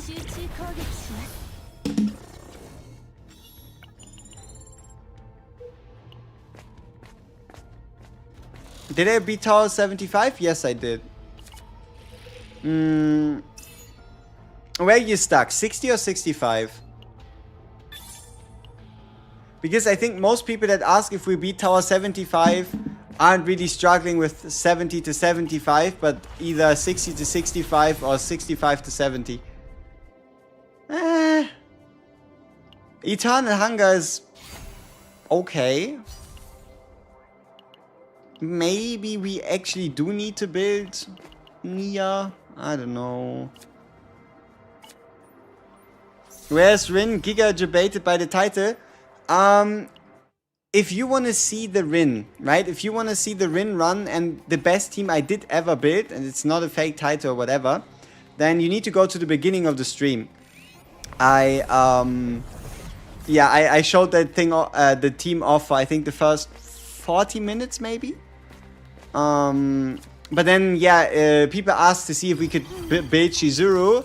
So now we're kind of trying to assemble a Shizuru basic attack team. Didn't beat the 56 to 60. That's the one with the blue pot boss, right? Yeah, get yourself... It doesn't have to do as much with defenders. You need to get yourself the Wanderer of the Void card. If you can, right? The card so that you stop the enemy's action count from decreasing.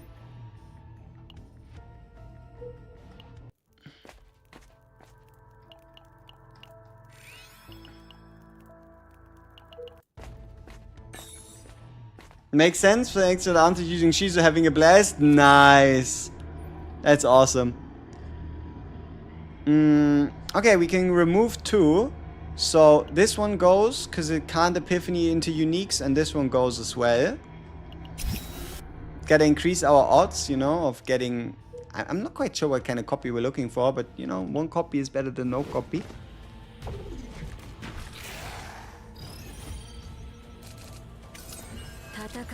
Okay, another potential. It's mealtime at least.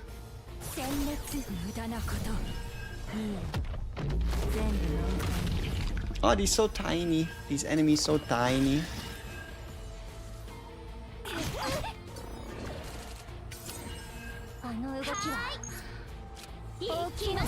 Ah, we have too many Ray cards.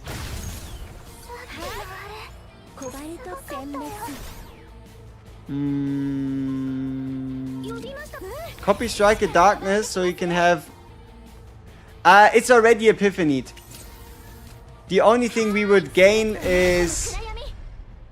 Oh, do they stack? Ah, it's over. We didn't get the Void upgrade card. But just out of curiosity, does anybody know, does Striker Darkness stack turns? Or does it stack the damage? It probably stacks turns, because that's what they usually do. But just because it probably does so, doesn't mean that it actually does so. So how about we find out? Right? How about we find out? This run is pretty much useless anyway. So we might as well beat the boss and copy Striker Darkness if possible. So we can give it a test and see what happens. Shizuru with the 2 times plus 2 hits, the Shadow of the Moon Tsukumi kind of slaps in the tower. You can stack it up to like 15 hits. The bosses. The bosses have a debuff where they say the damage taken from any hits of a singular attack more than 7 is getting progressively more reduced. So any hits past 7 are getting, big damage reduction applied, right? So if you wanted to build it optimally, you'd kind of stack the base damage to the max and then only get yourself 7 hits or like 9, I don't know. Not a lot, huh?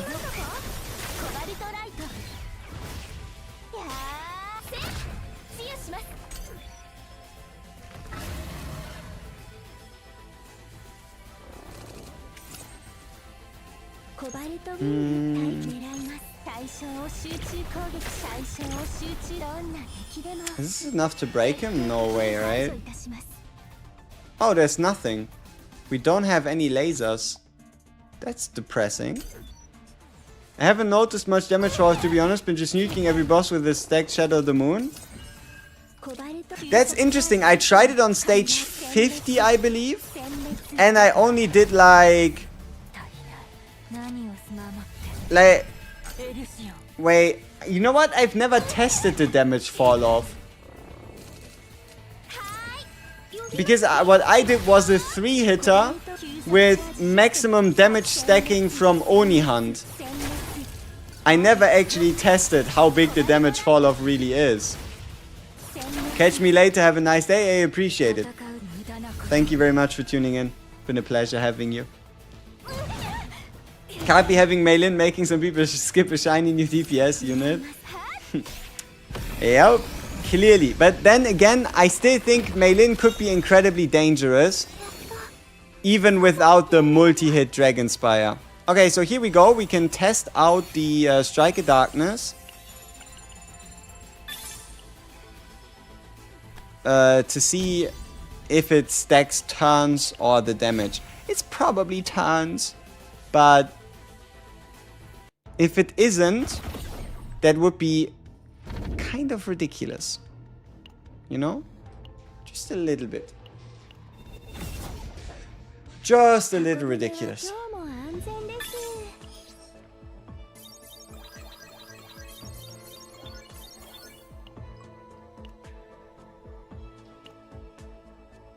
Alright, so the way we're gonna do this is we're going to go into simulation.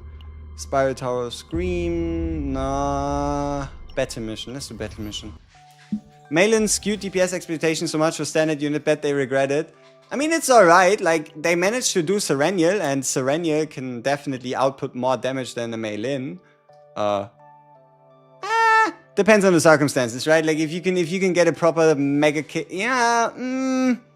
Yeah, I can see that. So, Zero card decks, zero card decks, zero card decks. Ray. Give me your new deck. Let's sort by date, so it's a little faster. What the fuck? How's there a deck above that one? Doesn't make any sense. Alright. I'm kind of tired of sitting. So how about we fix that real quick?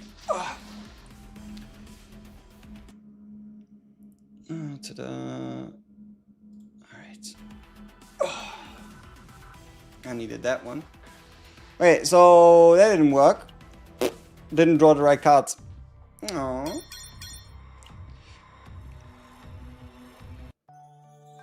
They had to do the stop after 7 just for Mei Lin. I mean, Luke could have done it as well. Shizuru could have done it as well, right? Luke, Shizuru, Mei Lin are the trifecta of way too many hits or way too quick. Come on, it's a 2 and 9, right? Or I guess it's a 1 and 9 times 2 on 5 cards. This couldn't be too hard.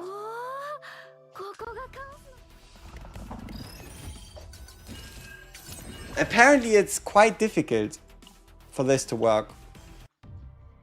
Haru would struggle if he is Batman. Oh yeah, maybe, you know, I might just actually have to build a Haru because there's a lot of people that are shitting on her. I'll be back in a few seconds.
27.77% to draw both. I mean, it doesn't look like 27% to me. You want to know something that annoys me a little bit? That I don't get why it works the way... I mean, I know why it fails to work the way it does, but there's no way it should work the way it currently does. And that is Shizuru's Shadow of the Moon. Why doesn't Shadow of the Moon carry the cost reduction into Shadow of the Moon Plus? Like, you can reduce Shadow of the Moon to 0 cost, then you upgrade it into Shadow of the Moon Plus, and it becomes 1 cost again. It's so silly. Especially because you have the Shizuru upgrade card that says when you use Shadow of the Moon, reduce the cost by 1, which can hit the Shadow of the Moon that you create with the Shadow of the Moon, making the cost reduction completely useless. Okay, so let's see. That's 1. That's 2. Is it 2 turns? It's 2 turns. Okay, so stacking this doesn't make a lot of sense. Not that I thought it was going to be different, but you never know. Wait, what? Yeah, have you farmed the 2 Keyfox deck for any support character? Brother, 2 Keyfox? Hell no. Also, 2 Keyfox though, definitely a lot more realistic next season. Because you know what's funny? The devs are really, really good at describing where, describing shit in a weird way. Right? Like, let me show you what I mean. You might even know. You might already know what I'm about to talk about. Wow. But yeah, these devs are little silly gooses when it comes to describing stuff, and that is this right here.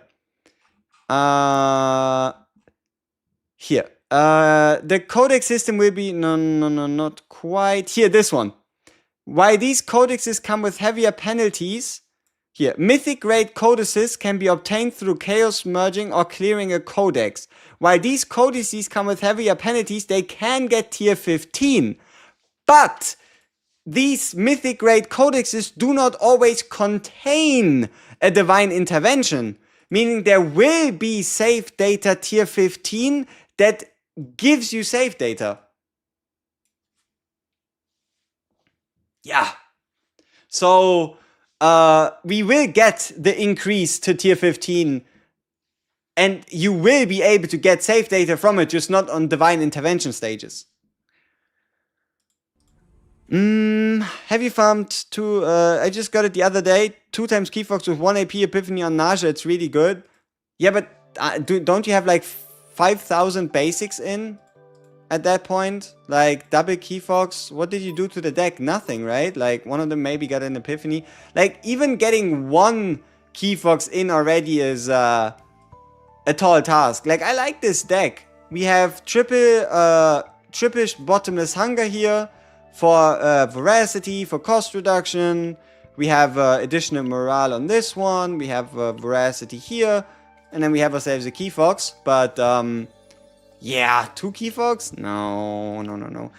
It's only the Order Chaos Planet is the only one that can have a Keyfox. After the first waypoint, yes. You can quit any map in the Zero system after waypoint number 1 and you keep the map. So, final run of the day, people. I'm gonna call it here. Final run of the day, regardless of how things go. If it goes hyper terribly, then it's going to be a quick run. If it goes long, then that's what it does, right? It goes long. No. Okay, we start with the bottomless hunger early. I mean, it's an okay start. Yeah, and also here we get this item for free, which is decent. Okay, most amount of question marks, least amount of other bullshit. 1, 2, 3. But we can't get to the tunnel, which means this would be 1, 2, and then we go down. But we could get 2 if we don't go that weirdly anyway, so just a bunch of more fighting. Okay, straight through the middle it is.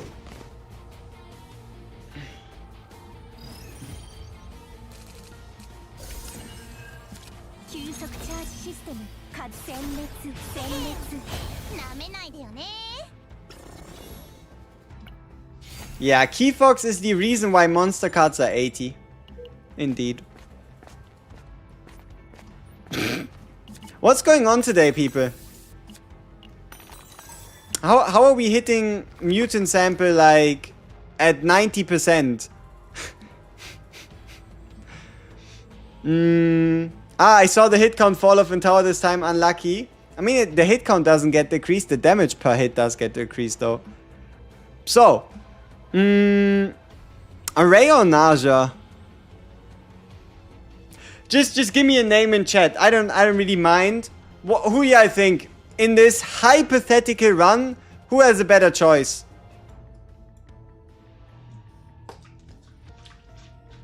Ray? Okay.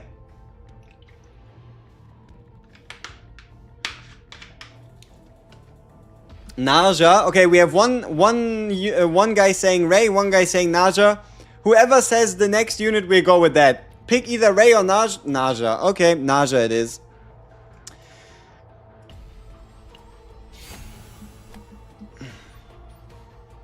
We're deciding who we build this round. Apparently it's Narja. I didn't know yet that was who I was gonna build, but yeah. Looks like that's who I'm building. Narja won, phew, even though you were slow. Nice and simple.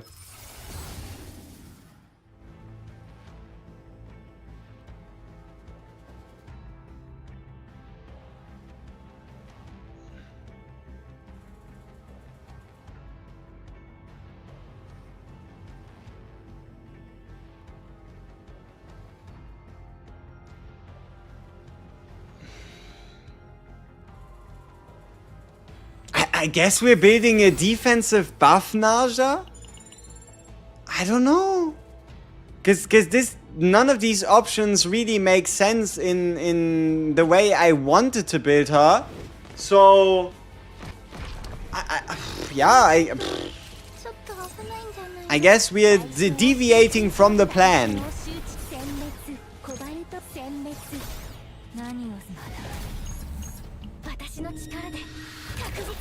80 monster cards is such a crime.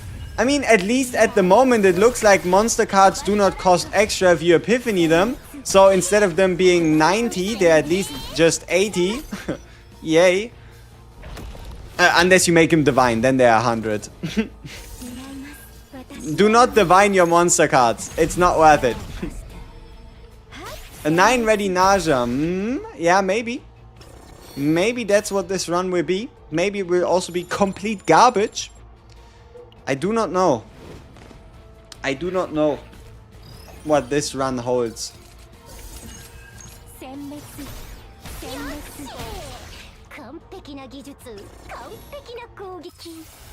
Unique? Fuck.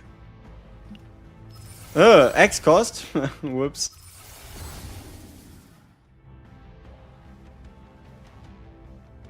Yeah, that's not good.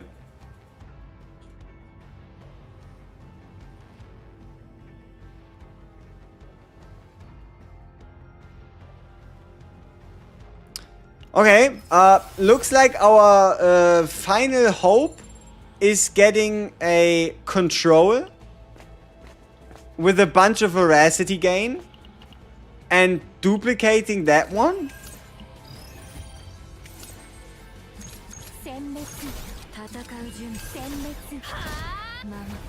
Skipping 9, building a Mir.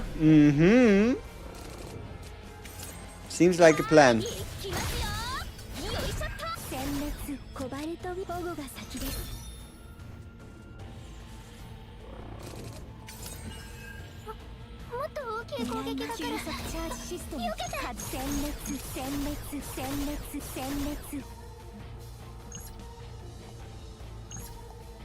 Crits! Give me some crits! Shit. Ah, it had to be 4 crit. Okay, that's kind of ridiculous.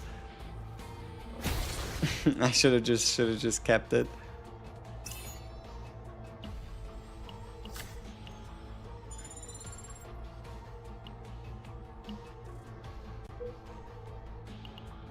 Yeah, this will basically be decided by the moment we make it to the Forbidden Tanne. Because if the Forbidden Tanne doesn't give me a good Forbidden card or any Forbidden card at all, I don't really see a reason for me to continue this run.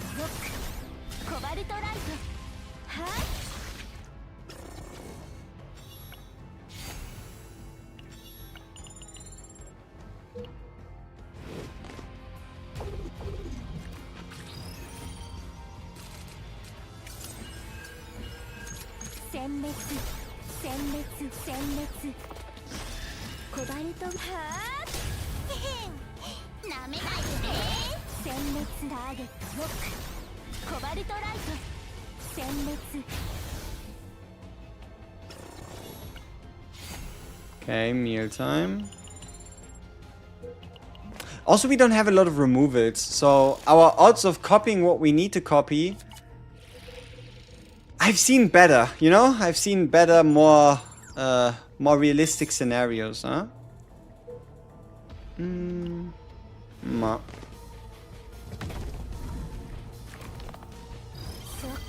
I have a feeling this guy is gonna give me his monster card. Ma.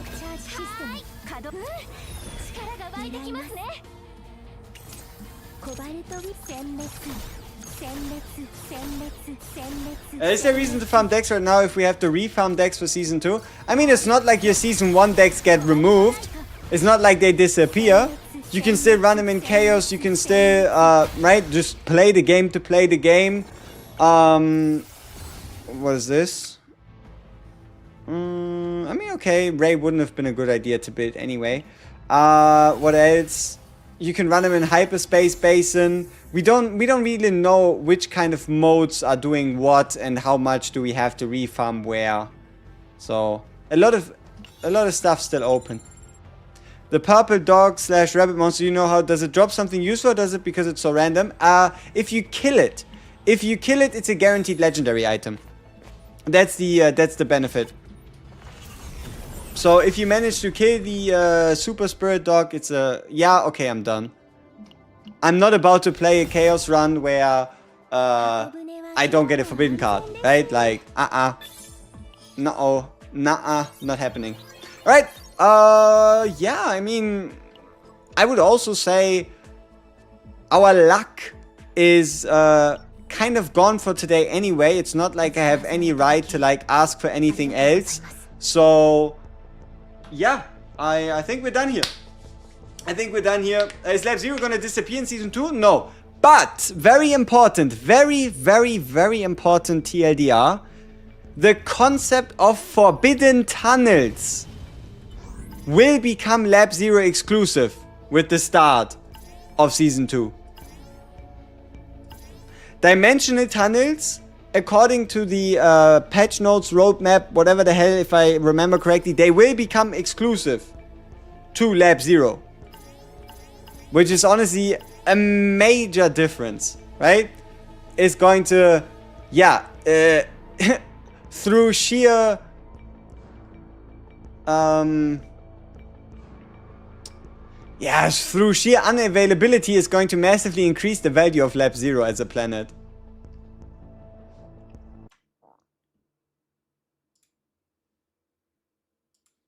Like, let me see if we can find it again. Spites, power up, changes. I'm not quite sure where I read it, but I'm pretty sure that I read it. And I don't think I misremember. I think it was might have been a note before this. I don't know if I could pin it down. Is it the Wednesday update? I don't know, but I'm quite sure I read it somewhere. You're a new player. Could you tell me which videos of yours to see to understand the game modes in this game? I'm so lost. Ooh. How about I give you a quick breakdown? Alright, so I'm just gonna give you a short rundown and then I'm gonna end stream and then life's gonna be good, right? So overall, there's two different types of modes, right? There's modes that have this button here, or this this extra text right here that says use save data. Use save data modes are the ones where you have to build your save data, like for example right here, and this is then with what you start into the run. So, well, that's just these modes. These modes include, for example, everything in the simulation, the basin and the dimensional twilight, as well as also the spiral tower. Those are all the ones that include save data. I guess you could also say the battle missions, right? Battle missions. Those are the main points that include save data. And now there is two ways in this game to build save data. Way number one is Chaos Manifestation. Chaos Manifestation gives you the 5 basic planets that you get familiar with during the story. But the big drawback of these planets is they're very weak. They limit the amount of how good of a deck you can build there, and that is due to it all being based on the save data value. The only thing you need to know for now is the higher the save data value tier, the better decks you can build with it, right? So these are capped at 7. These planets right here are mainly useful before you reach player level 40, or I think it might be level 35, I'm not entirely sure. But you mainly want to play these planets just so you can get this exploration level up right here. The exploration level gives you more cards, more fates, pretty much more options during your runs. And then the moment you unlock the zero system, you forget about Chaos Manifestation, okay? The moment you unlock this, Chaos Manifestation, forget that it ever existed, right? So, then in Zero System, that is your main deck building mode. What you want to do is you want to take your way all the way from difficulty 6 to difficulty 10, which can be achieved by playing modes over and over, because every time you beat a planet, you get a planet that is between 4 and 8 levels higher after doing so, allowing you to then push into higher levels, and once you reach certain level caps, your achieved difficulty increases. So what you want to do is then make your way to difficulty 10, no rush, no pressure, but that is where you want to be at, and once you are in difficulty 10, then you can get yourself these planets right here, where you then want to use planets at either tier 12, 13 or 14 as your main ways of building decks. So Zero System is where you get your decks, and then everywhere else in simulations, battle missions and events and the like, that is where you use your decks. Yeah. Well, what did you miss? Me making a Shizuru deck.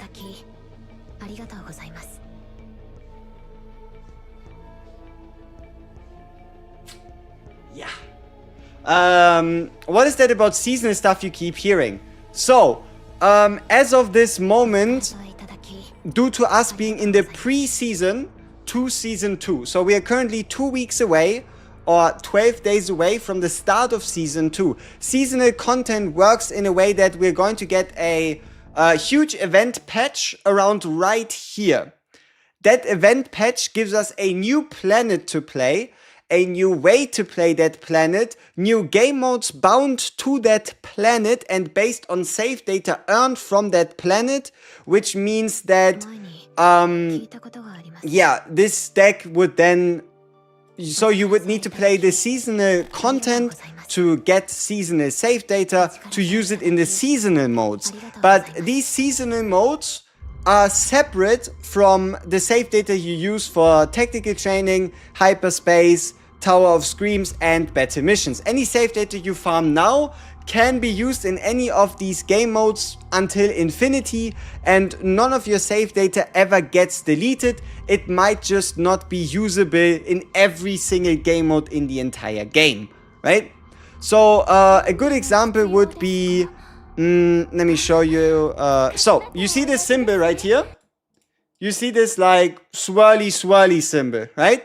That is the, you could say, season 1 icon. And anything that doesn't have the symbol, so this is, for example, save data that was earned before the season 1 started. And this is save data that was earned during season 1. So zero mode decks are for permanent content and seasonal decks for seasonal content. Pretty much yes, but you can also use seasonal decks for permanent content, right? Also, it's still not quite clear how big the extent is of how many game modes will there be, how many of those will require exclusively seasonal data. So that's still something that remains to be seen. But yeah, that's pretty much the breakdown of it. Yeah. Okay, I think we're done here. I think it's been 5 hours. Oh my. It's been 5 hours. It's been a pleasure as usual. We had some fun. We made some decks. And yeah, we see each other tomorrow, probably. I have a video idea I want to make. It's a pretty simple video. It just breaks down how to, count save data, right? My G, in Lab 0, is there a copy card event? Yes, there is. It's like a 20% chance for you to miss it, right? It's called the Heart of the Orvane, and it has 2 variants, but yeah. So, I have a video that explains, I think, save data values, right? How you make save data, save data memory guide, whatever the hell, in 5 minutes or less, right? So yeah, appreciate all of you stopping by. Been a pleasure as always, and we see each other.